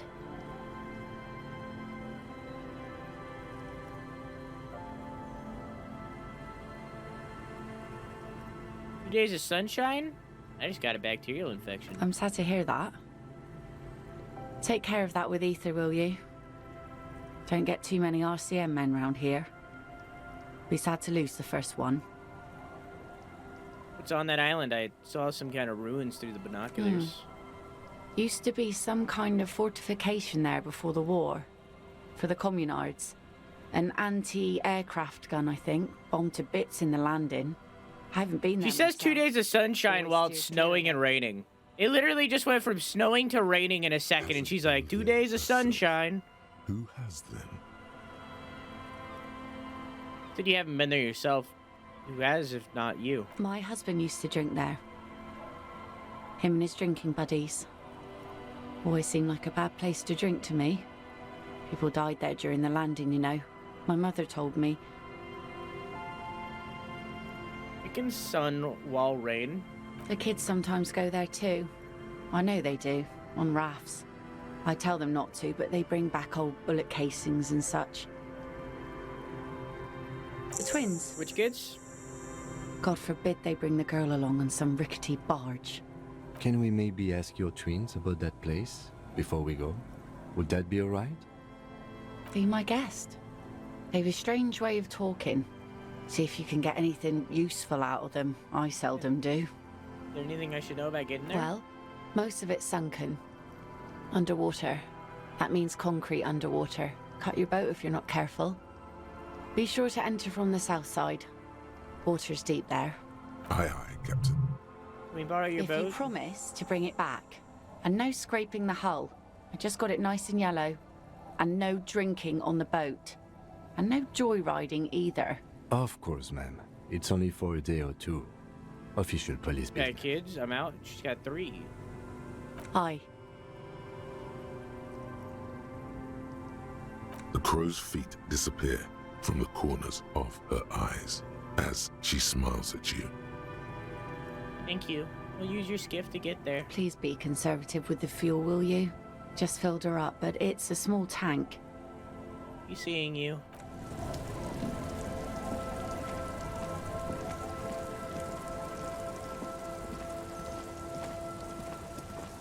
She's a MILF. And she's a GILF. Our tenant, the policeman. I hope the waves don't keep you up at night. What can I help you with? I got shot. Even I can see that. I told you not to bring your trouble with you, policeman. We've got troubles of our own here. Though I suppose you took the worst of it. Turns out you were your own ill omen. Guess you're right. Men with guns were coming for me after all. I'm not sure those were the loss of the men with guns either. There are always more coming for your kind, officer. Going around showing your wound to everybody, of course.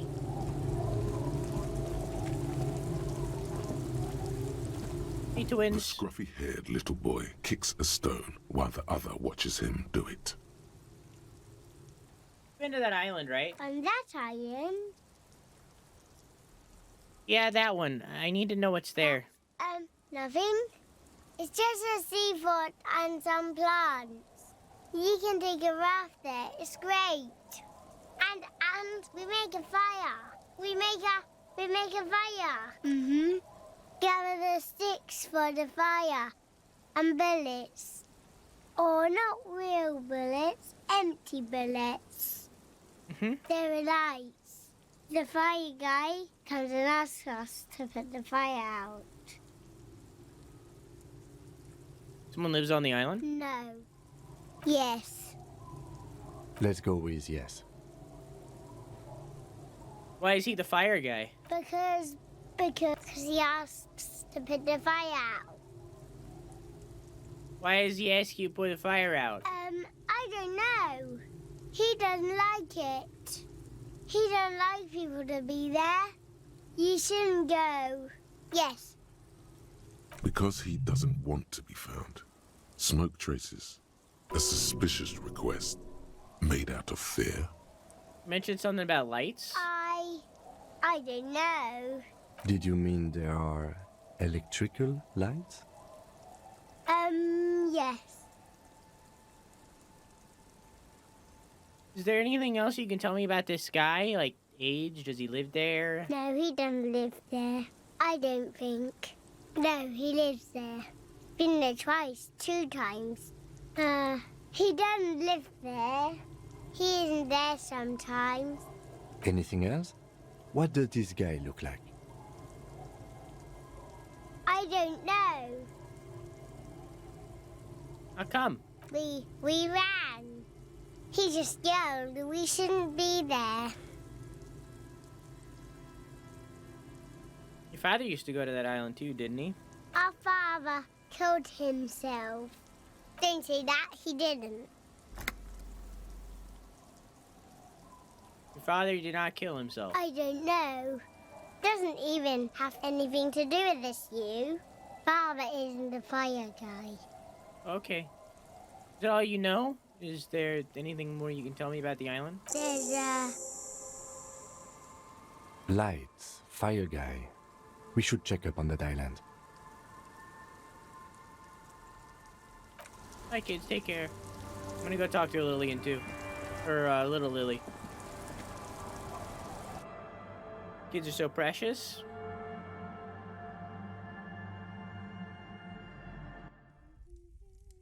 That's why I didn't say the children are stupid to them. Meanwhile, I did punch Kuno. Mister, what were you doing in my fireplace? There was a phasmid in it. I was trying to catch it. Oh. Okay. Oh, that's it. Okay, Bye. Bye. I was hoping she would have something to say since she might have gone there. But I guess not. Okay.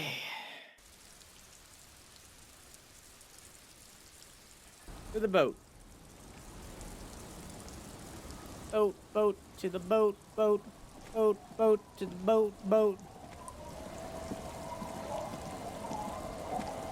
Hear that, chat? We're going to Walmart.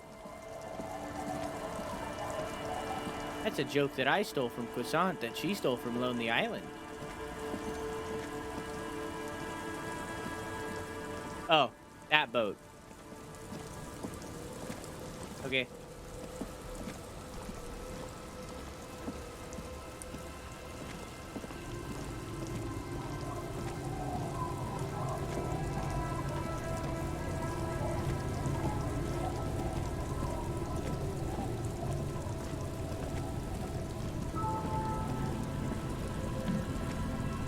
A skiff with a small steering engine in the back floats on the calm mirror of the sea. Its 2 seats are empty. Once you get in, that's it. One pull of the starter handle, and you're off into the bay. A strange trepidation comes over you. Are you sure you want to go now? Have you made all the necessary preparations? Closed all your accounts? Remember what the net picker said. It's a small tank. You won't be going back and forth on this.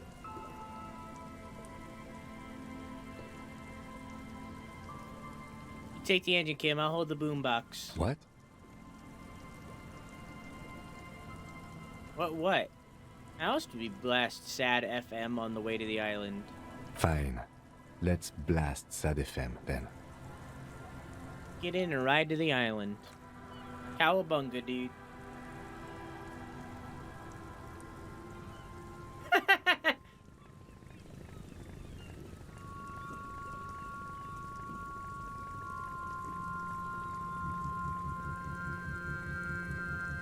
Want to be free.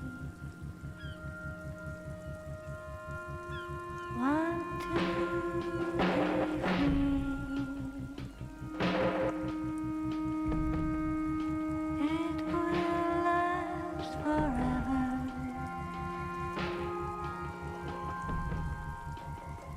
Eternally.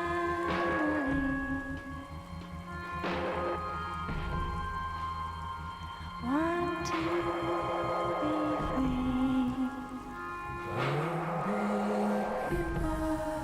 Want to be free. It will last forever.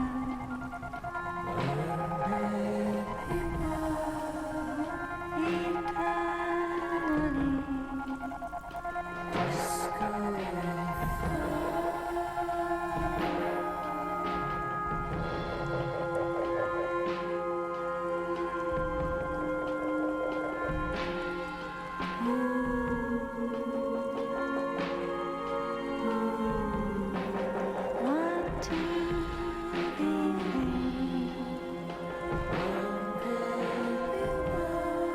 Want to be free.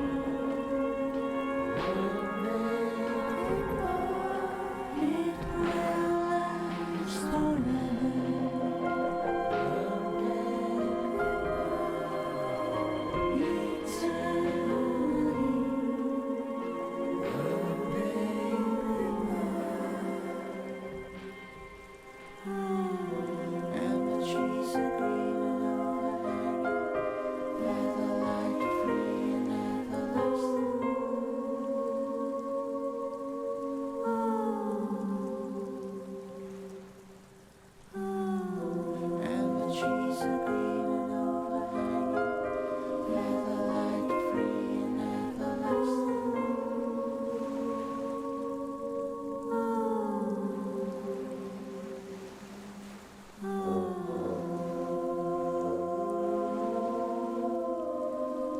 Want to be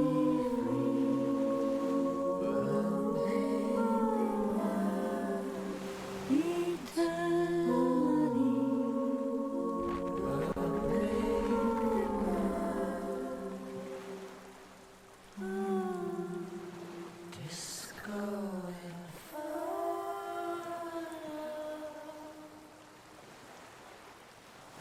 The boat comes to a slow stop. The lieutenant turns the engine off. Then there's silence. In the silence, a sputter of wings. A flock of quails takes off in the distance. Hey, Volson, how are you? There is very little wind here today. The ghost is standing still. You look at your arms, then the cliffs above you. Let's go.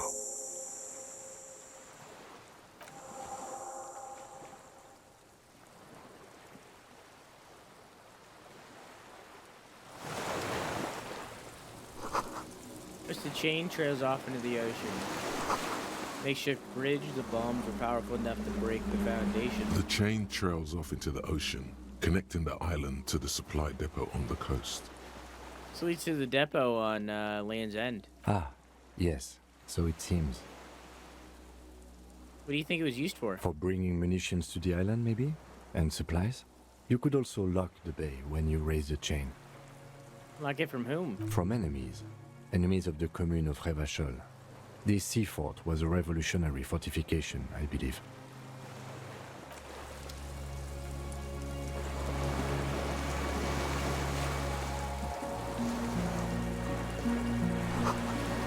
stairs feel ancient. Soldier's feet ran up them long ago.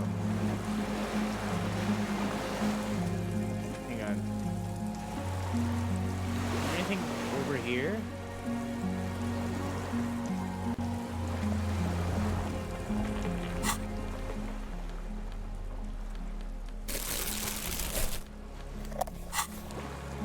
I don't really need the flashlight right now. Or that. Honestly, I feel like this is all I need for the bolt cutters. Yeah, no, nothing. How you doing, Bolson? Doing well? Hope everyone is well. Well.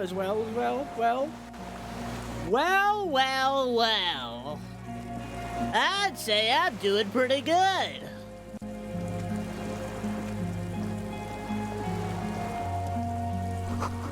Tension, inflammable. A lingering trace of mazout in the air. And fuel has leaked out of the barrel. Black, vicious. I suffer? Why do you suffer?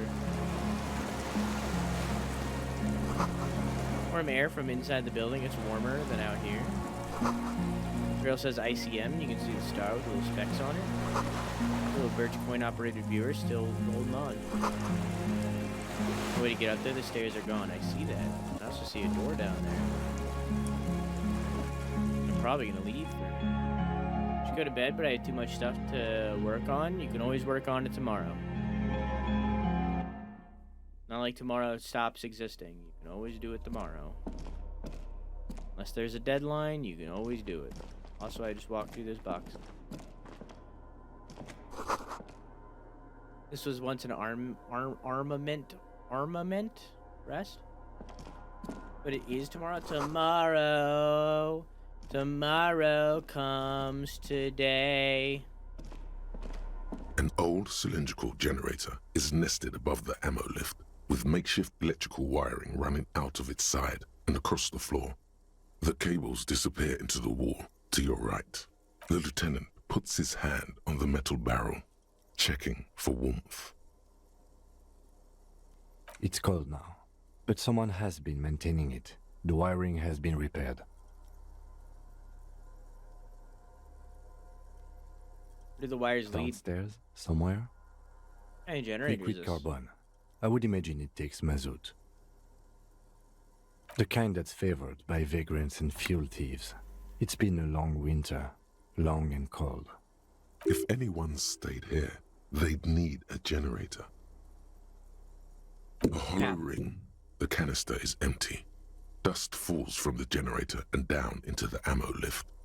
The lieutenant assists you, holding the canister up to the fuel tank as you tilt. Dark brown, viscous fluid pours out, and the room fills with a chemical smell. There's a red starter switch on the side of the cylinder and a start rope on the other side. The lieutenant flicks the switch. The recoil start wakes the old generator up. The machine sputters like an old warhorse before settling down to a rattle. That should do it.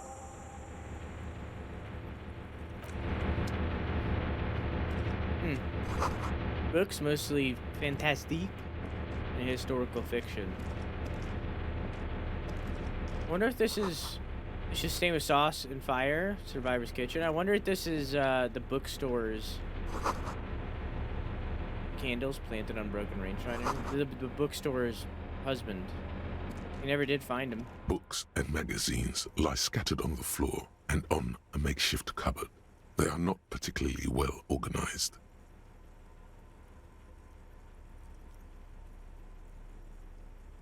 Trying to learn Blender. My brain has been rather fried. Most are soft covers, serialized fantastique and detective stories from the 20s and 30s. This disparate digest includes the classic Animal Adventures. We're almost done. Among what is mostly commercial fiction and serialized stories, you find a magazine cathodique for electrical engineering. Then it's back to pulp. Light erotica, an international thriller about circuit benders. Someone's made themselves a home. Not that you can tell. Could you imagine, though? This is a digest of someone who's dead bored. Most of it is for entertainment purposes, fittingly right next to the radiola on the floor. You do feel... Probably should listen to that. Too late. There's a greasy old spring mattress in the corner, resting on piles of soft-cover books. White linen and a pillow are visible under a worn-out caracal blanket. Someone has been squatting here. The linen is fresh, recently washed. How recent? You force the rest of the sentence out through pain, thick as molasses, no longer able to hear yourself speak. You know, officer, you can rest here if you are feeling tired. I will keep watch. You could use some rest for what's ahead. No time. Yes, any time. If you need a rest later, it's okay by me. You don't have to be a hero. No, I'm good.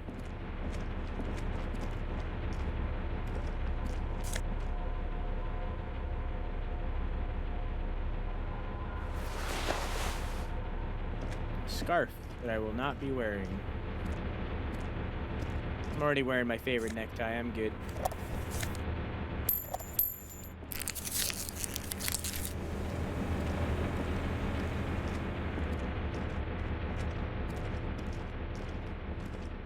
Green paint flicks off the monoblock aluminium cabinet. There are rows of switches on the front panel, a frequency band, and even a keyboard.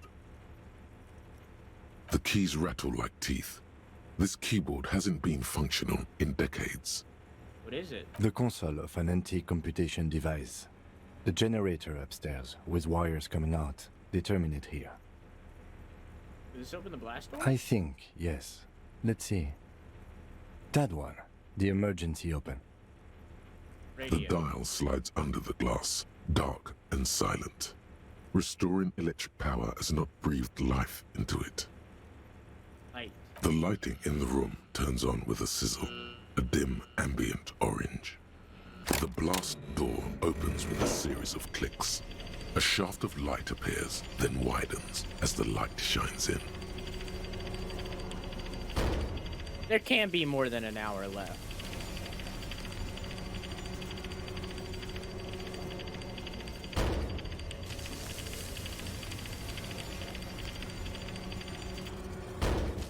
A sudden wave of anxiety makes your skin crawl. There's totally more than an hour left? How much we talking? There's something there, waiting.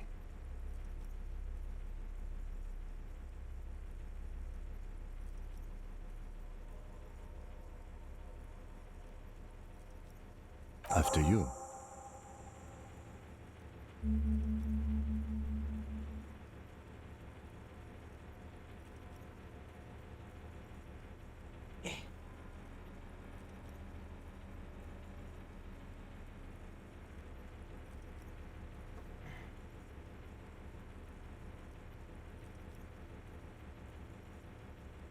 I'm scared. Don't be. I have a gun. I don't have a gun. Extra good that I do. What's there? Pointed door. I don't know. A thin wisp of smoke rises from a charred black fire pit. The wind picks up, then dies down again. Let's go.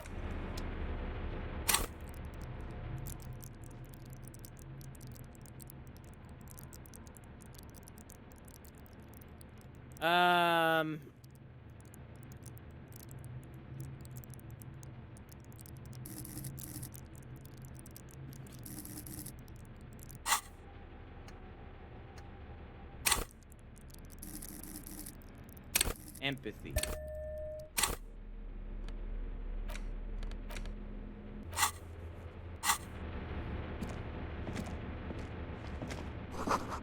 Hatch is jammed shut. Then a door.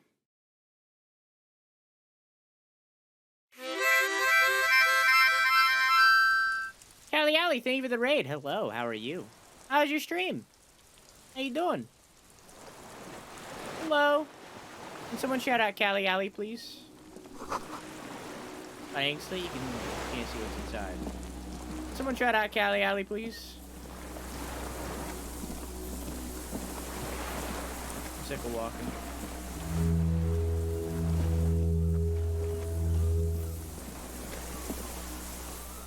How is Pokemon, without saying anything about the game, how is Pokemon? Oh my god. Stop telling me what to do. Let me take it at my own pace, okay? Let me... Oh my god. Here they are. They've got fucking bows on them. I can deal with the bows. That's... I'm gonna not say anything. How you doing? How's your stream? Another one. I started saying it more because of Spencer. So technically, if you picked it up from me, you picked it up from You were him. calling Spencer ma'am? Is that what you're telling me? No, I call him sir. Uh-huh. Oh, I wonder, Uh-huh.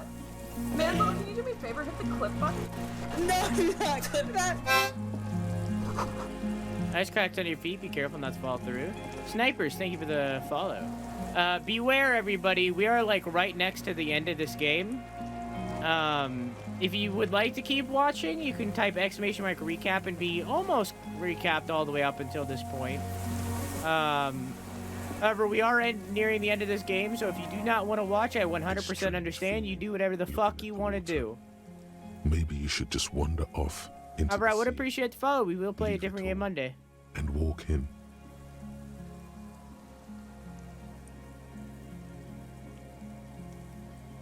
But it's cold. Yes, cold and still. But love is warm, like the inside of her mouth. Yes, please. Oh, fuck, yes. Go there in your head. It's been days since you thought about her. A week. No, we're not starting with that. Not now. Not this time. This thought is over. Why? Perhaps there's someone there, under the water, waiting for you, in front of the video rental, on the corner, at the crossing. Maybe you know it's going to hurt. In the still mirror of the bay, you see Martinez, reflected. Tall edifices of ruins reach into the water, like shimmering towers. And the shacks too. Pine trees and motor lorries, upside down. Islets and posts, like stepping stones, lead into the water in front of you. Go. Step in. It's been too long.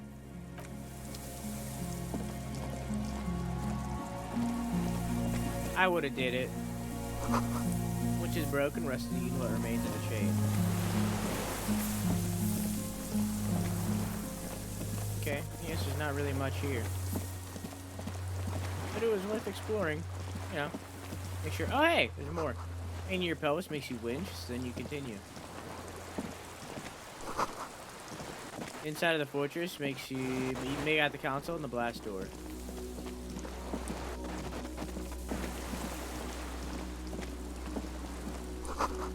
With their artillery maps showing the coordinates of the bay and Revachol.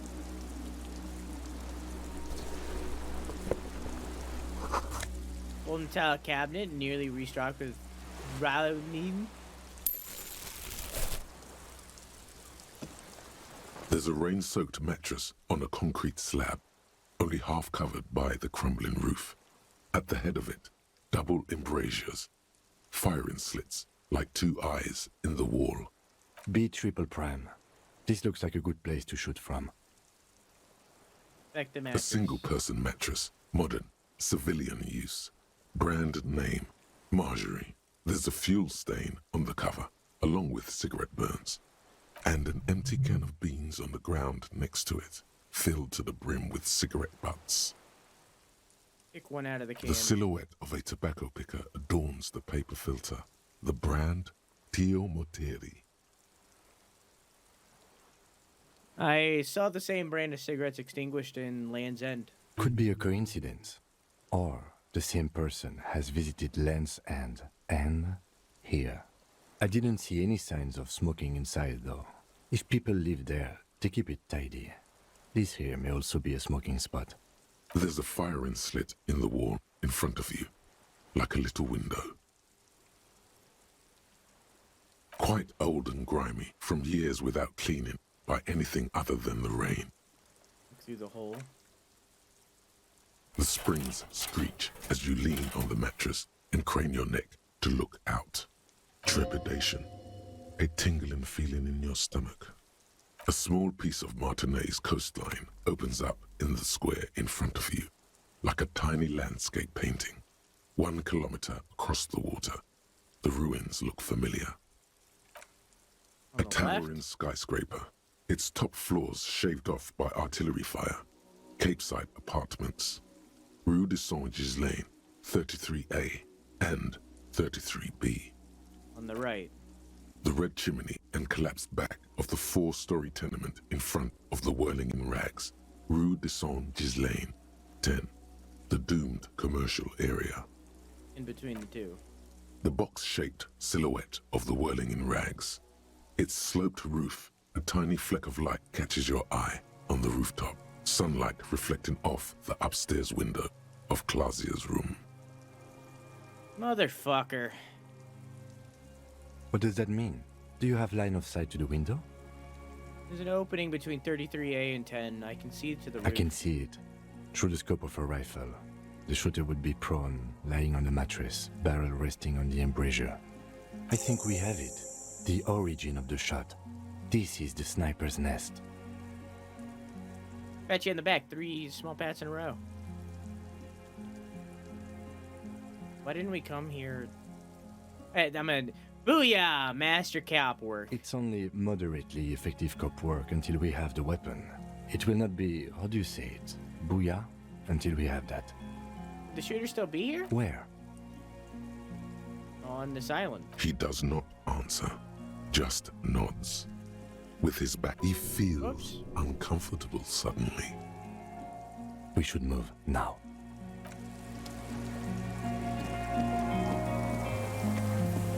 Into the bunker. Your eyes on your back. Someone's watching you, but you can't say where. That's not good. Traps up there. Well, that can't be good. Good night, Croissant. Have a good sleepy. I love you. Mwah!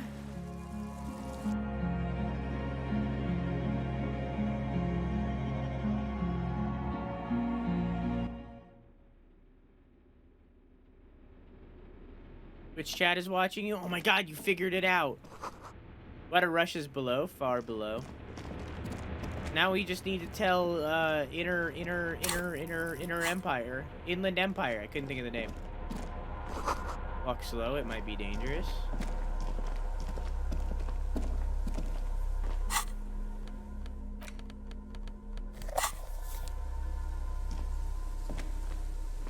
Can't go that way, so this way it is.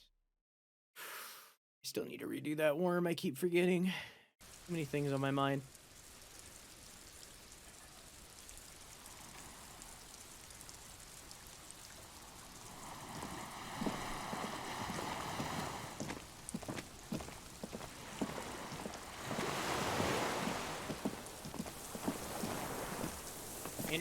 What?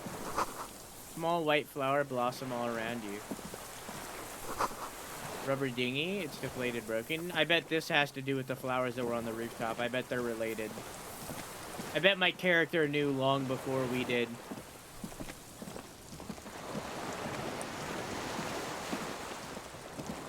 You know, like on the inside. Because we lost our memory, we couldn't piece it together.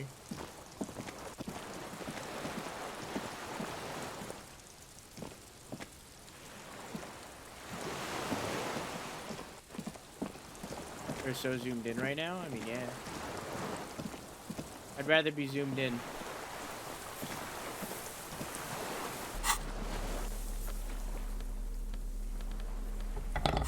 I've been playing like this the whole game. An old man wearing tracksuit trousers leans on the frame stock of his rifle. He gathers a big ball of spit in his mouth. Then spits it out into the extinguished fire before him. He raises his black eyes, hooded by creased eyelids, to meet yours. Unclouded by cataracts, his eyesight is sharp. He's practically tearing up from spite. Hatred got the best of him a long time ago. This man hates everything.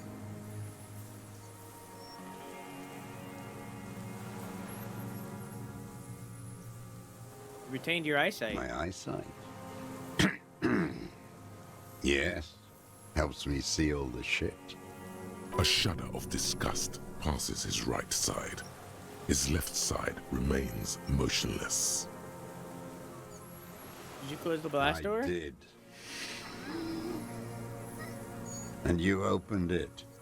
How? Fueled the generator and then used the console. I should have burned that console down. How did you know I was coming? Reactionary rock and roll music. Playing on the water.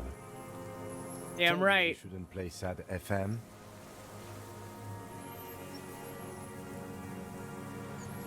It was not rock and roll, it was sad FM. Sad FM, huh? I always hated that station. Phlegmatic, counter-revolutionary dirges. Sadness is a mental illness. A weapon of the bourgeoisie. The fascists were right about rock and roll. It is degenerate, hip gyrating, mental illness music. Nice gun you got there. It's not nice. It's a piece of shit. But it gets the job done. Is it a Bell McGrave? It's a Triangong 446. A Samuran rifle. How did you get hold of one?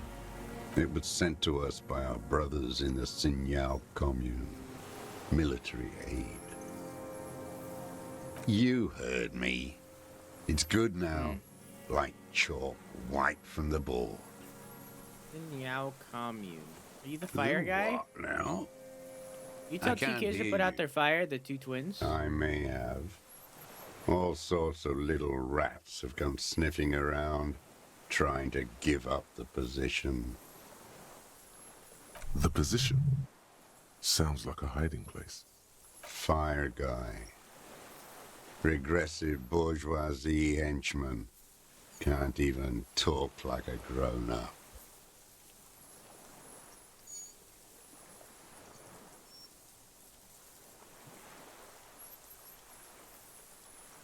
I'm not gonna ask him to do that.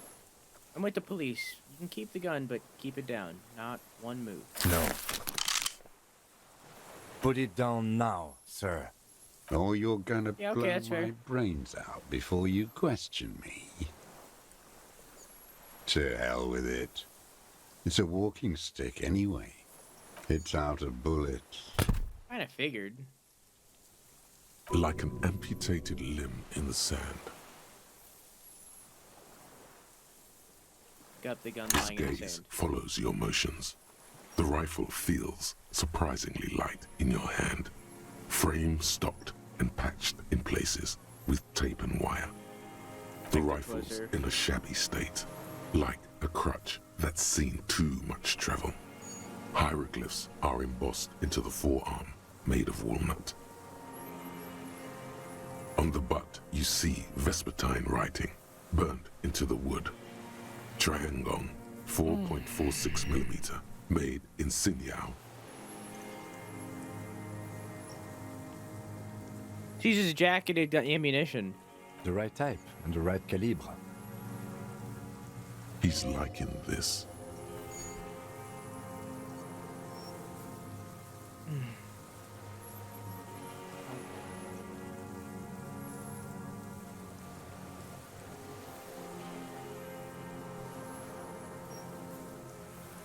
There you go. Much better. What is that? Looking at. Oh, I forgot I had these shirts here. I forgot these were here. I forgot that was a thing. That was at the beginning of stream. I forgot about it.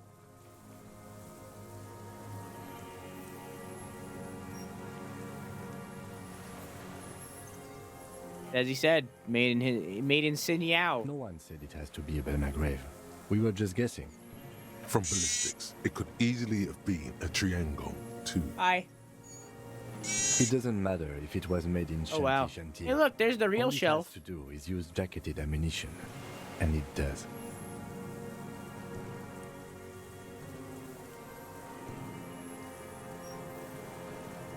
The old man keeps Stow following the your gun. motion with his gaze. His right arm twitches suddenly. This looked very much like the murder weapon. It can be used against him to get a confession in time. Who are you? My name is Josef Lilianovich Dross, Political Commissar of the 114th Anti-Aircraft Division of the 4th Army of the Commune of Revachol. I am a deserter, a partisan, and a prisoner of war. This is my termless surrender. The commune of Revachol? Do you mean the ICM? You're a holdover from the... From the Insulindian Citizens Militia, the army of the revolution. I was recruited in Jamrock in 07, trained in the École de Contrôle Orient, and consigned to emergency defense duties in 08. I left my unit on the eve of the landing. When I returned here on May 14th, the commune had fallen. Still armed and ideologically trained, I wrote a criticism of myself and resumed partisan duties. How long have you been on the island? 43 years. No. I've been on other islands too. I was an resurrection until they turned it into a spa in 18. Then I was an E-48, a nameless sound, until the sea washed over it. Then I came back here. That was 22 years ago. You've been hiding here for 43 years? 43 years and 10 months. That's insane. It's not how a human being should live. But I had to. I couldn't just forget. I couldn't just forget what I saw. What have you been doing during all this time? Hiding, fishing, waiting. Where the afternoon grows late, on Rue de Saint-Ghislain, people walk home. Street lights will soon be lit. Further inland, the streets are alive with workers, men, women, children, street hawks and migrant laborers. The temperature is steady. Alto cumulus clouds form above Precinct 41. Two police officers step out of the Whirling in Rags cafeteria. Satellite officer Jean-Vic Mayer inspects a series of burnt black letters splashed across the plaza mosaic. Patrol officer Judith Minot points west. The fishing village. She glances at her watch. We meet in 15 minutes. It's a 10-minute walk. The officers go, leaving behind the writing, still smoldering. One day, it says, I will return to your side. Always waiting. For what? For her to return. Her who? Girl child. Revolution.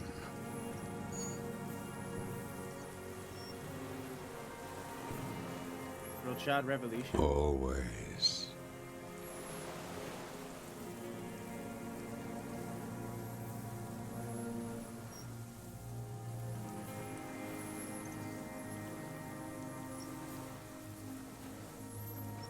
Nothing in history is guaranteed, but revolution is still possible. No. The material base for an uprising has eroded. The working class has betrayed mankind and themselves. The historic opportunity for a revolution has passed. It will not come back anymore, however hard I try, whatever I do. You said you deserted your unit? I was just 16 years old, 15 when I volunteered. I had a lapse of faith. And of courage, too. You What do you could mean? say I misunderstood the historic role of the proletariat. and thought Mazovian socioeconomics were fallible. For a second, I doubted the irreducible laws of historic materialism. A second is all it took for reaction to take hold.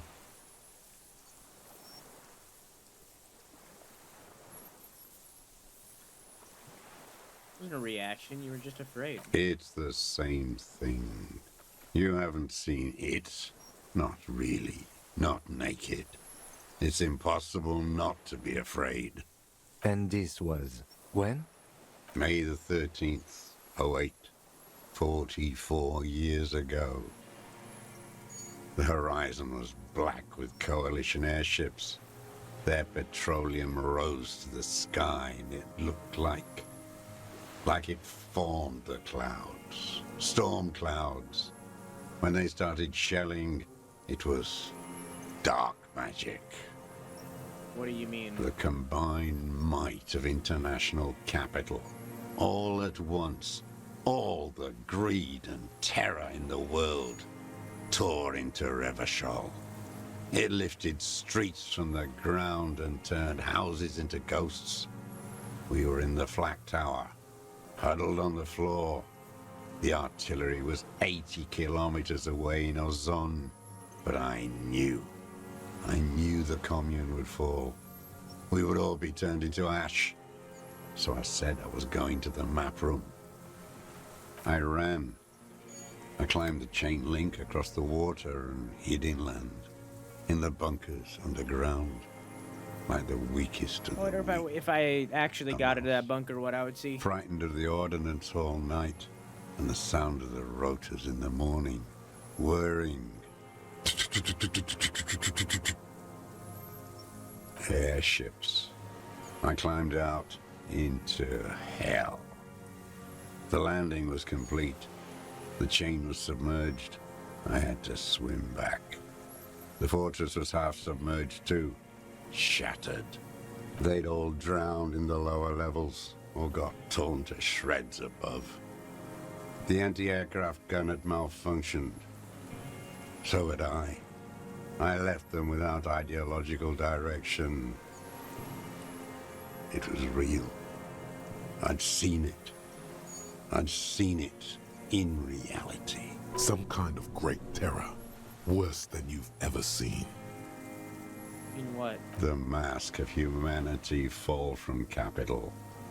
It has to take it off to kill everyone, everything you love. All the hope and tenderness in the world. It has to take it off just for 1 second to do the deed. And then you see it, as it strangles and beats your friends to death. The sweetest, most courageous people in the world. You see the fear and power in its eyes. Then you know. What? That the bourgeois are not human.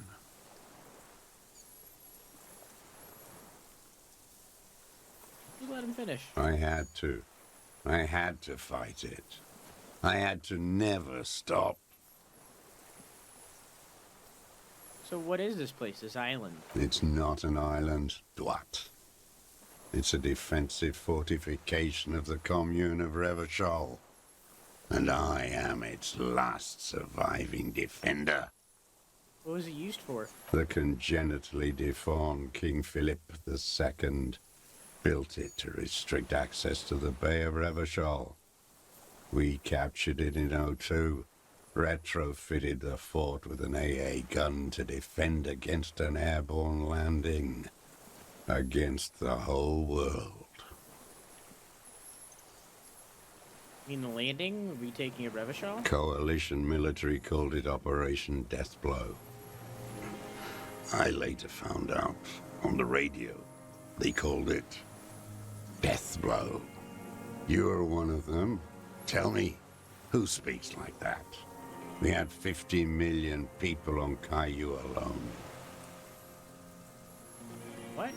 Coalition military called it Death Blow. I later found out on the radio they called it Death Blow. What?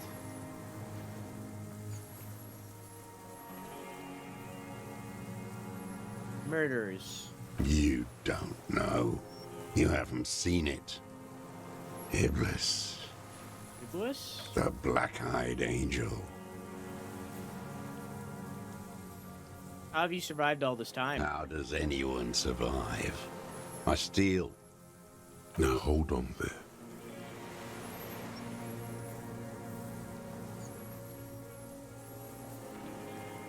That's a choice. Could have become self-employed, create the You're system. insane and grotesque. Everyone steals. Vegetables, supplies. It's the life of a dog. How is your health, Mr. Dross? I've been throwing up blood since winter. Red, like beetroot. Been passing it in stew, too. Delicious. The RCM can provide medical services. You need to be looked over. I need to die. You don't have medical facilities. You have guns. That's all they give you. Toy guns.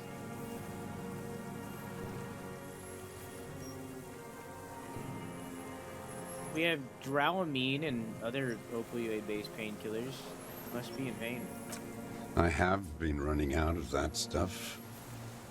There's no way he could manage the pain without them. It's safe to say he is addicted to painkillers by now. You like Dramamine, don't you? It's the little joys. A dark joke, a sunshiny day, morphine. Seriously, do need to be looked over, and we can do it. There's nothing to look over. The triage is in, and it's black. Administer morphine. Moribund. How have you coped mentally? I haven't. I have holes in my brain. Years missing. Others filled with pain only. A decade of... I don't even know what. Inferno? I also have holes in my brain. No wonder. All your minds are rotting from the radio waves. I watched the traitors of this city turn the lights back on. More and more each year. Ruins glittering in the dark like a fucking merry-go-round. It's disgusting. Are they not heartbroken? How could they have moved on? How have you concealed yourself? It was hard in the Thames. I didn't have partisan training. They were searching for stragglers, those bloodhounds. Floodlights on the water at night. There were posters, campaigns. We communards still hoped, and they needed to snuff that hope out. The East capitulated. Martinez and Cold City were turned to dust. But Jamrock, Forburg, even Coron, and Boogie Street, of course. Those fucking kips had Marsov coursing through their veins. And others too. Some cordons of Revachol was still fighting.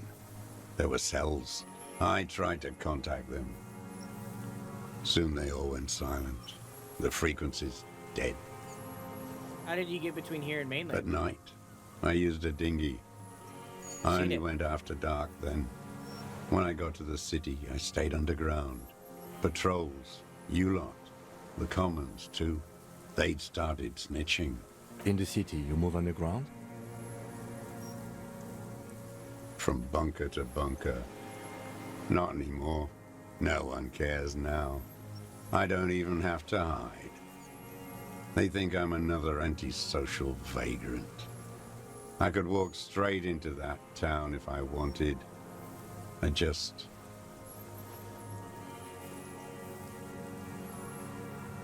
Why don't you just walk there? I don't want to.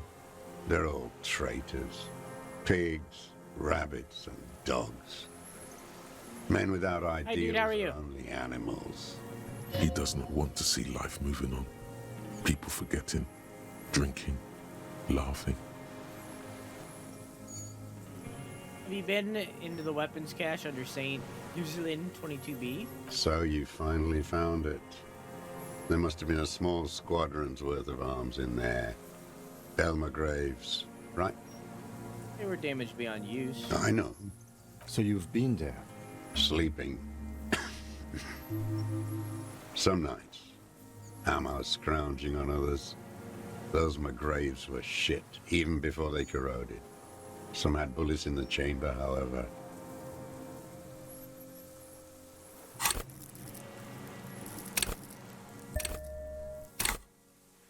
There's a small bunker under the Feld building. Have you stayed The there? propaganda bunker. Real quick.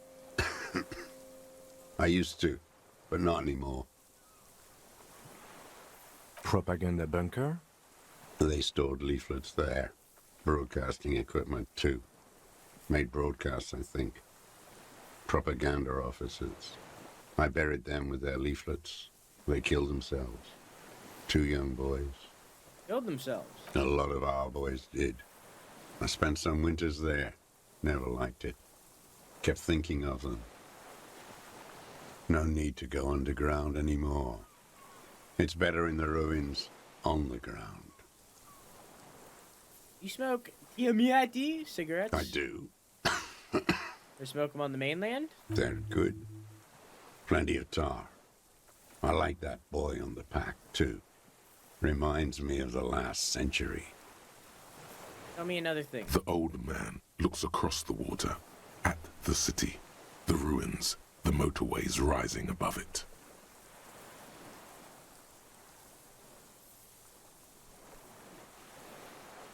Said this is your turnless You're surrender. with the RCM, the coalition-appointed mob that enforces bourgeois morals in Revachol.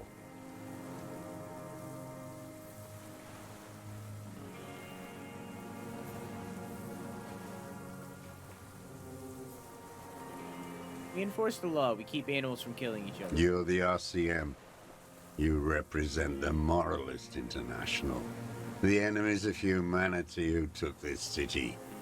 I represent their adversary, le Parti Communiste dans ce land. Take me to them as a prisoner of war. I have relinquished my weapon. I can no longer serve.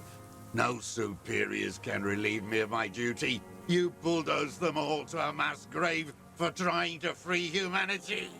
A spray of blood from his mouth on the black charcoal in the fire pit. You're a communist soldier from a communist army. No, I am not a soldier. I am an ideological officer. I belong to the party, not the army. You said you were trained inside the defense corps. Trained in historical materialism, then assigned as a political commissar by the party. These things used to mean something. What does political commissar do? The old man does not answer. He tilts his silver head and looks at the reeds. You see a small tremor pass through his legs. His job was to assure the army answers to civilian control and follows the ideology of the Commune. Scientific communism. A commissaire politique is a knight philosopher of the revolution, a future human. He was like a cleric, a shepherd. Like a priest? No, the opposite of that. A future human, not a human of the past. You're a trained communist. He nods slowly. Then another tremor.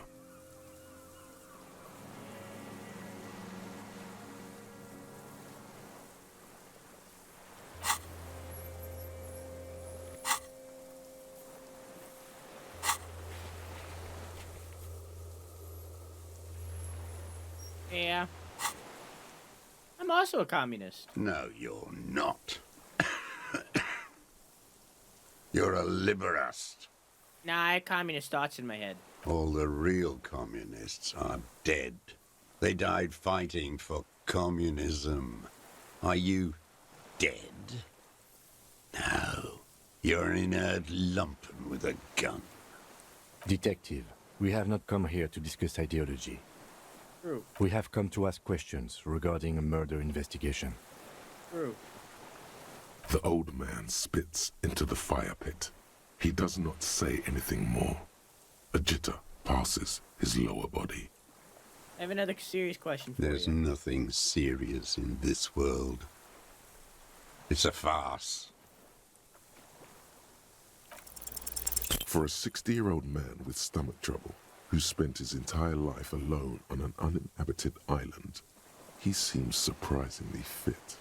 That's it? Squint at He's me. clearly a drug user of the painkiller sort, prone to erratic hand gestures, and malnourished. But that's it. The moment passes, and you say,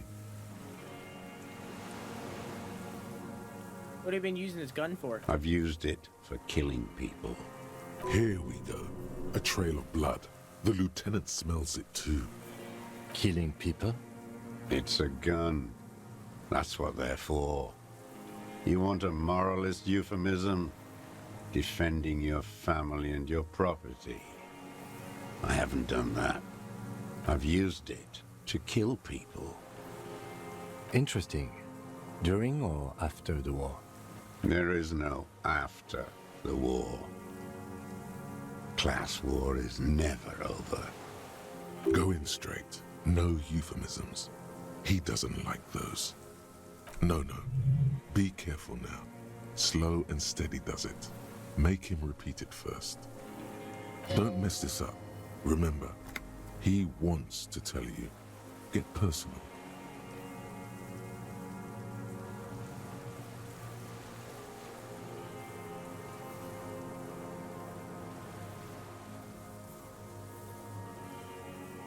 Have you killed anyone with that gun in the last 2 weeks?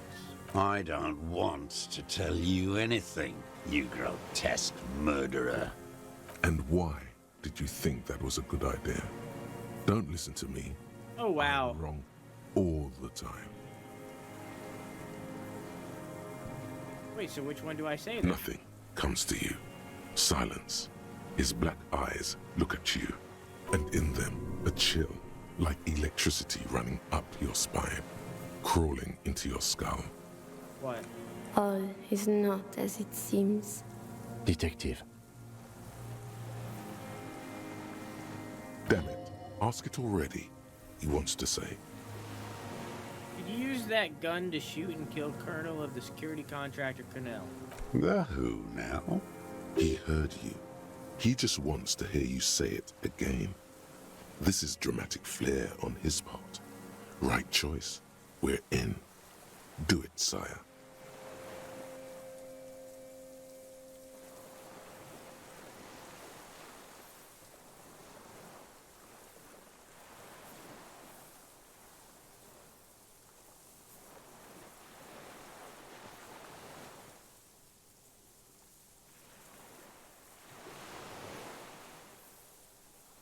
The fascist death squad who took a bullet in the mouth on the night of March 4th. Oh, yes. That one. Ugly piece of work, that boy. Hey, Ronka Bambo, how you doing, dog? Did you kill him? I am a son of a welder and an officer of the commune of Revachol. I do not collaborate with murderers and pederasts of the liberal regime. Tear into him. Pile it on him. Everything you got on him. The more, the better. The scent of blood in the air. But what else? There was something you can't remember. I need your cooperation. I've got this. Done the ballistics. Child came from this island. What am I forgetting? Put yourself on the side of your head. Wait, here it comes. The goddamn Maybells. The dried Maybells on Clausia's roof. Oh, yeah. There were Maybells in the grass when you got here. And Yeah. Maybells on Clausia's balcony. Yeah. And nowhere else. Nowhere in all of Martinez have you seen them. It's true. Wait, don't forget the footprints. The diagonal prints in the dust in the secret space behind Clausia's bedroom. Now, they're gonna come up. Thank you, Head. You got it. Remember, the boot prints were like no modern soul.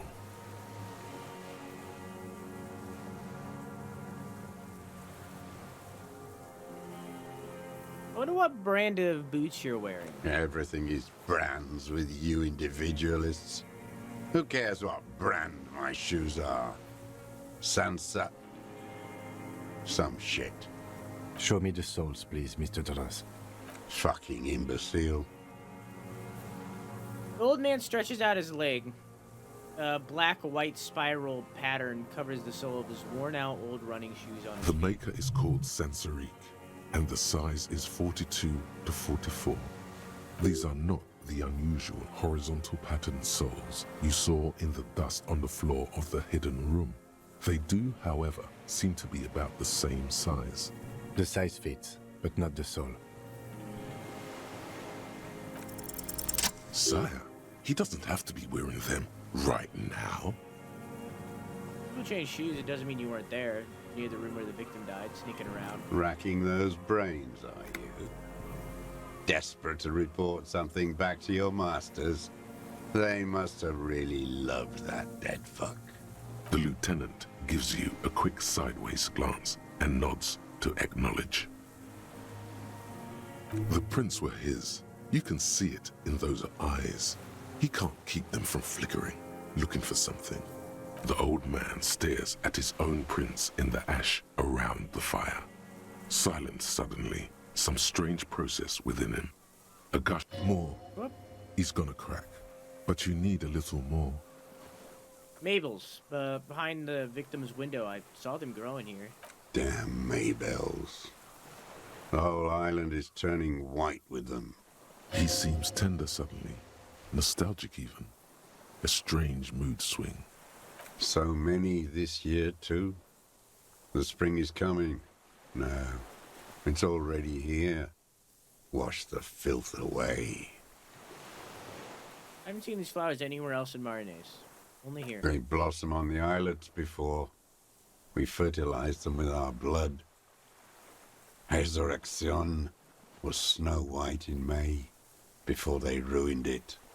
South, the Bay of Martinaise is dotted with little freckles of islets, turning green, with white flowers in white snow. The coast, too, before they piled their containers on top of it, filled with broken, useless trash for fat-fingered bourgeois children to play with. You must get around a lot to stay undetected all these years. Do you know any secret paths? Pinball workshops? I may. Curious tremor passes his face. A young woman named Claudia. Ring any bells? Flowers like these were behind her window. Claudia. She had intimate relations with the victim, the mercenary. With the victim. There is a small tremble. Looks like a smile. A crooked smile. Yet isn't quite voluntary. He's about to burst. Almost. But you need one more. Just one. Or maybe two. Done the ballistics. The shock came from this island. I saw you poking around there, looking for evidence. You're damn diligent when it comes to dead fascies. Did you like the view? You had direct visibility. There are embrasures in the concrete, specifically meant for a top follower to use. And you had a long-range rifle in your possession. You have been here a long time, Mr. Dross. Too long. You need medical aid. I'm ready to die. I've done my part. It's the best uninterrupted line of sight into that window in all Martinaise. Because it's a sniper's nest, you stupid fuck. Radio Gosh is right. You have worms in your brain. Leave no stone unturned. Get him on what matters most. I don't need your cooperation. I've got this. Not a lot of guns around that use military-grade ammunition, are there? It's a real gun. Not like your musketeer pistols. You look like imbeciles. Why don't you ask them to give you real weapons? Going against automatic rifles with these toy guns. Of course you got those boys killed. Damn, he saw you. He's watched it happen. So he saw you. Okay, so what? Don't let it divert you. Stop changing the subject. We have the murder weapon. You know what? You're right. I'm convinced this made the shot. Should we call it? Dramatically ask, you think we have the murder weapon? 4.46 jacketed ammunition, modified for range. We have it. This is it. You have the murder weapon. Good. This feels good, doesn't it? Tearing things up like this. When you have the murder weapon, you have the killer. Murder. You know who he was. A coalition-trained murderer. Armored and armed. He wasn't human. The blunt end of a hammer.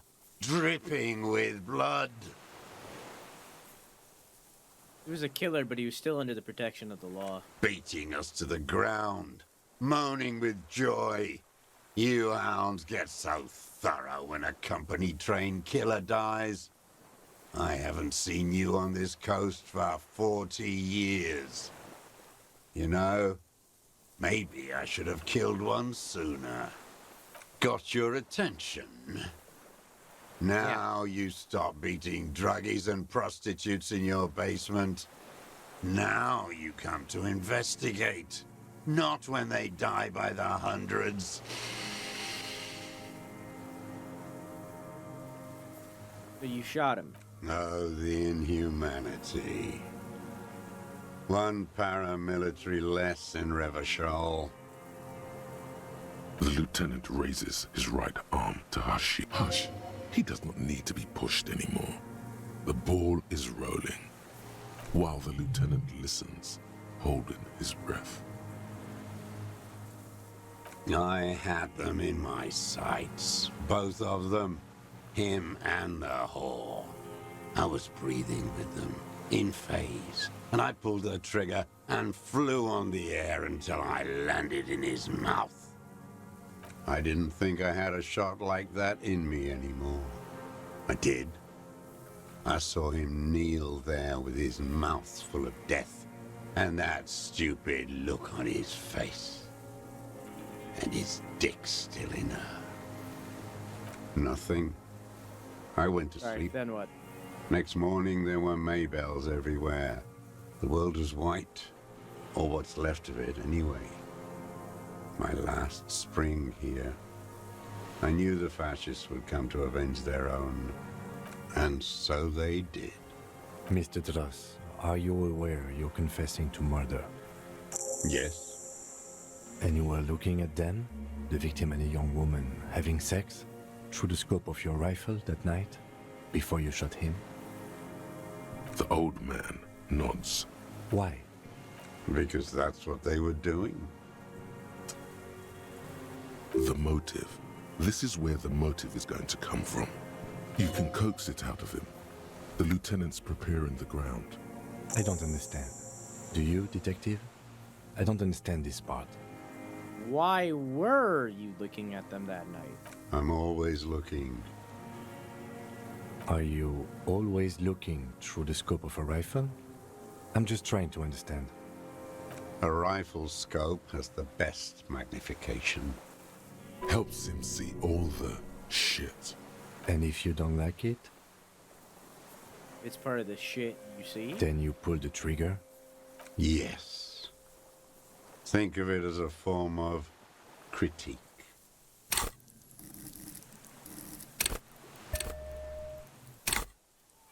Aw. But I just leveled it up. That's lame. Fair, but lame.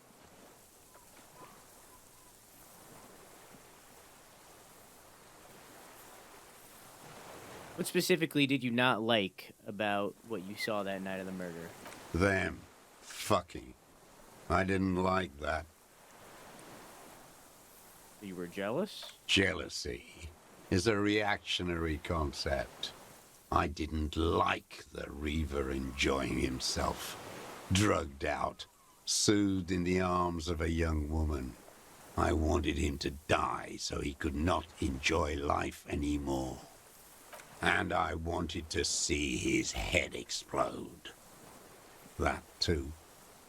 She should know better than to hold a child murderer between her thighs. I knew he'd be there for one more second, writhing. That's all it takes for the bullet to reach his head. Now that I think of it, I wasn't aiming for his mouth. I wanted his brains to spill out on her. But you can't have everything. This man has seen past her, like you did. And now he longs to see her covered in blood. To punish her.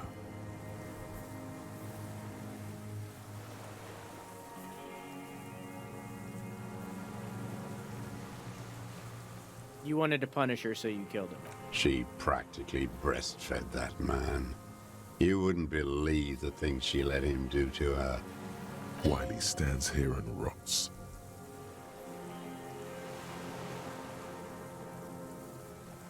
Saw through her. So did I. You're delusional. There's nothing to see in the soul of the bourgeois woman. It's the same as the surface. Sick hedonism and desperation.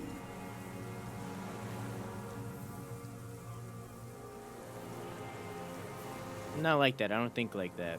No one gives a shit what you think. You and your cronies kill 10 working-class men a day. I've heard the statistics on Channel 8. Oh, so you watch Fox News, so you know everything. Okay.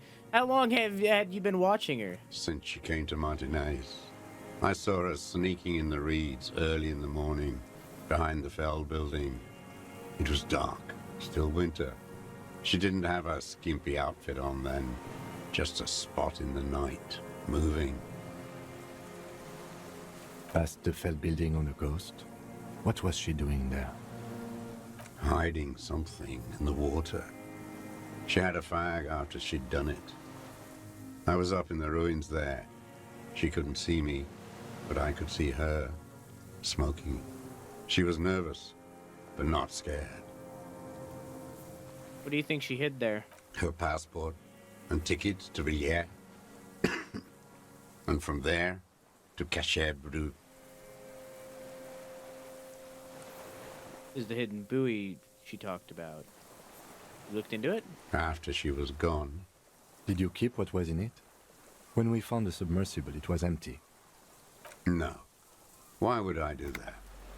I didn't need tickets to Villiers. I'd put them back. If I wanted to extort someone, I'd do better. You sure? There was nothing there. Why would I need that trash? I'm not going to Villiers. A strange confusion comes over him from time to time. Some kind of aberration of the nervous system. Did you continue watching her after? I did. She had a face like an archipelago, with those birthmarks. And a body, hard and lean and bruised all over. Black and yellow. I could see she's taken a beating. I could see who she was, too.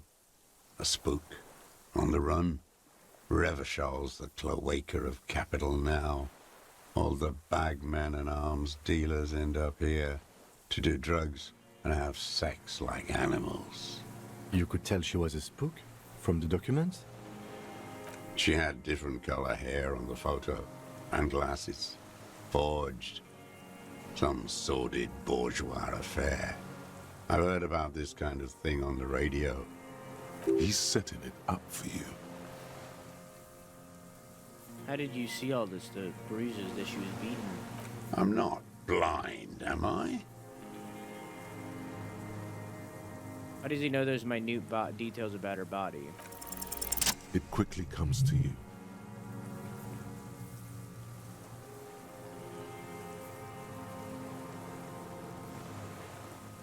Bruises on her body. Any chance you've seen them through a hole in the wall? Oh, yes. Cutting those drugs of hers into little lines with a knife. Masturbating. Did you make that hole? With a clip point knife. Good for listening in, too. For hearing the moaning and the snorts. Ever see her through a window on a roof? Like that, too. Yes, bending like a bow against the glass. You've been through the secret route behind the whirling in rags. Those were your footprints there. You just changed your shoes. I've been through all of Martinez, every nook and cranny. And that too. Yes, that too. The things they did in that little room. What she'd do to feel good. Funny the way light works. You turn it on inside, and it gets so dark out, you can't see a man looking in. I learned that in the 20s, when they were still hunting me. I've seen people do some shit, but... You hear the familiar scribble of the lieutenant's pen. A quick glance at you. One more loose end down. We're doing this, detective. How did you get in there? The hidden pinball workshop. I can just walk in there now after a good wash. I told you, they think I'm an antisocial. Closing hour is a good time. The kitchen's empty. You had to open the steel door in the kitchen? How? I got that open a long time ago. Some bourgeois game merchant lived there. I don't know, 15 years ago.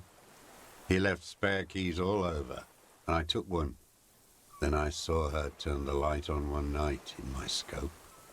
Andy found use for it. A spare key, like the one hanging behind the Union Box window. You had feelings for that one. There's nothing to hold on to. Only this. It's not enough. The coals of his eyes glisten suddenly, like stones dripping with water. Is he crying? Man needs to feel something else. In this fight, it helps if you have your eye on something there. It's weakness, I know.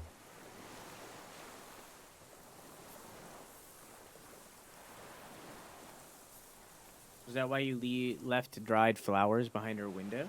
No. Why then? I don't really know. I was there one night and she was crying, like a child, in the corner of our room on the floor, like she does sometimes. When?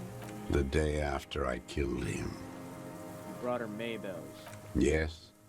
I don't know why I do the things I do anymore. Wanted to console her. Maybe. I told you, I have holes in my brain now. I wouldn't just sit here waiting for you. A sudden pang of rage. If you came 10 years ago, I would have killed you.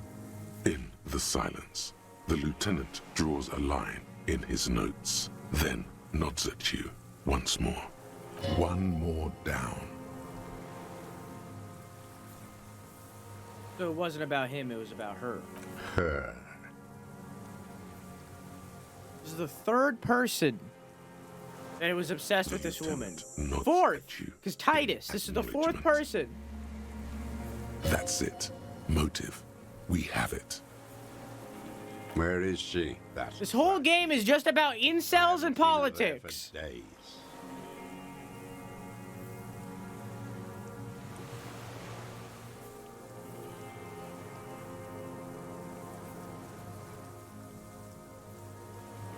Not at liberty to say. I know she's gone.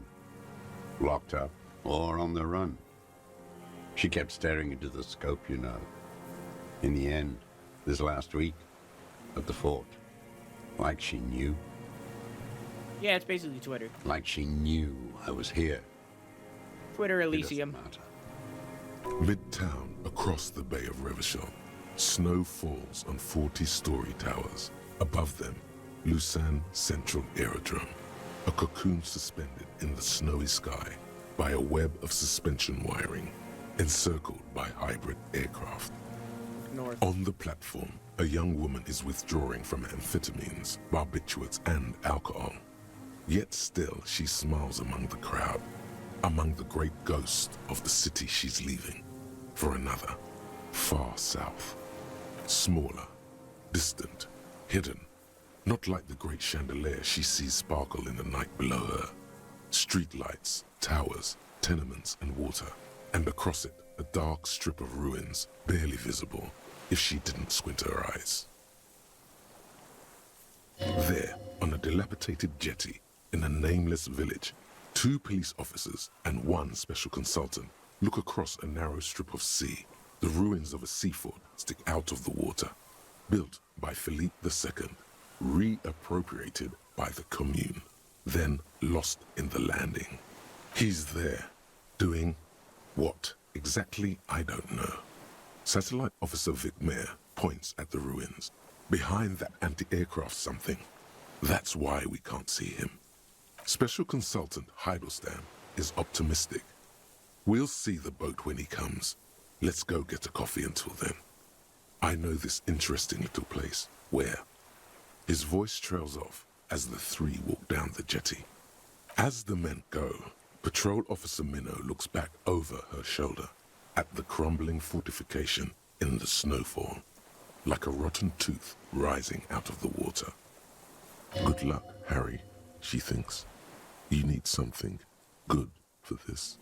We could get more. We've got him talking. You could get more out of him. He likes talking.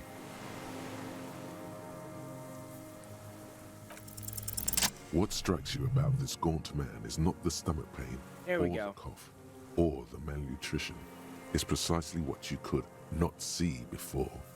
For a man who spent 44 years hidden in the urban wild. He's surprisingly okay. Indeed. He speaks fluidly. His movements are rapid, if erratic. His voice, despite the cough, is there. It is capable of expressing complicated ideas. Above all, he seems animated. Animated by what? It's a mystery. This animation comes at a cost too. Erratic hand gestures, thought processes cut off like threads, as he just stares at the logs or the reeds. He also suffers mood swings, bubbling to the surface, unconstrained by his nervous system. Great leaps of emotion, from anger to grief, despair. Dementia? You've seen demented people before. This feels similar, yet different. When his thoughts move, they are lucid, keen even, not senile. You already said that he has holes in his brain. Wouldn't a foul temper be a byproduct of his own Perhaps, but his seems more than that. The inner turmoil takes unexpected turns, as if forced on him in a way. In summary, you sense some underlying neurological disorder. How's your memory, Mr. Duras? No, I'm not okay. I shit blood, and I'm surrounded by insane people. There it is again. Erratic hand motions, bouts of rage, and the stomach thing too, of course. Been looking at anything else you've liked?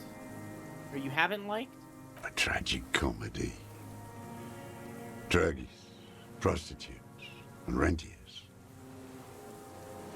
A strange little engine Hey, Method seems to Dancer, how are fire you? up in him again. It straightens his back. The test pushes the cobwebs out of his eyes, pushes the melancholy aside. He relishes it. More specifically? Specifically, the whole city is a charnel house, stripped clean and draped in neon. But Martinez is the worst. How come? Because of the racists. Everyone is a racist in Martinez. It's their favorite thing to do in the whole world. Listening to race-themed radio shows. In the ruins. In their lorries. Pumped full of steroids and Radio Revachol 92. Race this, race that. It's all sanctioned by that social democratic union and the farce of a social democrat who runs it. Mr. Clare. Yes, the fly larva in his container. He let some nihilistic advertising yuppies erect a statue of Philippe III, a syphilitic murderer, on the town square, to spit on the working class. Let him finish, don't interrupt. Not since the serfs of ancient Pericarnassus has history produced a more inert social class than the Martinez proletariat. The rest of Revachol at least pretends to rebuild. These people still live in ruins. In tents, like animals, like those boom morons on the ice. A pity they didn't drown in that tent of theirs. The worst of them is the blood-drenched Sucrion on her yacht, licking her lips. The old whore's gone now. Her gun-toting porcelain men are dead. So, actually, no. The worst is that old cock parading around in his uniform, throwing balls all day. It's not enough that the racists and liberals are dancing on our graves. The old loyalist ghouls still parade the ruins too. Every morning he's there, while the parasites he fought to protect are off in Ozon, or Koyamoran, or some other island they built their palaces on, feeding on drugs and having sex with their own children. That's all the rich really want. Sex with their own children. Throughout history, even the royal bloodline of the suzerain, it's all just an excuse for them to have sordid sex. At least that old cunt Frisell is now dead. We did good when we pushed him under that horse car. If only, in the 30s, those disco whores.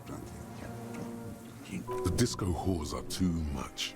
Hatred shuts down his brain's language center, leaving only a nonsensical sputter. Disco whores? Whores. And that cock parading in cuff uniform, you mean Renee? Every fucking morning for 34 years. Throwing that ball. Yes, One Grandpa, everyone's a ball whore, against only the if you have other. sex. I've always loathed that game. That is not a working class game. I don't care what they say on Radio June. Royalist ghouls played like it was life itself. Click, clack across the water each day. And that uniform, like a parrot plumage. I won't even mention that he's a traitor to his race. A patank maniac race traitor. I remember him. You're just talking about how they were racist. Not him, personally. His make and model. There were tens of thousands of them. I thought we took them all out before the liberals came to their rescue. That one. Missed one. There doesn't seem to be a single person under the pine today. Not even Gaston. Alone. Fat and plump, like a pheasant, just begging to be popped off. Please, Mr. Dross, shoot me. He whispers with such predatory hunger. It borders on longing. You'd like to kill him? Not yet. I like to look at him strut around, place the crosshair on his medals, right on his face, and just fiddle the trigger. Think about it. Let the bonbon melt in my mouth. Save the treat for later? He is a juicy bonbon, that one. A real treat for the black day, the blackest. When I put that gun in my own mouth, I think, no, don't waste it. Put this lead in that cock Rene. For the boys he killed. And then I look at him throw those balls, and I suddenly feel better. I even hid one bullet, so I'd always have one for him. Haven't seen him around lately, strutting around. Must be down with arthritis. I hope it hurts like hell. I hope he sweats blood. Hearing it may destabilize him. You sure you've gotten everything from him?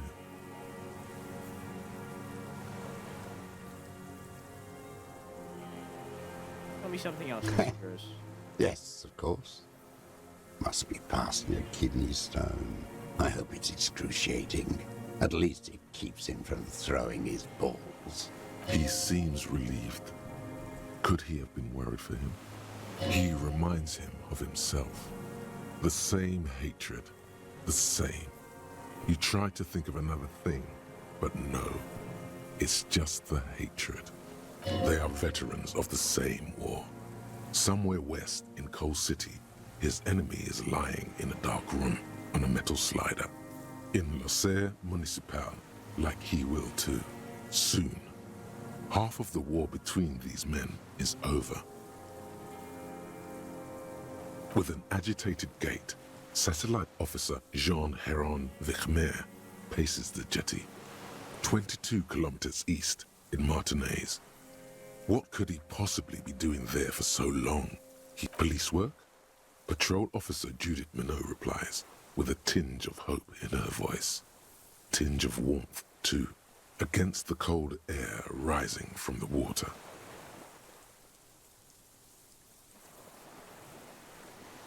You mentioned the Union Social Democratic is social democratic, and Mr. Clare is a farce of a social democrat. Another hideous disappointment. Unions are the real enemy. The true enemy of the proletariat. Placating the masses. He's a disappointment. Everard? That deformed toad? I wouldn't expect him to wipe his own ass. I mean, the brains of the operation. The smart one. We're at the very end of the game. But I'm going to be real with you. I'm about to piss my pants. So... That mobster toad couldn't run a shithouse. He has no political education. His twin, Edgar Clare, that one's been to one of those East Revachol universities. He talks a big game about uprising and alienation and so on.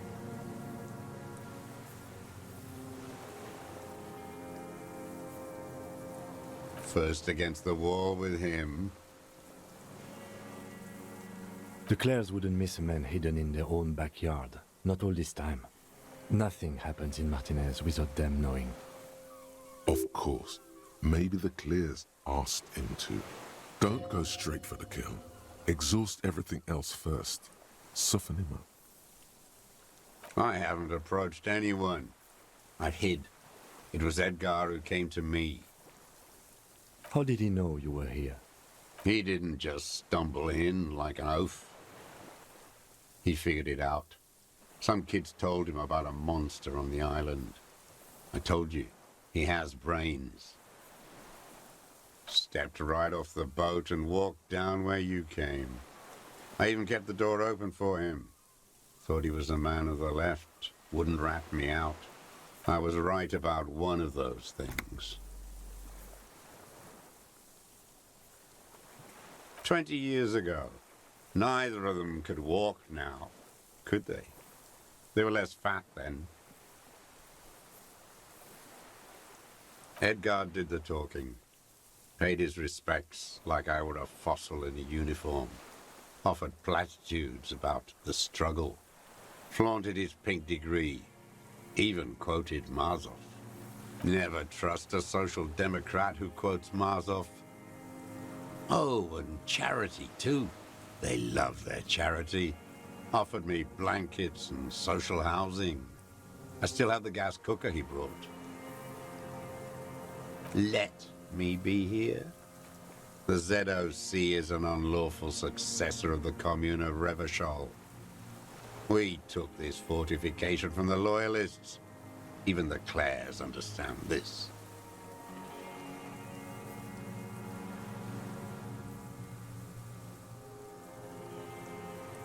You know why I killed that fucker, Dwat. As to Edgar, I'm not doing anything for that swine again. Again? What have you done for Edgar before?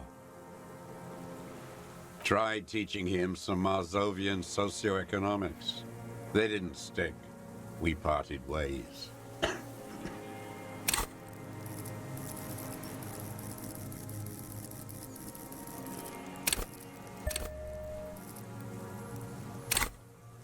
Another hideous. That mob's first against the wall with them. First against the wall for keeping the mills of capital going. The connection comes to you like a splash of cold water. Dark, cold water.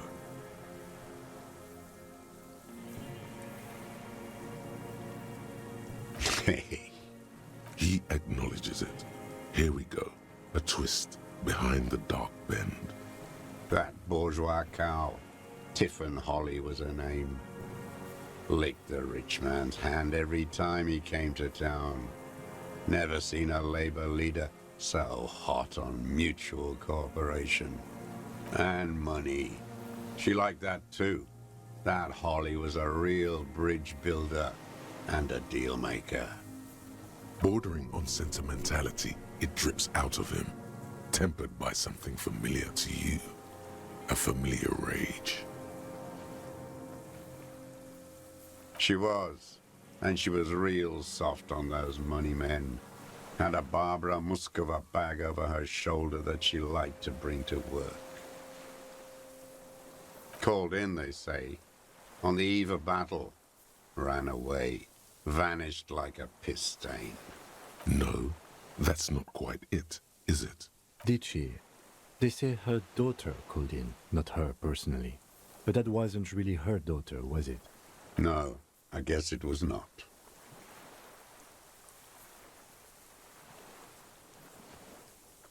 She couldn't make the call herself. Here it is, the bend in the river. Because she was dead? Because the cow caught a bullet in her right lung, fell into the canal grasping her tit and drowned. Or bled. Oh, I didn't know, I'm sorry. Hard to say. It was a sloppy job on a moving target. She was going home, waddling, dressed in yellow, drunk like she often was. The ruins were black around her, and she had a yellow leather bag under her arm. She tried to cross the canal, heading home to Grand Couronne or Betancourt, someplace like that, where they build those new bâtiments for the people who flourish in the hell around her, and the ruins. You shot her. Someone shot her. Or maybe the cow just fell. My memory is full of holes. All I know is... Another big spike of rage, different from the one he has for her. Nothing changed. Not in the material base, not in the hegemony. There was no uprising. Just words. The Union fizzled, sogged. Nothing came of it. Nothing. Edgar didn't keep his part of the deal. If you were to testify to this, give the RCM something on Edgar, you could walk. We would strike everything you've done and process you as a POW. You were in a war. You were on assignment. We could even extradite you to the Samaran People's Republic. A degenerate worker state. Goat shit. No, thank you. I'm Revacholian. My days are short. I will rot away here, in a moral intern cell. I will not testify to anything.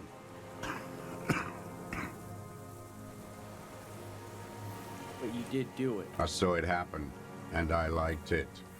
That's all I have to say. I didn't live and fight for 40 years to end up as a collaborationist. I've heard it on Channel 8, 40 AM, Radio Revachol, late night. Everyone is a blobber in this world. Everyone betrays everyone. They're all already locked up for betrayal. The best ones, the ones with heart, were slaughtered, trampled. The same old freezing hatred. There is plenty here to work with once he's in custody, and the lieutenant knows it. He gives you a little nod to proceed. Oh, about that Renee. Where is he? Oh my God. He's even worried for him. Renee's dead. Died of old age a couple days ago. No. Yes. I waited too long. I waited. I'm sorry, Mr. Dross. Sorry. I understand you knew him for a long time. They're all dead now. Fuck it.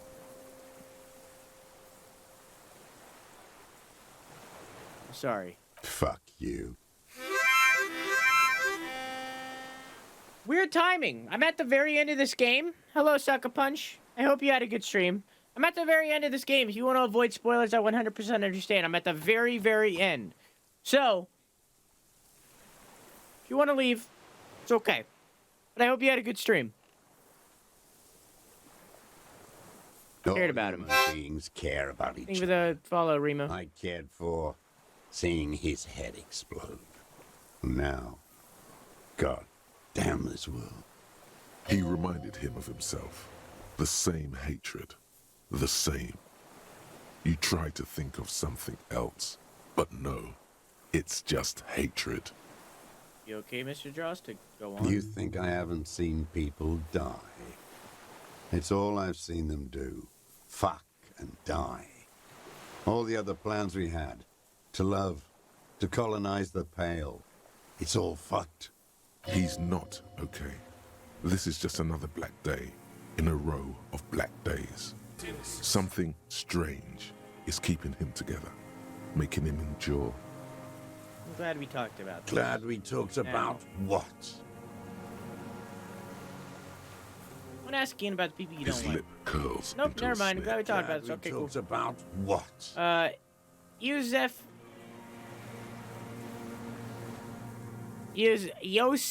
Lienovich Dross. You're under the arrest for the murder of Colonel Colonel here in Martinez. What?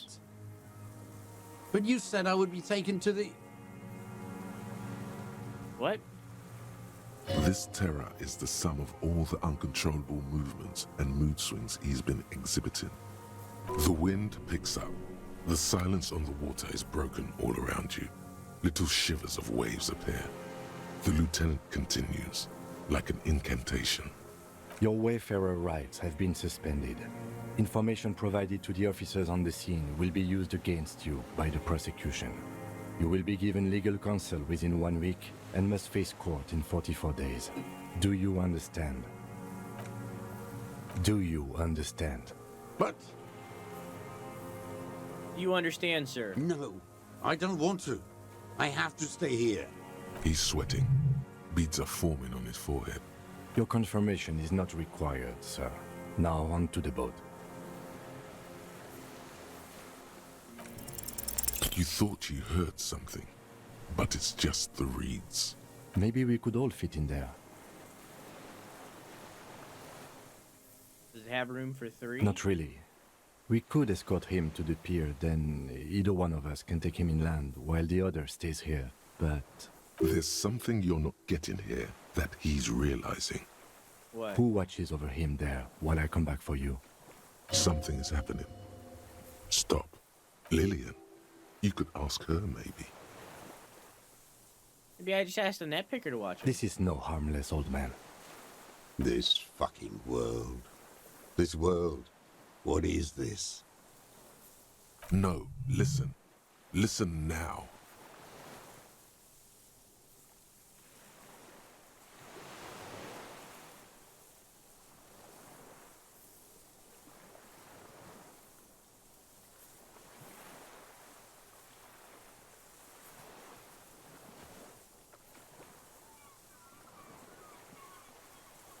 Could all fit in the little boat? Actually, no. You come back for me once you've taken to the precinct. No, it would take a whole day on this island. You go and transport the prisoner. I'll be here. I can escort him to the pier with you. I need to be polite. I'll do it. This world? What are you talking about? Is this... us? Your skin is crawling suddenly.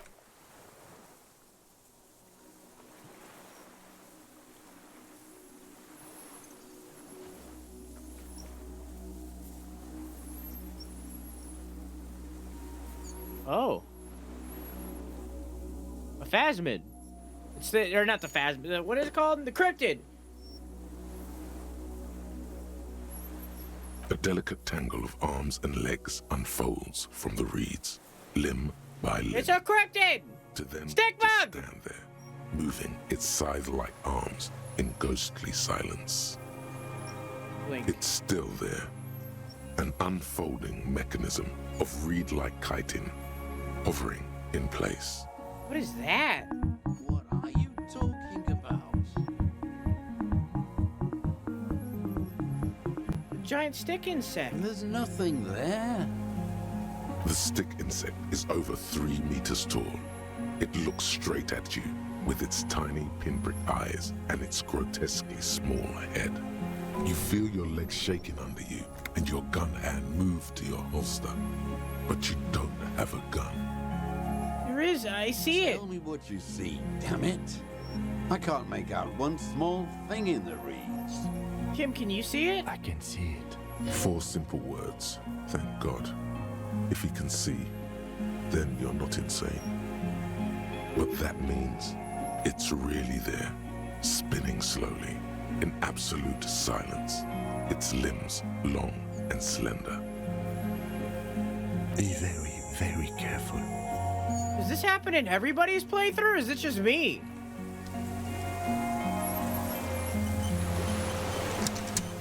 Did I do something?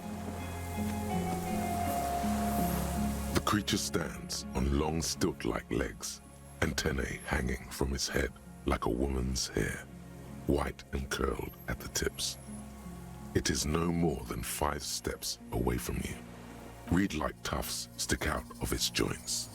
As the insect moves its forearms, it produces a faint hiss, like a reel-to-reel machine spinning after the tape breaks.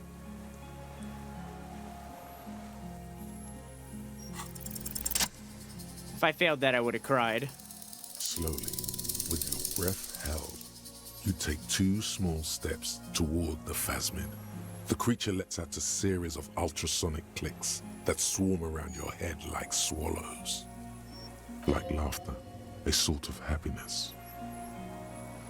Hissing and clicking, it extends its mandible-like antennae to greet you.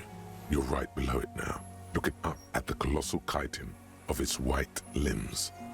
The head of the creature is crowned by reeds, and its eyes are like small droplets of water.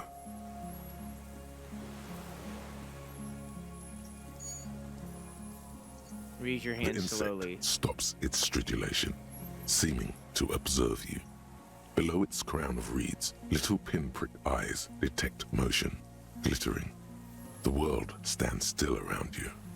Suddenly, there is silence. No, stop. Be afraid. As you do, Where's the other end? invertebrate comes to life, its limbs moving independent of each other, as if each has a mind of its own.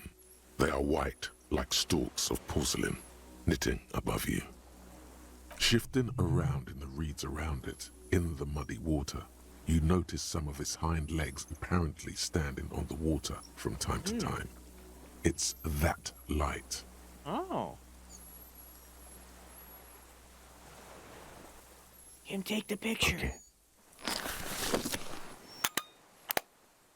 There is no change in the insect's motion while it's being aimed by the camera. It remains fixated on you. In 3. If it moves, you jump back. I'll shoot. Here we go. 3, 2, 1. The shrill flash of the camera cuts the air like the blade of a sword. The phasmid freezes in its bright light. Head turned toward the lieutenant, hypnotized by the flash. It stands frozen before you. The sweat on your arms feels cold as ice, as if you're frozen as well, in the shadow of this great statue of chitinous marble. I got it. For all time. They reach out and touch the creature's whiskers. The antennae hang from a great height. With your hand shaking, you barely touch the tip of the left whisker. On contact, the chitin curls into a spiral, like the tip of a poison ivy. Its touch on your fingertip feels cold, ticklish. It is surprisingly delicate. the curly end of the whisker, like a young vine. It's even a bit wet. Be careful, detective. It's moving. Look at your You finger. were right. It glistens with some kind of moisture. The creature in front of you stays frozen. Lick the fingy! It tastes like sugar, very faint. The anthropod towers above you, tufts of reeds pointing from limb and head alike. Odorless, mostly comprised of water. Carefully pet its The scythe-like limb before forearm. you is incredibly light, like eggshell. It's much lighter than a reed. You feel a soft push could tip the creature over. Its hollow exoskeleton collapsing. It's about to move. You can sense it. Run your hand up the slender limb A higher. small shudder passes the creature's arm. High above you, its black pearl eyes still glisten, mesmerized by the light passing its nervous system. Another shudder pulses through the creature's limbs. It jolts back to life, like a record continuing where it left off, in a swaying, praying motion. Even the small black pearls of its eyes do not stray from you. Hi, I'm Harry, and I don't really know who I am. No reply. A total ancient silence comes from its mouth, along with what appears to be some kind of foam. The stridulations of its limbs continue all around you. You were right. Little bubbles form on the mouth parts of the creature, on its segmented lower lip. It looks to be foaming, slowly.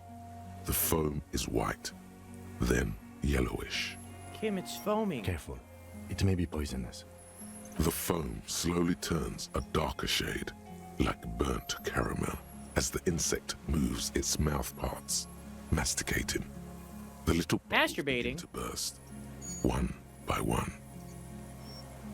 Tell me, what are you doing? I exist. I exist too. Tell me what it's like for you.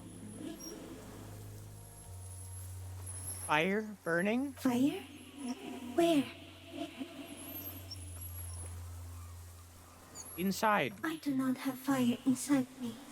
In me, there is not even blood, but lymph, like sap from a wine palm.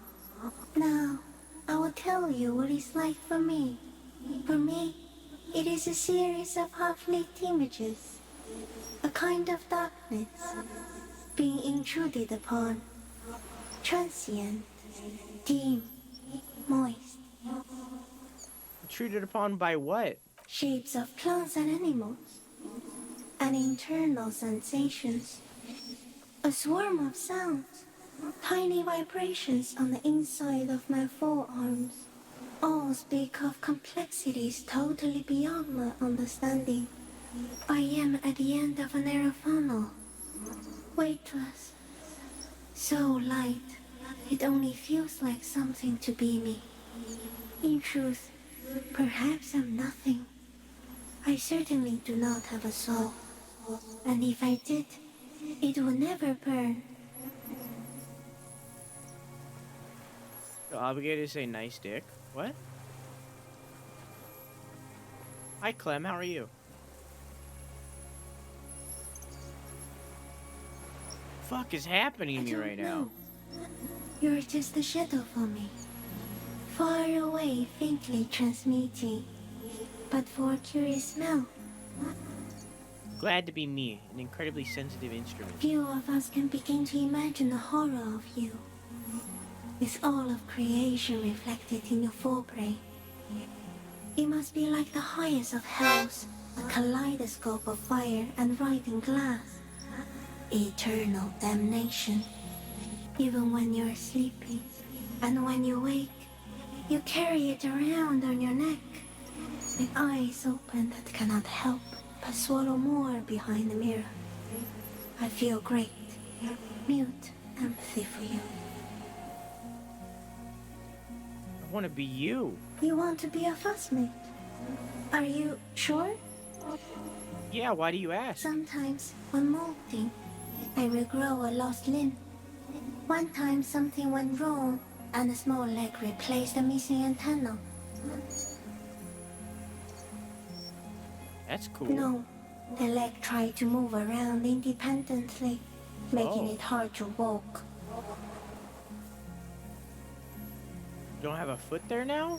Yes. Thankfully someone ate it. The next time I molded, I grew an antenna again. Cool. I'm a detective. So am I. I was born to detect sucrose rewards and semiochemicals. What were you born to detect? I was born to detect you. Yes. No one detected me for such a long time. For thousands of years. I dithered, out of sight. Trapped myself in greenery. This is my masterpiece. No one believed I exist. Almost no one. Until you came, detective. Dripping off blood that smells like strawberries. Across the calm sea. The first in 1,000 years.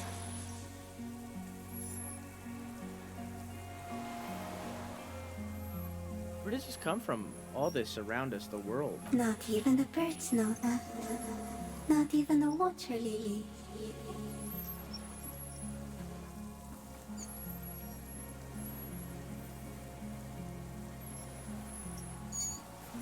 Perhaps it was sent to us by a I god? think we should eat it. If it's a leaf, you can put it in your mouth. Or read. Yum yum. Yum yum. Is this a dream? What's happening? You are awake. I am real. Light is forming me. Yum yum. This is real. So what are you? I am an unknown species of the order Phantasmodia, endemic to the Insulandian Insula. For the last 350 years, I have hidden in plain sight, masquerading as the reeds, molding, cloning myself, unfolding at night to play with trash bins and boys. It may have unknown, dangerous biochemical characteristics that help it maintain its camouflage. No one unnoticed by the first settlers and the land surveyors of the suzerain. Also, by the soldiers of the revolution and the officials of the occupation. Even the Seminese islanders who came here first, but did not stay, have not seen me. I have stayed hidden through 4 forms of government and 2 scientific revolutions, until I was accidentally discovered by a detective of the citizen militia in Revelshop, district of Martinez, March 51. Are you poisonous? Yes. I do not have a starter display, so I use a neurodegenerative element to aid in camouflage. Do not worry. It is only destructive over long periods of time. That's insane. No, you are. The moral of our encounter is, I am a relatively medium life form, while it is you who are a total extreme madness. A volatile simian nerve system, ominously new to the planet. The Pale too came with you. No one remembers it before you. The Nidarians do not. The radially symmetrics do not. There is an almost unanimous agreement between the birds and the plants that you are going to destroy us all. What is the Pale? It is a nervous shadow cast into the world by you, eating away at reality. A great, unnatural territory. Its advent coincides with the arrival of the human mind. I don't have that kind of power. You're a violent and irrepressible miracle. The vacuum of cosmos and the stars burning in it are afraid of you. Give me enough time, you will wipe us all out and replace us with nothing. Just by accident.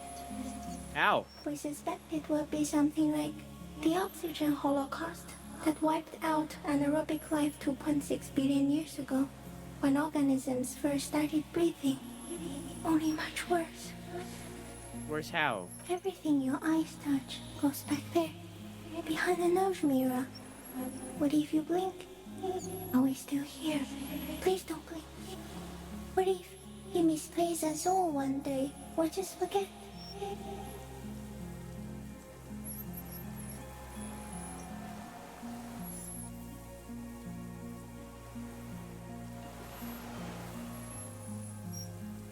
But I want to blink and undo 12 billion years of matter expansion. Simian Butcher.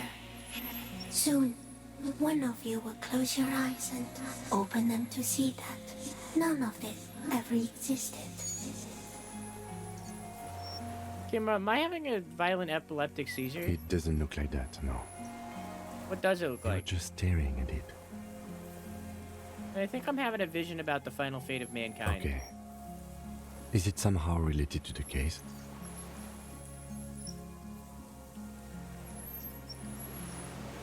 Case? Case is meaningless compared to this. I totally transcended the case. I think you should back away from the unstudied species now.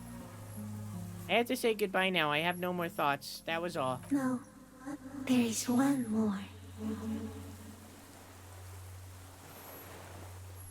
Of all the creatures I've met, you are the most beautiful. Thank you. I also have one more thing to say to you. That woman, turn from the ruin. Turn and go forward. Do it for the working class. I also have one more thing. That woman, turn from the ruin, turn and go forward. Do it for the working class. I will. She was middle class. It doesn't take a 3-meter stick insect to tell you that.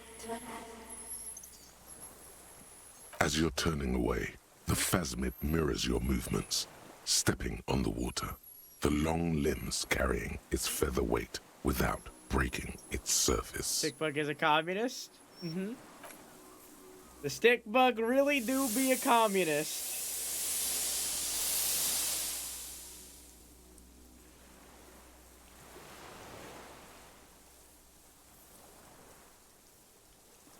And just like that, it's gone, skating away across the sea's calm mirror like a skipping stone, leaving nothing but circles on the water. And something under it, in the place it stood, bobbing there, among the reeds, a collection of items. It's gone.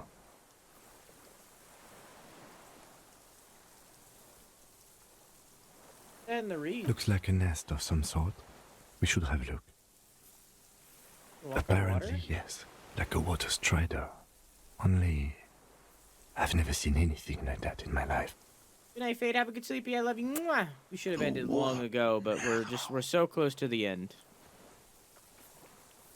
In some kind of strange, semi-catatonic state. Our suspect is not looking so good. We need to check on him.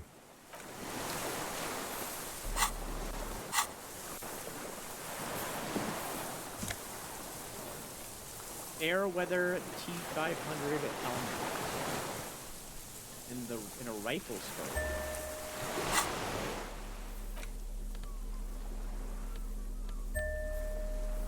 Interesting.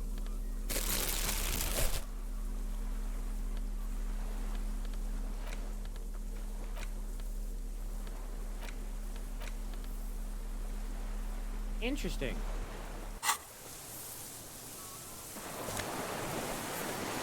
Classia's passport. This passport, issued by the Interesting. Sovereign Republic of Oranje, is issued to a black-haired woman called Katarzyna Alazie. Classia's hidden documents. From the MT boy. Get the photo. It's Klasia, with short black hair and glasses. She looks boyish, younger somehow. An old photo, before life came and did what it does. What is this doing in the Phasma's nest? Maybe our man, Mr. Dross, took it from Classia's, or whatever her name was. Hiding place, or...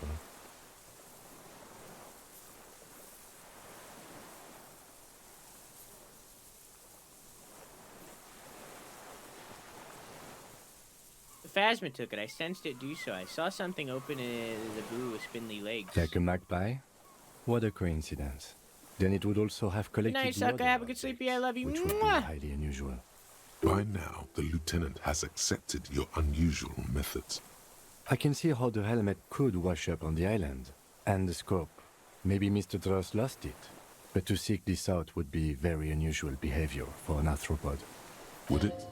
Maybe it was simply curious. Perhaps he was just curious, like an octopus. An octopus belongs to a very different class. It's not even an insect, it's a mollusk. But yes, I see your point. It says Katarzine Alaji. She said it would be for Anouk Meyer-Smith. Anouk. I told you she kept lying to you. She's probably lying to someone else right now, in another city. Hey, this is her real passport, not a fake. Her real name. No, she lied to us. Her so-called real name was not her real name. Somehow she's managed to lie to us about that too. What was her real name? I don't know. But it's not Katarzine Alasia, or Clasia, or Anouk Meyer-Smith. We didn't even scratch the surface with her, detective. Perhaps it's better that we didn't arrest her. Who knows what hell she'd be raising in my district by now. The winds are silent. The streets are empty of her. She is no longer in the city of Rev. I didn't mean to do that, but that's fine. Let me put on, tools, flashlight. Nothing? Alright. One more check. Alright, we're good. Back to the suspect. What is it? Something is very wrong with him now. How could you not see the phasmids? Mr. Dross? The man does not respond. He keeps staring, black eyes glazed over and bulging from their sockets, with fear and longing.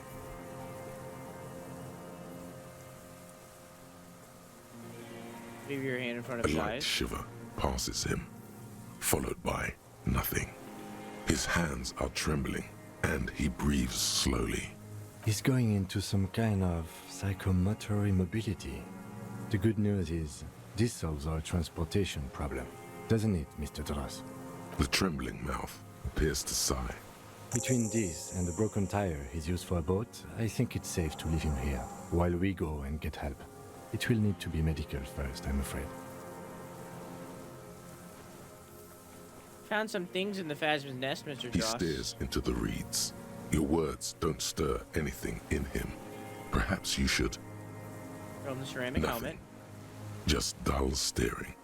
Not even rage left, wherever he is.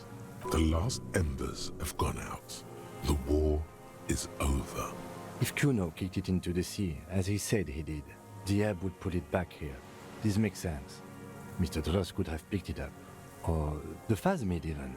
If it did, this is incredible. Or needs passport. No reaction. His breathing is slow, and he appears very old all of a sudden. Around 80.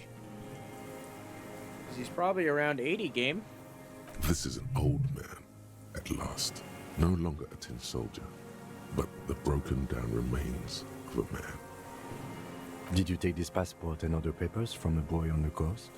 The spirit. He hears us.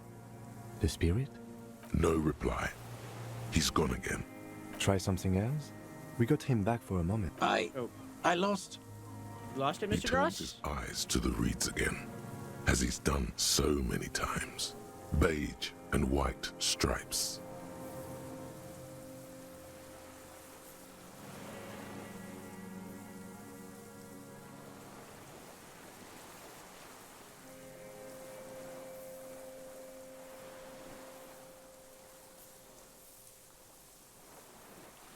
Uh, 20 for each one?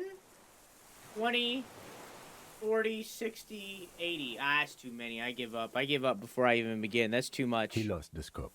Then it somehow made its way over there. There's With no the way. help of a magpie phasmid. Oh, wait, no, it'd be 100. That would be 100 squats. This sight is a T9, Mr. Dross. Was it attached to the rifle when you made the shot? Silence. Not even a sigh. You've gotten all you will out of this poor being. The plastic cape flaps around his face in a gust of wind. His back is slouched and his mouth open. The blacks of his eyes are receding. His pupils are returning to normal. What happened to this man? Old age and shock. Old age and shock. The appearance of the phasmid in conjunction with the stress of the arrest. He spent his entire life here. For him to leave would be... Hang tight. We should think about getting back to the mainland to get help. He'll be safe here if we don't take too long. Okay.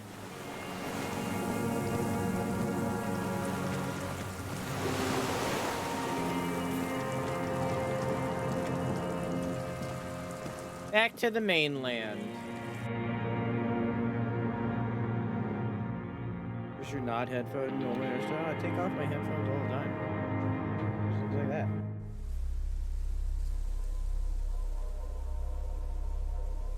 It's the same. The headphones mat it down. And because of that, it doesn't matter. Wasn't sure if you wore it differently without them. No. The headphones mat it down. That's why it looks bigger in the front than it is in the back, because the headphones have already matted it down all the way. This is a long ass game. This do be a long ass game. We are going to be doing many shorter games after this.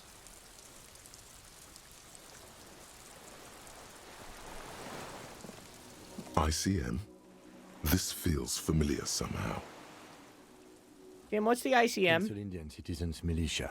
It's the official name of the Communards Army. The black and white army of the revolution.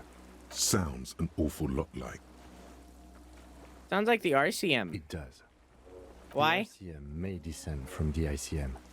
It's impossible to say. It was chaos after the war. The name was good for getting people to join us. Nah, I don't care enough to get The into dry this. grass crackles under your feet as you stop. Far away, birds' wings touch the still surface of the sea. Why does the this flock flutter? of quail departs. Now more than 100 meters away. 102, 105. 2, 3, 4, 5, 6, 7, 8, 9, 10, 11, 12, 13, 14, 15, 16, 17, 18, 19, 20. Think of the follow Hakshi. On the islet, there is almost no wind, just the light movement of air through the reeds. Bulrushes swaying on the waterline, long dried leaves chafing against each other. The great ghost of the air is holding its breath. A silent hiss, sea air moving through the needles of a pine tree. The faraway roar of the city, distant like today's dream. Before it, the sound of sand, the low tide filtered through its grains, a bird tending to its feathers. Ahead. A low hum. The air slowly moves through a concrete box, through its ancient slits and cracks, resonating, hollow. A big building. Beyond that, air flows out of a pillbox window. There is very little there. The air cossets flowers on a meadow. Absolute silence. Reeds motionless. Bulrushes motionless. Below the silence? A jitter. A sound impatient to happen, but not yet in this world. You hear some kind of limb fidget, producing an imperceptible tick. Kim? Yes? This is where a lesser man would stop to think about the pain shooting up his right leg and into his groin. Not you. You're concentrated on how. Well, you notice how silent it is on this island? It is. Is that why we are stopping? Mm-hmm. I have to listen to one more thing. The lieutenant nods. Okay. Pressing on.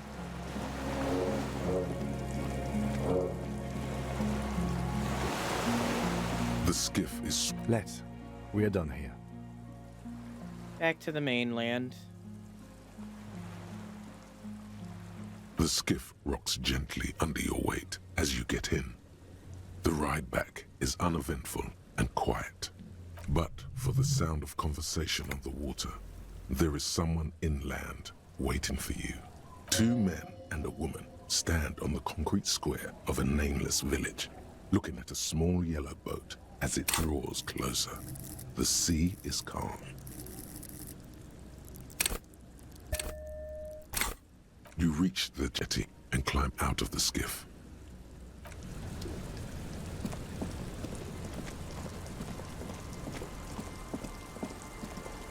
Look what the tide brought him. Harry, you're bleeding all over the place. You're half dead.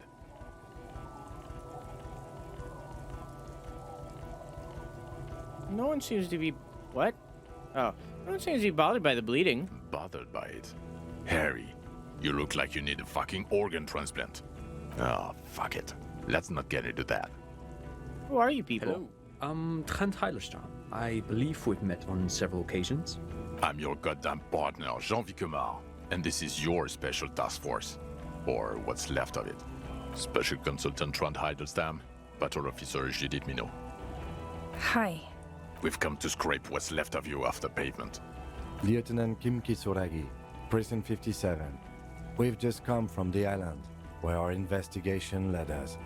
We might need your help with something later. As if he recalled that he's in fact a decorated police lieutenant and not a naughty boy. But this is clearly a departmental matter, so I'm going to leave you to discuss it among yourselves.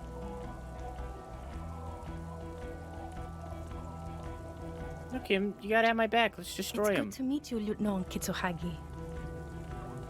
Letting the lieutenant know he shouldn't feel embarrassed over the shitstorm that's about to befall you. But there's a giant... We're not forgetting about anything. Look at you. What is this about? Hey, we want to help you. Trent, I believe this is where you come in? I don't quite know what I'm doing here. I was asked to participate as an expert. I think I need to manage your expectations a little. I'm at best an enthusiast in cognitive science. My background is in something else entirely. I engage in neurology on a merely theoretical level. In fact, I should probably get going. No, Trent, it's too late. You're part of this shit now. What have you got to say for yourself, shit kid?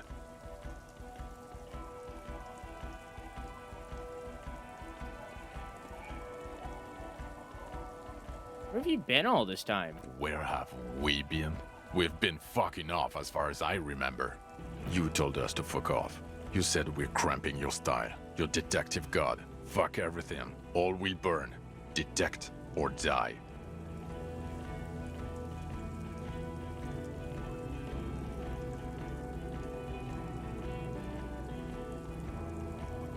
Oh, Wilburn, Satellite Officer Vicomare. Make no mistake about it. Here we go. Alcoholic delirium. Visions. All must pay.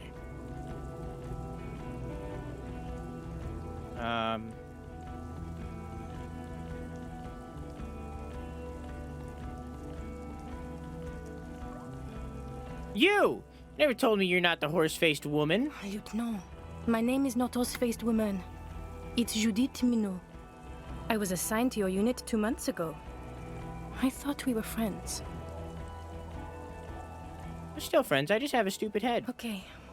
Because you're my commanding officer, I really want to respect you. I want us to have a normal relationship. That will never happen, Jude. He's the rudest man on earth. He's the reason why the rest of us have to take sensitivity training. And I hate sensitivity training. You're not the man with sunglasses. You're not even blonde. Guilty as charged. I heard you'd lost your mind and your memory. I wanted to see if it was true. Was it? And it was. Oh. Good work, Harry. You're insane now. There's one less person for me and everyone else to rely on.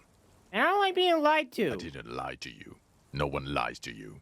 You were so fucked up on booze you couldn't recognize your own partner. How did you know I was here? The cafeteria manager you fucked over told us where you went. Turn to the general direction of the whirling and yell, "Damn you, cafeteria manager! You betrayed me for the last time!" Speaking of which, the giant aerografito in front of the building. The one that's burning. Did you do that? There's this one junior delinquent. I don't know. It had shit kid written all over it. I did light it on fire, though. Trant Hiddleston turns out to be special consultant Trant Hiddleston? Yes, I'm Trant Hiddleston. I never said I wasn't Trant Hiddleston. What was up with the kid then? Mikhail? Mikhail's my son. His son? Oh, okay. What a joke. Everyone is lying to you. Oh, yeah? Where the fuck is your son now, special consultant? I sent him home. Mikhail's with his mother. We share custody. I told you. Oh, okay. He's one drink away from killing someone. I wouldn't quite say that. But yes, he is displaying aggression not atypical of late-stage alcoholism. So what are you special consulting here? Indeed. I was asked to I've share had a my drink. take on some of the more obscure theories developed in Königstein in the 30s, like partial psychotraumatic amnesia, group personality theory. He's here to see if you're insane. He is smart. Let's move on. Nice. You mentioned a task force? Yeah. Major Crimes Unit. Under Lieutenant Dubois and Vicomar. Ring any bells? Yeah, totally. I get it. Major crimes unit. Yeah, He yeah. doesn't remember. No, I remember, See? yeah. He really doesn't remember. It wasn't a sick joke. At least that. Yeah, that's very good. None of this is ringing any bells. The bells aren't ringing because you have brain damage. Trant, this is where you come in. How bad is it? Well, he doesn't have visible tremors, he talks without slurring, he can drive a boat, he's standing, reasoning. All good signs, but complete retrograde amnesia, episodic and semantic.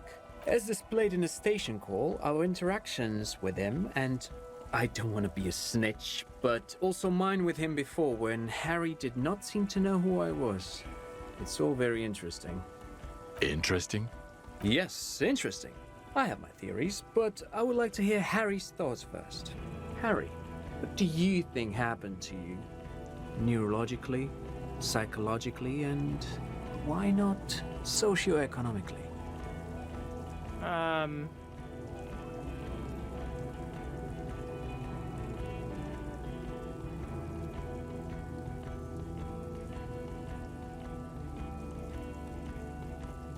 Something so sad happened to me that I couldn't be me anymore. It was a defense mechanism. Psychotraumatic amnesia, Trant? I can go for that. Shit kid is a broken man. Always has been. Who isn't? I know I am. But you know what? I keep my shit together. Also, I know a person can't wipe their own mind, however traumatic it gets. That doesn't happen. You're lying, or insane, or both. But Detective Vigmer, he has blanked out before. I have? Yes, a couple of times. After some of the more serious benders. One was after the two drunks case, the other when we looked into that mural. The two cases in your ledger. The unsolvable case and the next world mural. Those were recent. Those cases were hard on you. Interesting. So at first he dipped his toes into it, prepared. That's where he would have gotten the idea, yes. Practice. And then he used alcohol to get there, so to speak. What do you mean? Well, here's my theory. What if this is an absolutely normal reaction to the world we're living in? What if this is not a significant anomaly at all? Something to be explained, approached as a defect? Look at the sensory input here. Look at the ruins, the neon. Listen to the radio, the multitudes, the people. Live here for 40 years. As a police detective, he's like a magnetic reader on the world tape, to borrow a known metaphor. Harry's been pushed flat against it. Total input. Hardwired to the free market. He just needed for it to end. Okay, Trent, thank you. That's absolutely meaningless. I'm glad we brought you. Will he or will he not be able to work in the Major Crimes Unit? Is he a cretin now? I want to know that. He's not a cretin, and he is able to do work. If not in his previous leadership role, then as a line detective. I'm ready to lead again. No one even mentioned that. I misphrased my question. It should have been, is he able to put his clothes on and use the body? Or do we need to get him on a disability pension? What now? No, nothing. Now we're just going to stand here. Yeah, Stand there. Just stand there. It's cool. Really? No. Now we discuss that. What the fuck did you do to a motor carriage? Why is it there, Harry? Hold on, in the ocean? Wait, what? It was stolen by Jacob. Yeah? Wasn't me. Got stolen by traffic hooligans. I drove into the ocean when I was drunk. Thought the killer would be underwater. He wasn't. Tequila Sunset. Also, I jumped the canal. Yeah, that one. Tequila Sunset. Also, I jumped the canal, by the way. Ha ha ha. Ho ho ho. Tequila Sunset. Jump the canal. So funny, Harry. Thank you for fucking me. Thank you for destroying 45,000 real of police property that's coming out of my payslip. You know that, right? You're gonna get fired, and I'm gonna pay till I die. It doesn't matter.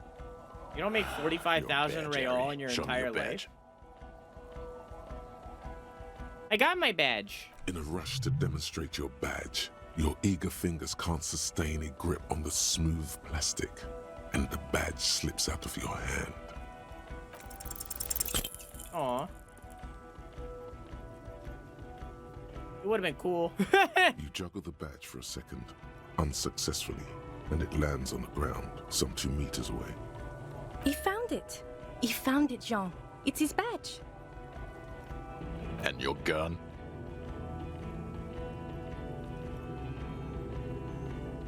Upgrade my gun to a rifle. Upgraded it. I don't care about your weapon mania, Harry. I only care about your official sidearm, which you lost. This is a Trion gun, 446. You just kill a man nearly a kilometer away. Where is the gun the RCM gave you to kill people with? Where is that one? Yeah, I don't have that one. I knew it. I told you we didn't have it. I seen it. This isn't cause for celebration. It's bad. Oh, I would say it's very bad. You're drunk like a bum, Harry. Please, put the stolen rifle away before you kill someone. I'm not drunk. I haven't started drinking again. So you forgot to drink? I don't buy it. Why do you smell like a corpse then? He's wounded. It's been a long week, and he's handled an actual corpse.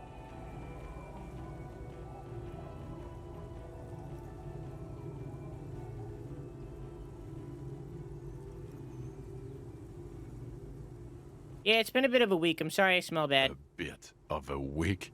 You're drunk, and you let a suspect escape, a certain Clasier, because you were too drunk to assess a flight risk. We've read the report, Sari. Lieutenant Kitsuhagi's. We know.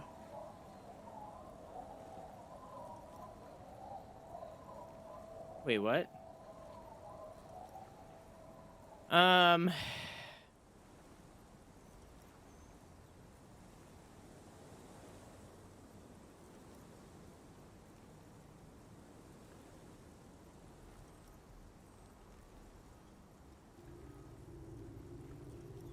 Not taking her in was the right thing to do. She gave a vital clue that led us to the island. Oh, well. If she was nice. I'm not even gonna get into the other suspect, who also escaped. Yeah, Ruby something. Or the fact that you very likely sold your gun for booze. That's peanuts. That's nothing. That's a humorous anecdote. Compared to the 9 people who were gunned down. The streets are literally red with blood, Harry. It was fucking mass murder. He did everything he could. We did everything we could. The company hired and vetted mercenaries. Lieutenant Dubois got between them and the locals. Here comes the cavalry. He did so at considerable risk to his person. Remember, he was shot. We stopped an execution, not a negotiation. The loss of life was minimal compared to what it could have been.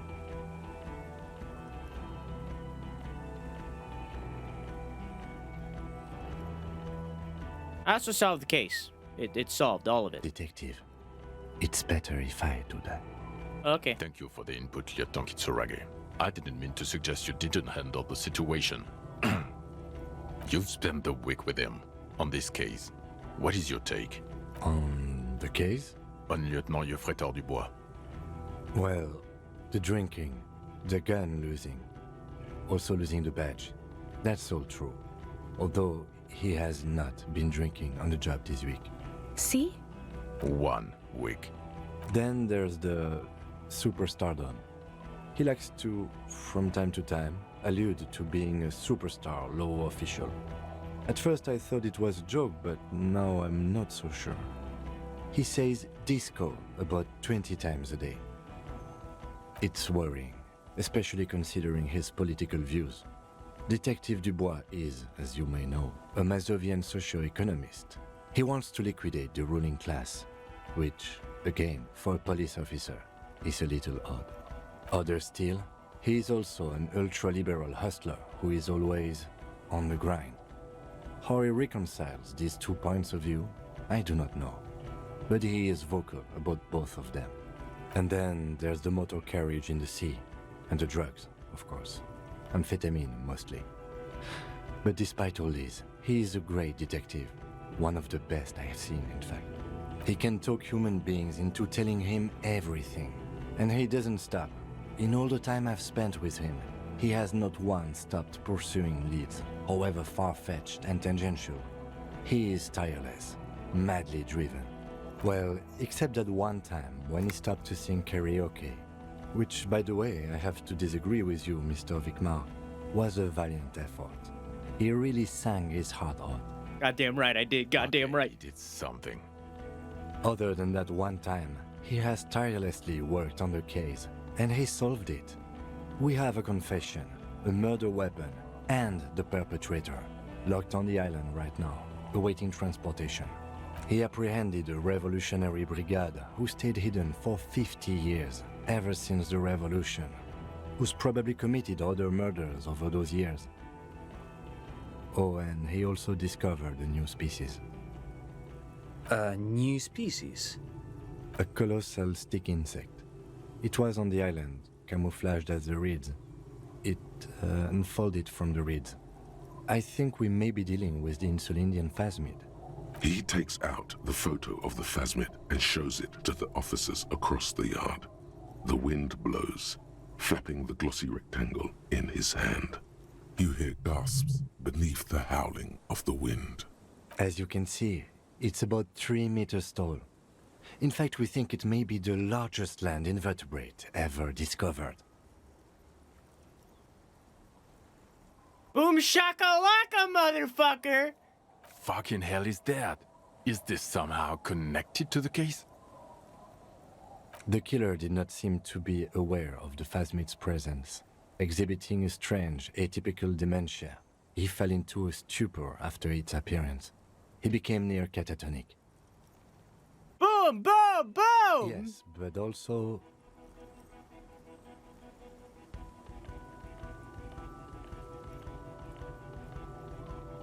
Phasmid may have contributed to his mental state in some way over the years. So it is connected. I must say, this is absolutely extraordinary. I don't even have words for it.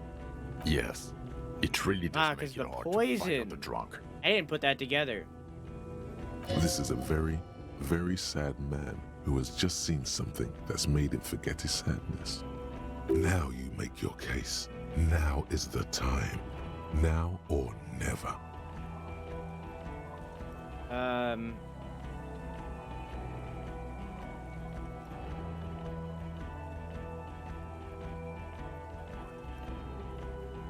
The previous head of the Debez Union was assassinated by our killer. This is a conversation for when we are no longer out in the open.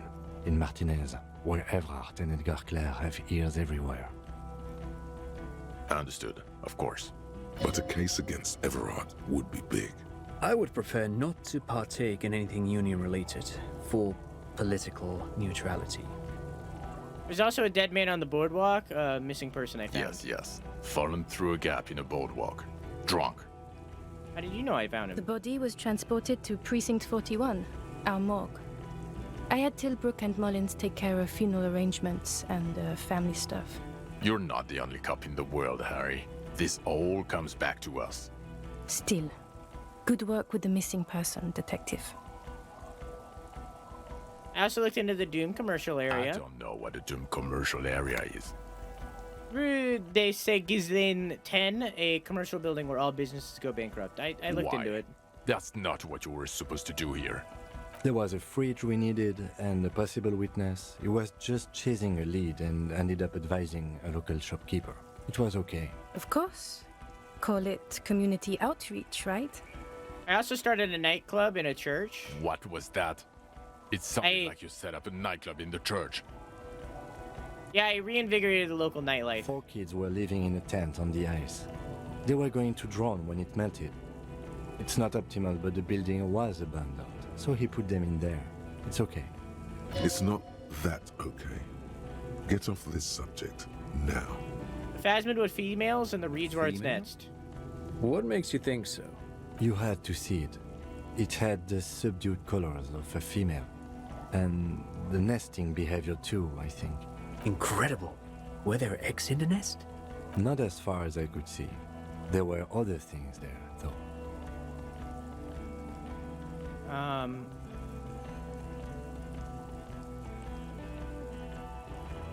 It gathered items in its nest, a helmet, a scope, and a passport. Actually, you know, this would indicate it was a male. This is far from anything in my field, but I think such nests are called bowers. They are for attracting mates. I still think it was a female. Of course, as I said, I'm only guessing. I didn't see it. It must be robust if it can move a whole helmet with its limbs. It could maybe roll it, like a dung beetle. I think it reproduces by, like, parthenogenesis. As in cloning itself? What makes you think so? It told me. Mm-hmm. Then it wouldn't matter if it's male or female. The bower would just be rudimentary behavior from before the parthenogenetic mutation. Very interesting. Such organisms are extremely vulnerable to disease. A single strain of bacteria could wipe out the whole species. We're probably looking at conservation efforts here. I think it emits a chemical that makes it look even more like the reeds. Yes. That would be a pheromone. A pheromone that's seemingly beneficial to the host. It usually stimulates the affected nervous system. Not a human's, of course, but perhaps a predator's? The perpetrator seemed intoxicated like an addict. It's just a hunch, but... There are species of bees that, under the influence of pheromones, take wasp larvae to their hives. Ants do the same with aphids, thinking they're... Do you think this is how it stayed hidden? Nothing is off the table. But I want to stress this. The find does not have to be connected to the case. The case is 100% prosecutable, without any pheromones. Of course, Lieutenant. Of course. We should treat the case and the Phasmid as completely separate from each other. People are not going to... They're not going to go for this speculation in the constabulary. It had mandibles that looked like hair, and it was completely white on the inside. But also reed-colored, beige and brown, a little green on the outside. After unfolding from a single stalk, it still retained parts that looked like reed tufts on its limbs. Incredible. The PR value of this is exceptional. Carp discovers new species. Maybe even discovers the Insulindian Phasmid. No, that's too much. This would really help with some of the problems we've been having. Absolutely, this is great. This does not say vigilante murderers to me at all. This says science, news, human interest. You know, it's a really good thing you have that photo. Without it... You're doing good here. Perhaps only for a moment, but still. I confiscated drugs from Kuno's dad. Who's Kuno? He doesn't fucking care. I don't want to know. You're right, Lieutenant. I don't. You snorted the drugs, I know you did. It's alright. I mean, at this point, anything is but the drink. The killer, Liliana Strauss, will have a strong motive. We have a strong motive. A revolutionary matronym. What? The custom started in Grad, where they have patronyms. Krasovich, Lasovich, etc. The revolutionaries saw this as a chauvinist atavism, so they used matronyms, derived from the mother's name instead. This man's mother was Lilian. His Lilian's son, Lilianovich. The custom was overturned after the revolution failed, but not before it made it to Revachol.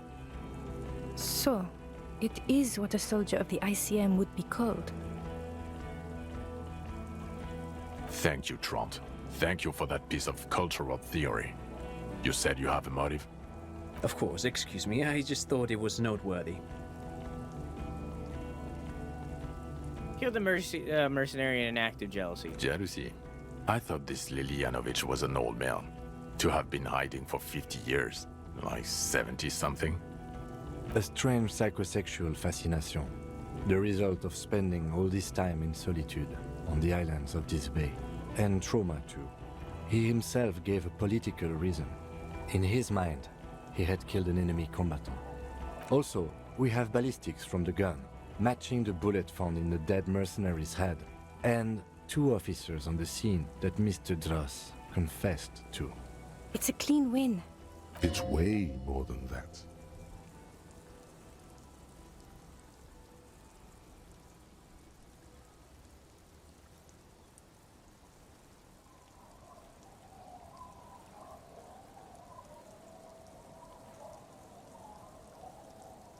It's way more than that. It'll win me my Dora back. That's not how personal relationships work, Harry.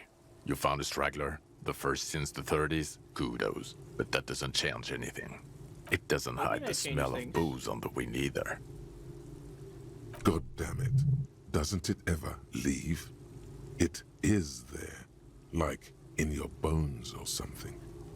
It will pass in time. And so, like, what do you say? Want to take this hot shit back? I don't want to, but you discovered a new species and solved the murder. So I have to. Jude? Anything that ends the trial is okay with me. You haven't been drinking, she thinks. So, maybe this time. Agreed. The public relations potential of this is too valuable to let go. Whoops. Okay. We have vehicles in the square, and the perpetrator needs to be taken into custody. Let's go. Now you will finally get to know who you are. Wait, I have a few questions. Who am I? Walks westward, impatiently, jingling his car keys in his pocket. Who am I? Who are you? You're a gym teacher, Harry. What? Well, obviously you're not a gym teacher anymore, but... Before you were a cop, you were a gym teacher in Coron. It's getting really cold outside. Should we maybe... It does explain Harry, a lot. It explains everything. The running around, the jumping, the shot put, your inexplicable facial hair. Section of found sportswear I've The amassed. fact that you don't seem to know what homosexuality is. And this guy, too.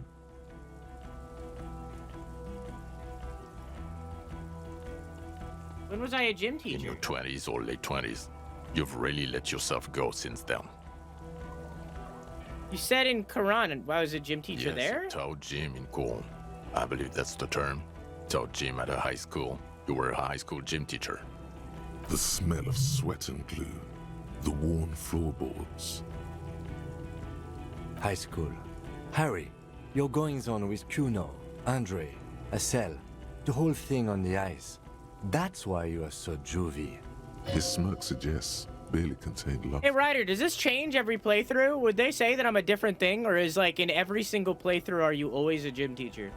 Why did I join the RCM then? The regular. You found some chick. She inspired you to fight the big fight. Be more than you are. All that. You're always a gym teacher. Cool. You, every morning, walking from Voyager Road to teach gym. She, leaving for the academy with her spring coat on. The air filled with the smell of smoke and raspberries, and incredible hope. An ocean full of hope. I knew it.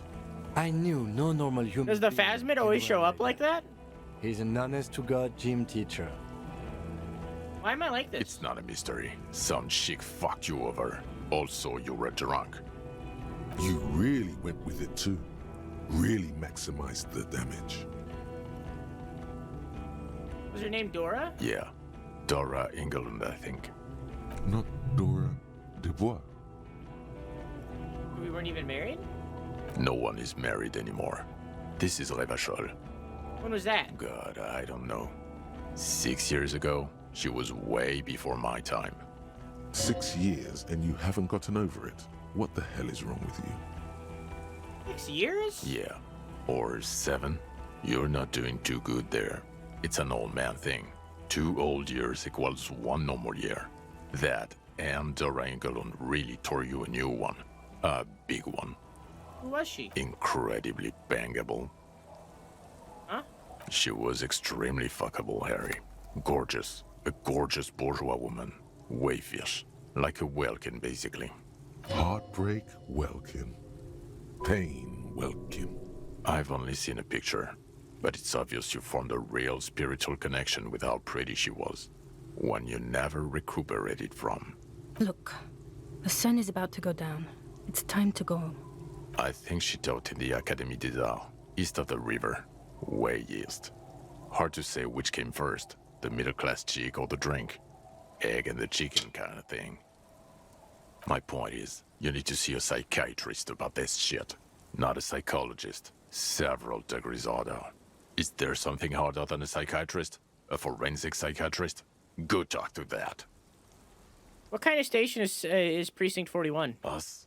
We're the bloody murder station, haven't you heard? We're the bad guys. No one likes us. That's not true. Jamrock is too big for one precinct. You're just understaffed. And everyone respects the 41st. You have Captain Price. Thank you, Lieutenant. You're being kind. It is an understaffed station and the district is Shadow, too how big, you doing? Which is why we need to... Get back to it. We left Torson and McLean to run the Sea Wing. It's not good. Person McLean? Mac the Torso Torson and Chester McLean. He was the They're father. not fit to run a wing. Believe me. Things are shaky as it is. Sea Wing? God. There are 4 wings, Harry. A, B, C, and D. We're in C. So long. It's made of losers and clock punchers. You and I reconceptualized it as a task force. It was a mistake.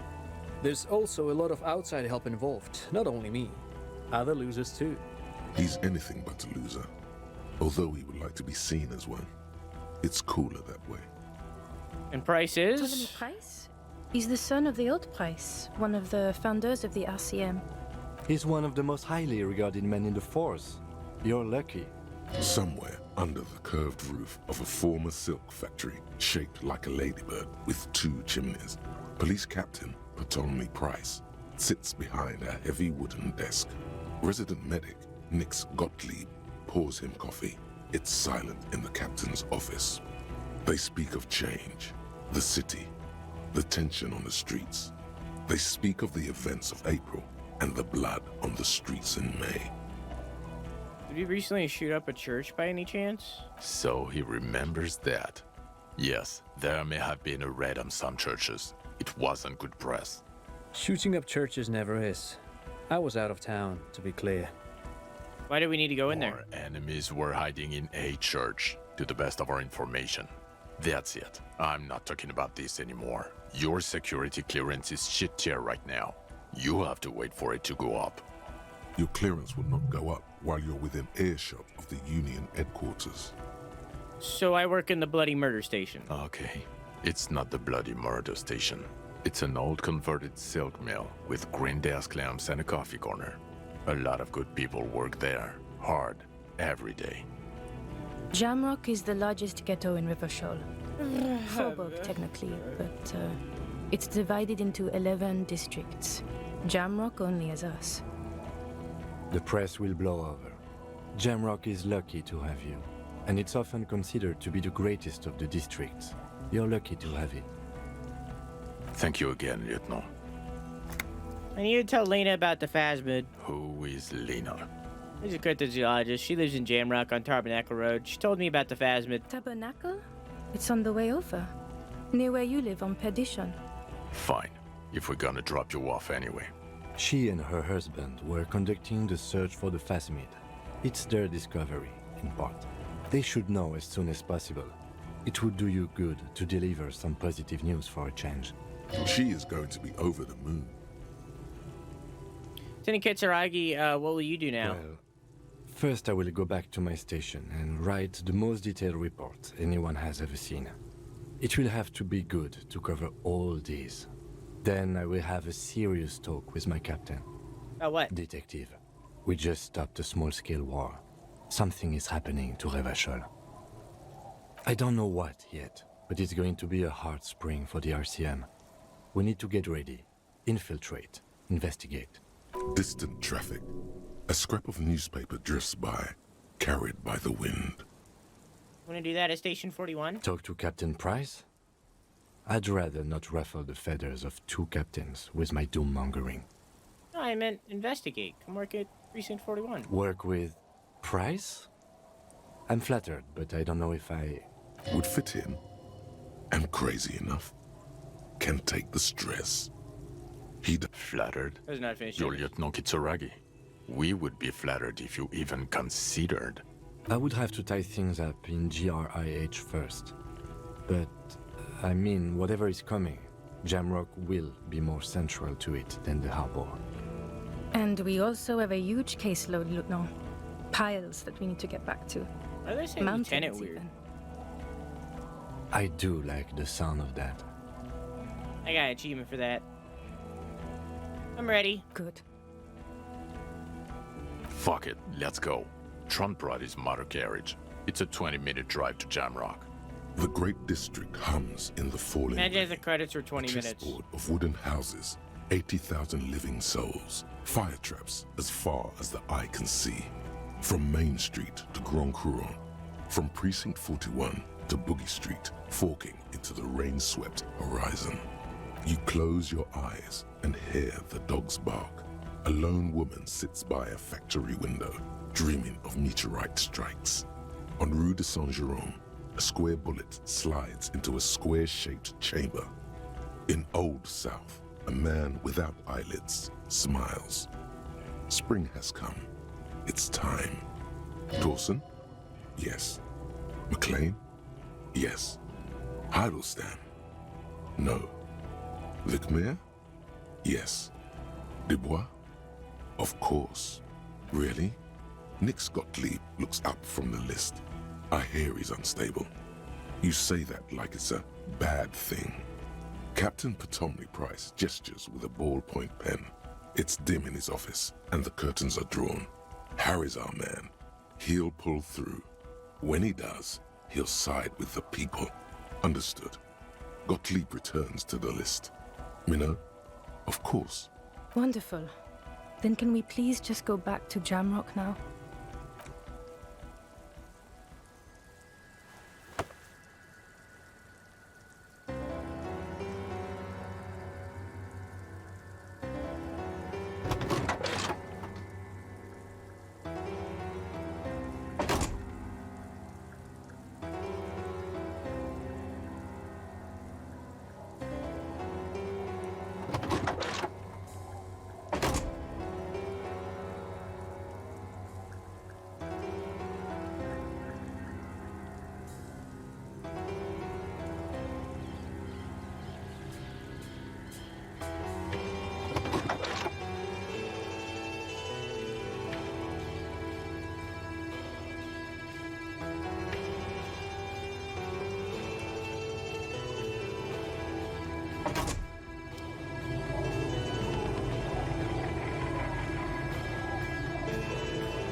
Yo, good job, Ziggy Dog!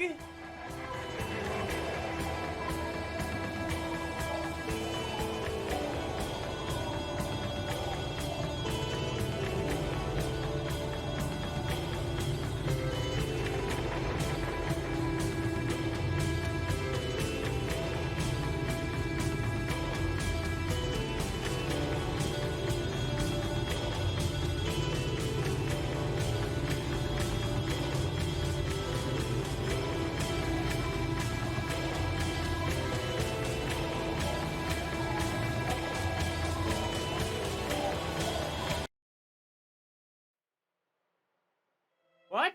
Why did it just cut?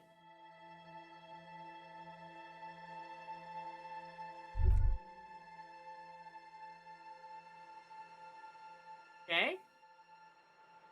Why did it just cut? There wasn't any like there wasn't like a post credits or anything, right? That isn't a thing. No? All right, cool.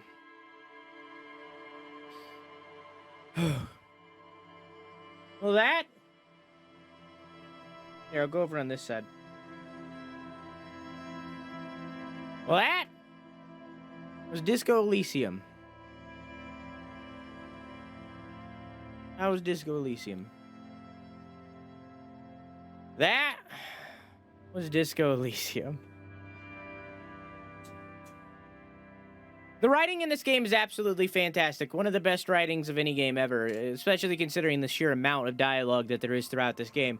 Some of it being far more detailed than others, but obviously that's all optional. You don't gotta exhaust the dialogue for everybody. But, like, they very much make it so that, like, if you want to know every little detail about the world, they will give you every little detail, and I respect that. And I respect even greater that it's optional and that I don't gotta listen to it. Because if I was required to sit there and listen to Joyce ramble on and on about bullshit that I don't really care about, and using her really big, complex words, I probably would have quit this game. I probably would have retired this one, because that was too much. And I very much felt that earlier, and I felt that with some of the dialogue that I was required to listen to as well. The minute details that this game gets into sometimes is a little bit too much. But for others, that's a positive. Just for me, that happens to be a negative. However, the story that this game does tell in the increasing amount of detail it tells about every single little thing is good inherently at the same time. It's really, really good. It was a good time. It was fun. And I liked the story that it told. I like the story of trauma that it told. A little bit anticlimactic to have the person that killed the dude kind of be completely unrelated to everything in relation to them. A little anticlimactic, but also it kind of fits the theme of like it kind of fits the theme of it being very political and stuff. So it makes sense why he did it and like how it ties into the story, but it is kind of anticlimactic that he was unrelated to both of the victims. Now, obviously, there's 5 million different ways that you can play this game and 5 million different stories you can go down. However, the story that I went down was Inland Empire, and I feel like I didn't really experience that storyline all the way through, primarily because I didn't pick up the tie in the very beginning. And in my opinion, it is incredibly stupid that one single failed roll can change the entire playthrough like that. Because I feel like I didn't really experience the Inland Empire playthrough to its fullest extent due to not getting that necktie in the very beginning. But even beyond that, to go down that line of failing the rolls in general, I understand that it increases playtime or replayability. I understand that. I get that. And I get that increased replayability makes it so that there's a lot of options that you can play through this game, and I respect that and I like that. However, it is very, very strict, and I don't like that. They have this system in place where you can go to sleep and it'll reset. It'll like continue to the next day, and yet they don't really use it for anything other than healing. When you fail a roll in this game, you fail that roll, for the entire rest of the game until you level up that ability. Now, if I don't want to level up savoir-faire or whatever the fuck, I shouldn't have to level up savoir-faire in order to get my necktie, which is completely unrelated to savoir-faire and actually has everything to do with Inland Empire. I think that's stupid.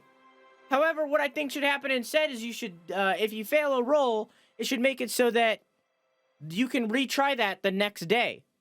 Whether your chances are increased for that or not, that doesn't matter.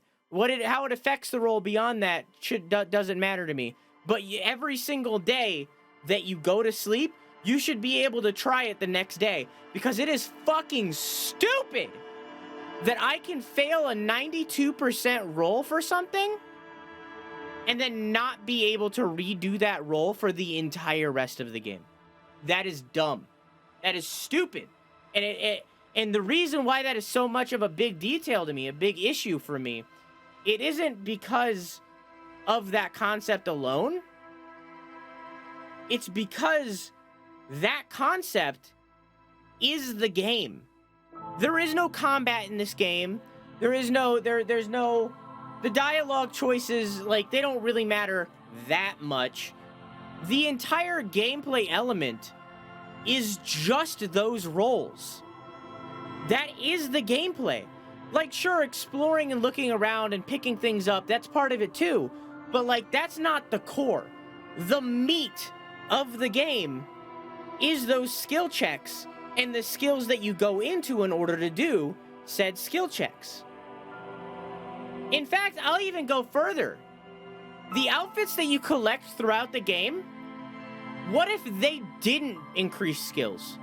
What if it didn't matter what I wore? Other than, like, certain details like the necktie talking to you. What if that didn't matter? What if nothing increased Inland Empire? Or increased shivers? And instead you take that mechanic out and instead make it so that every single night you sleep, you can retry the skill check. In turn, making you act like a legitimate detective, where you have to do rounds throughout the city, where you have to walk around the city and redo your skill checks in order for the chance to do it right.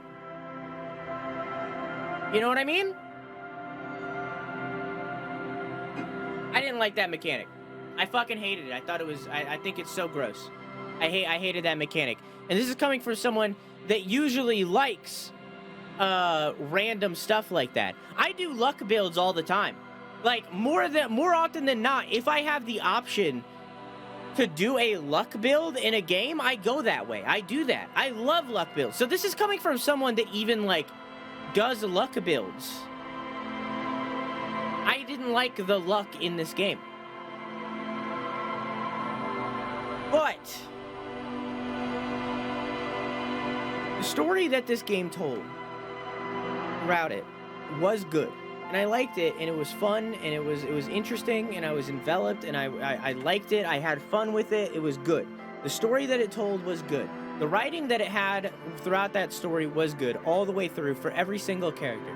Every single character had their very own personality, and that was dictated throughout their writing. The fact that I can talk to Joyce and she's using these big as fucked words that I don't understand, literally a writer, by the way. I don't understand those big words, those big fucking words. The fact that I can talk to Joyce and she feels completely different than me talking to Lily, a dock worker. The fact that I can tell the differences in their personalities and the way they act and talk is amazing and very hard to pull off.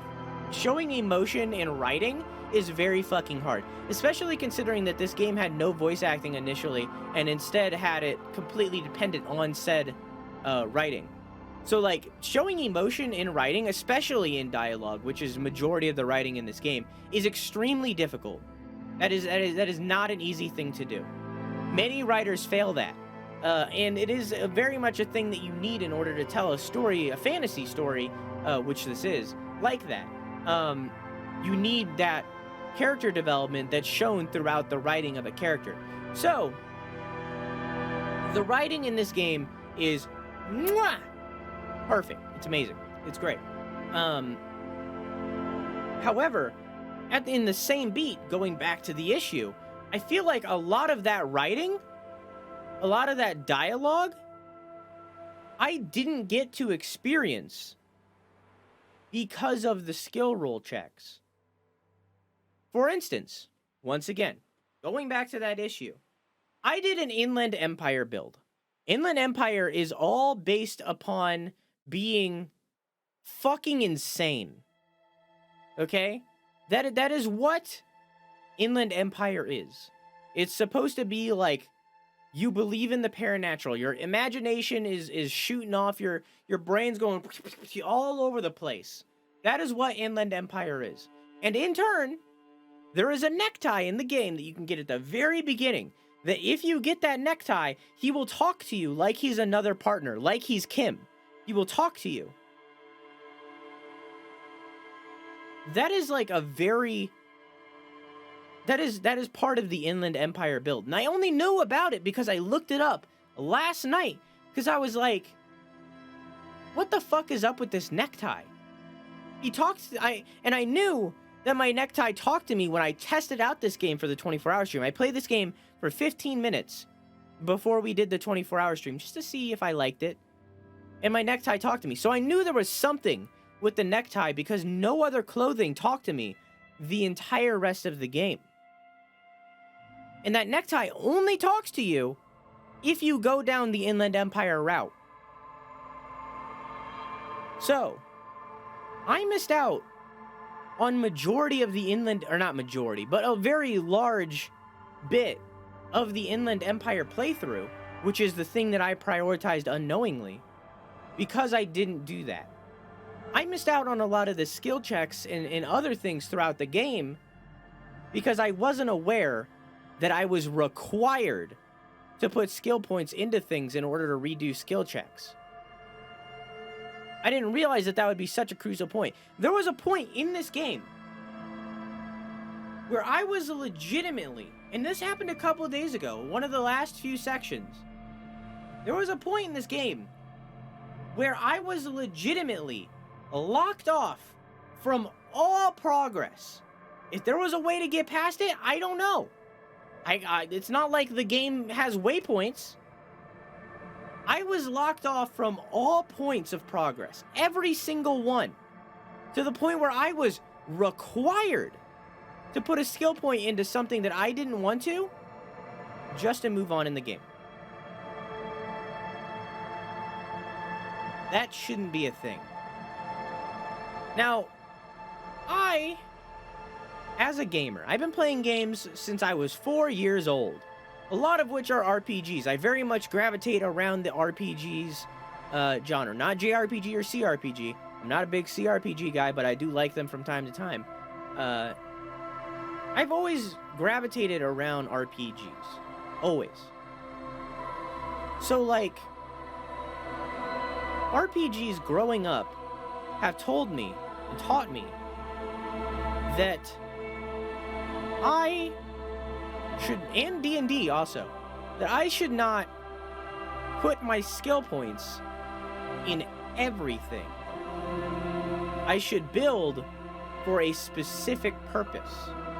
I should lean towards something. And then, you know, move around in other areas. But I should focus down on my goal. I should focus down on the character that I want to play.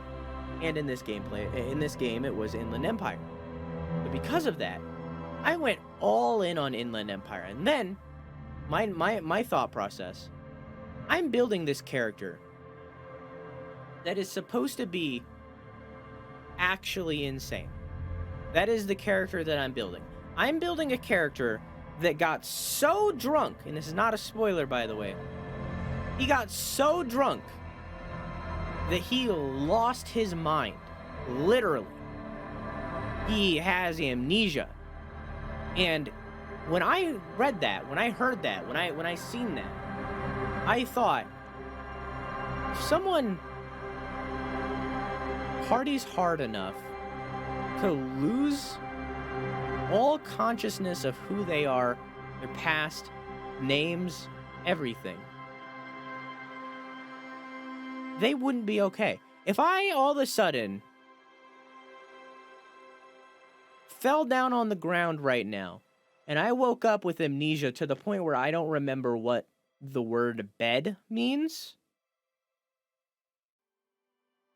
I wouldn't be okay. You know, I would not be okay. It's just as simple as that. I wouldn't be.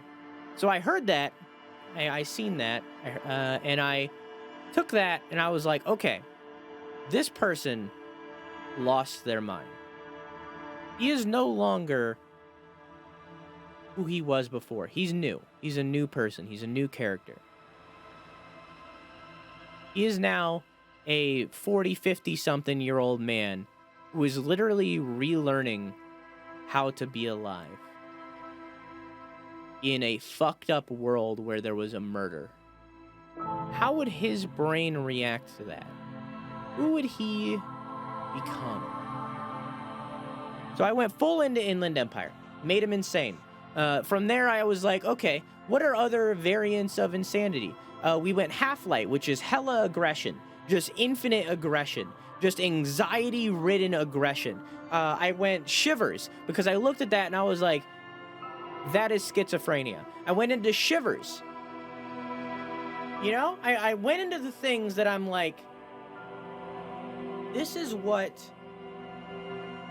someone who was going insane and losing their mind would do. This person lost their mind. They have no idea what pain is. You know, they don't know that kicking a mailbox is gonna hurt them. Physical instrument. Or not physical threshold. Pain threshold, whatever it was called. PT. You know?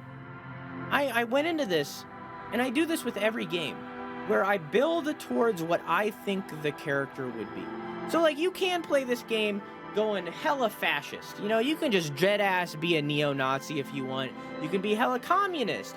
You can be a super liberal and work for a capitalism. There are ways that you can go in this game. There are infinite different play styles that you can choose and different storylines you can go down. I went the storyline of, I'm going batshit insane. And from there, we started to learn more about the character. We learned from Kim. He told us that we were a police officer. He told us what a police officer does in this world, what they mean. I took that and I was like, okay. I'm a police officer in a world that is divided. I have to keep the peace. So although I might be led by a corporation, although the police station might be led by a corporation, I'm a new person. I don't have the corruption that other police officers have. What would that mean? That would mean that I would be very pro-person. I'd be very pro-people, you know? Like, communism is inherently good, you know what I mean? So, like, when you hear communism and you don't hear all the bad stuff, like the authoritarianism kind of stuff, communism is good. So, like, if someone woke up and was brain dead, and they woke up and they lost all their memory, and they heard communism, they would probably lean towards that. But on top of that, I, as a person, also lean towards communism. So, I couldn't resist that. You know, some of my personality came through, which wasn't 100% intentional. I didn't want to go down communism as much as I did. I very much, throughout this entire game, wanted to remain as neutral as possible, helping as many people as I can, but remaining completely neutral. And I went far down the insanity track. I didn't focus on anything, and that's why when we got to that that Act 3, why I wasn't able to do anything. Because A, I missed out on the tie, like I said, and B, I didn't go down any of the tracks that help me physically. I went through all the tracks that help me mentally. You know what I mean? So, what I'm saying is, I built towards a specific goal. I had an idea in mind of what I wanted my character to be. So I built down that track hard. I focused down on who I thought this character was. But then I get to a bottleneck where I physically cannot progress. Either I missed something along the way, which I would argue isn't on me. I was pretty thorough throughout this game, I'd say. Or which I still missed things. I'm not saying I didn't, but like I was pretty thorough. So either I missed something down the line, or I just failed too many skill checks. Because I got bottlenecked where I could not move on, and I was forced to build the character that I didn't want to build. I was forced to go down, what was it called? Perception, logic, visual calculus. This isn't who I wanted this character to be. Like, sure, he's a detective and he's good at it, but that doesn't mean he's here to, like, Sherlock Holmes style, Benny Bum Cumberbum, look into every single angle that a bullet could go. That's not who I wanted. That's not the character I was trying to build for. And when we got to that at the end, I was just like, this isn't who I wanted to build. This isn't Mike Raphael Ambrosius Costal. This isn't what I wanted. This isn't who I was building. Because the game forced me to be that character. And I don't like that. So, like, I'm focusing down on these skill checks and stuff like that so hard because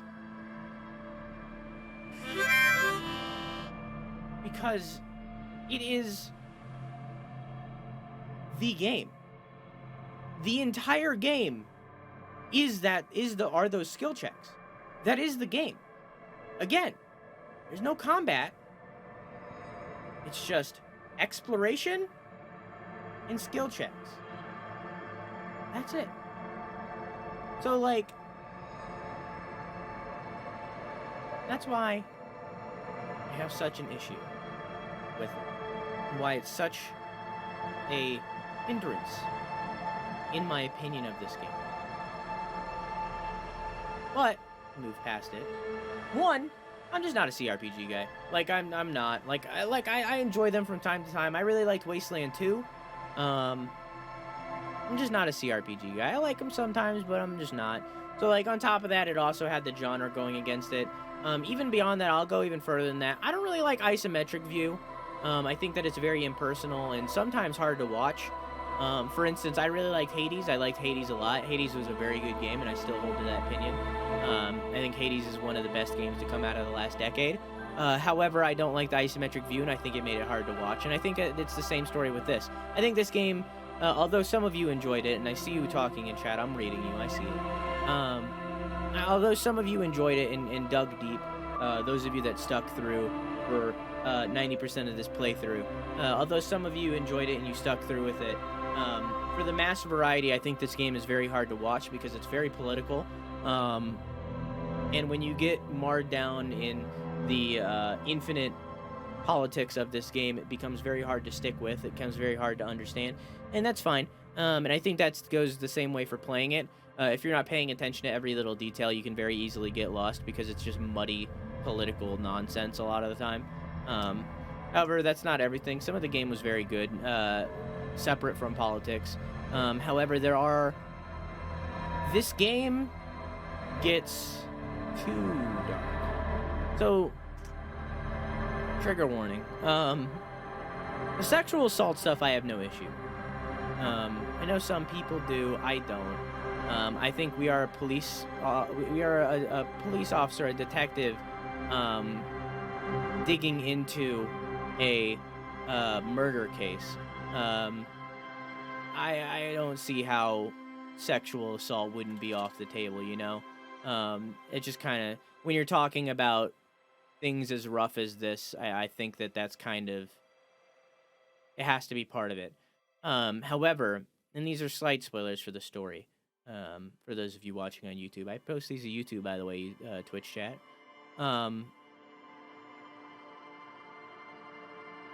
slight spoilers, but not really.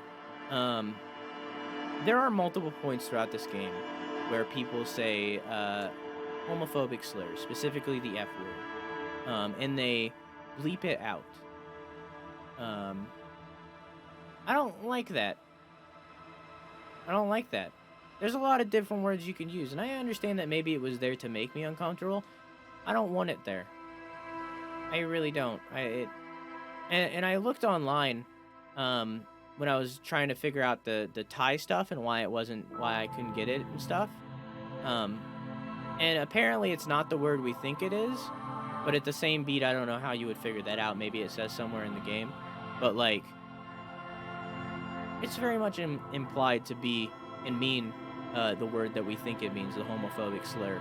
I don't like it. I wish it wasn't there. It being bleeped out just dead ass takes me out of it. But even beyond that, it just shouldn't be there. I don't like it. It's gross. And it wasn't a big issue with me the first time that it was said, but as it became such a thing in the game with multiple characters, it's gross. It's gross. I don't want that word in games. I don't want that word in media. I don't want that word in the world, but obviously we can't stop that. What we can stop is I don't want that word in media. I simply don't. And I understand that I'm white and I can't really have this opinion. I don't want racial slurs in media either. I don't want the N-word in media, regardless of who's saying it. I don't want homophobic slurs. I don't want racist slurs. We don't need to ignore they exist, but we can stop tempting people to use them. You know what I mean? Does that make sense? Like, us using these words in media makes it open and it makes it open and more, what's the word I'm looking for? It creates impressions on people. It creates impressions on people, especially younger people. Because I've said this before, and I very much said this, where I had a childhood where I grew up with Call of Duty and stuff like that. So you can imagine the kind of words and I said when I was growing up, when I was a young 14-year-old boy. You can imagine the kind of words that I used. I will not repeat them. I grew up with Call of Duty, and I think that explains it enough.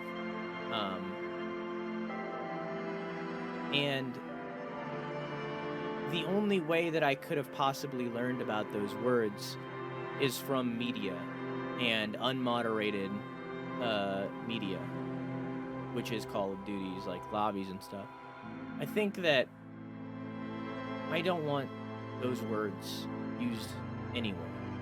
Like in music, no matter what color your skin is, I don't want those words used. No matter what sexuality you prefer or gender you prefer, it doesn't matter to me. I don't want it used in media. I just don't. Because that leaves an impression on somebody, and sometimes it makes it seem like it's okay to say, and I don't like that. Regardless of how it's regardless of how it's shown, I don't like it. Just period. I don't want it in media. And that concludes this game. Like I said, they used the homophobic slur many times throughout this game. They even used the shortened form for a cigarette. I don't like that. I don't like that. Just don't.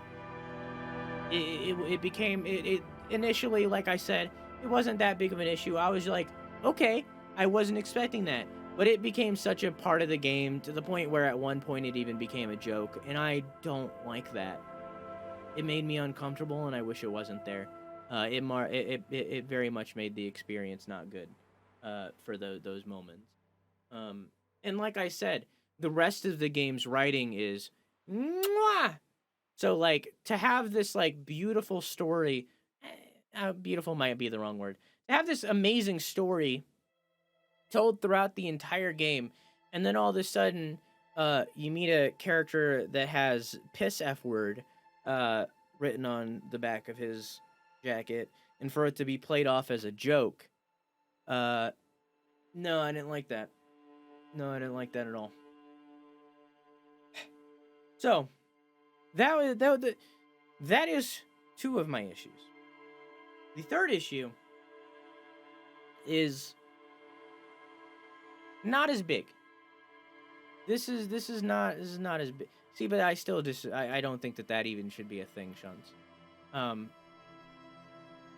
We're gonna go a little bit smaller here. This is my third issue with the game. And probably my last issue, honestly, unless I think of something. I don't like the map. That map is actually useless. I don't know if I, misunderstood something. That map is useless. Just actually pointless. I went out of my way to go pick up that map because I missed it. That was not useful. That was a bad map. That was a very bad map. Not a good map. No. That map was it was bad. Not even just because of it actually being useless to read because it gave no indication of anything. But also because they use it as a point to show you the skill checks that you can retry and stuff. But it shows skill checks that you don't have access to anymore for one reason or another. And you have to scroll through it slowly because the little scroll wheel on the side's broken up. That might have been just a me issue. But I didn't like it. That's a smaller issue. You know, it didn't hinder my experience that much, but I still want to mention it, you know what I mean? The positive of the game is the writing. And I realized that I listed 3 negatives and 1 positive. But that positive is the game, you know? That's the entire game is that positive, is the writing. So it's that's a very big positive, is that the game was carried by that writing. We played this game for 49 hours, and it carried the game the entire time. That being said, around the 30 to 40 hour mark, somewhere in between there, I very much was getting tired of this game. I very much was, and I wanted to move on. But I don't think that's because of the game. I think that's because of me, because I went into this game after playing a really long game, which was Bloodborne, and then I went directly into this. So that might have been that's probably on me.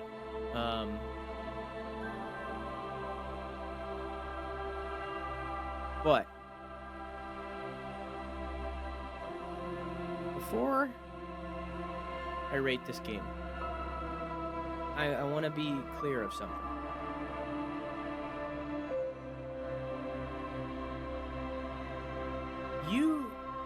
This is one of the very few games that exist that actually has choice that matter.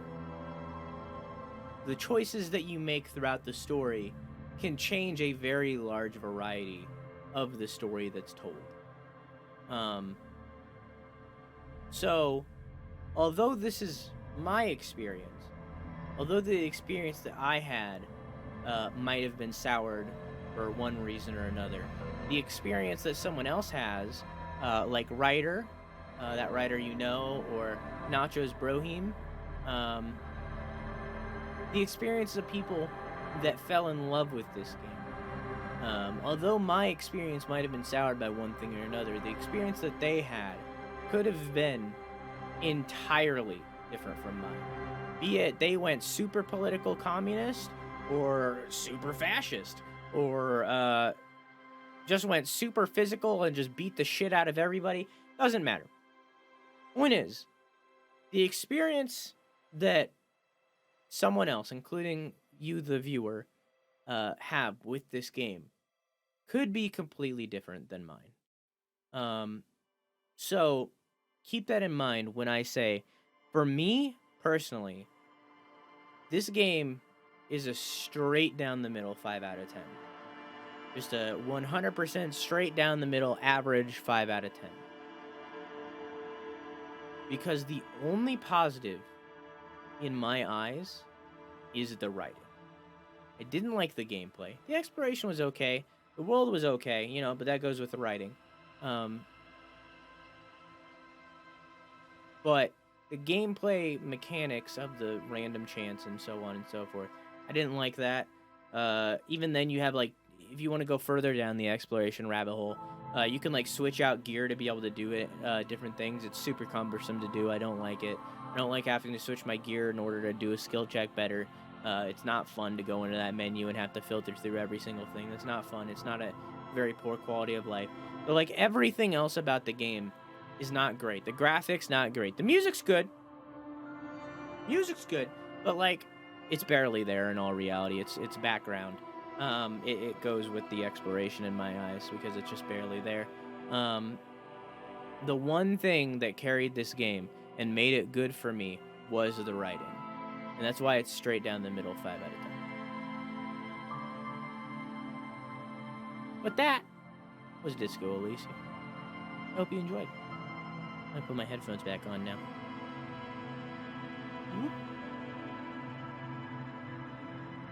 I'm gonna press this button.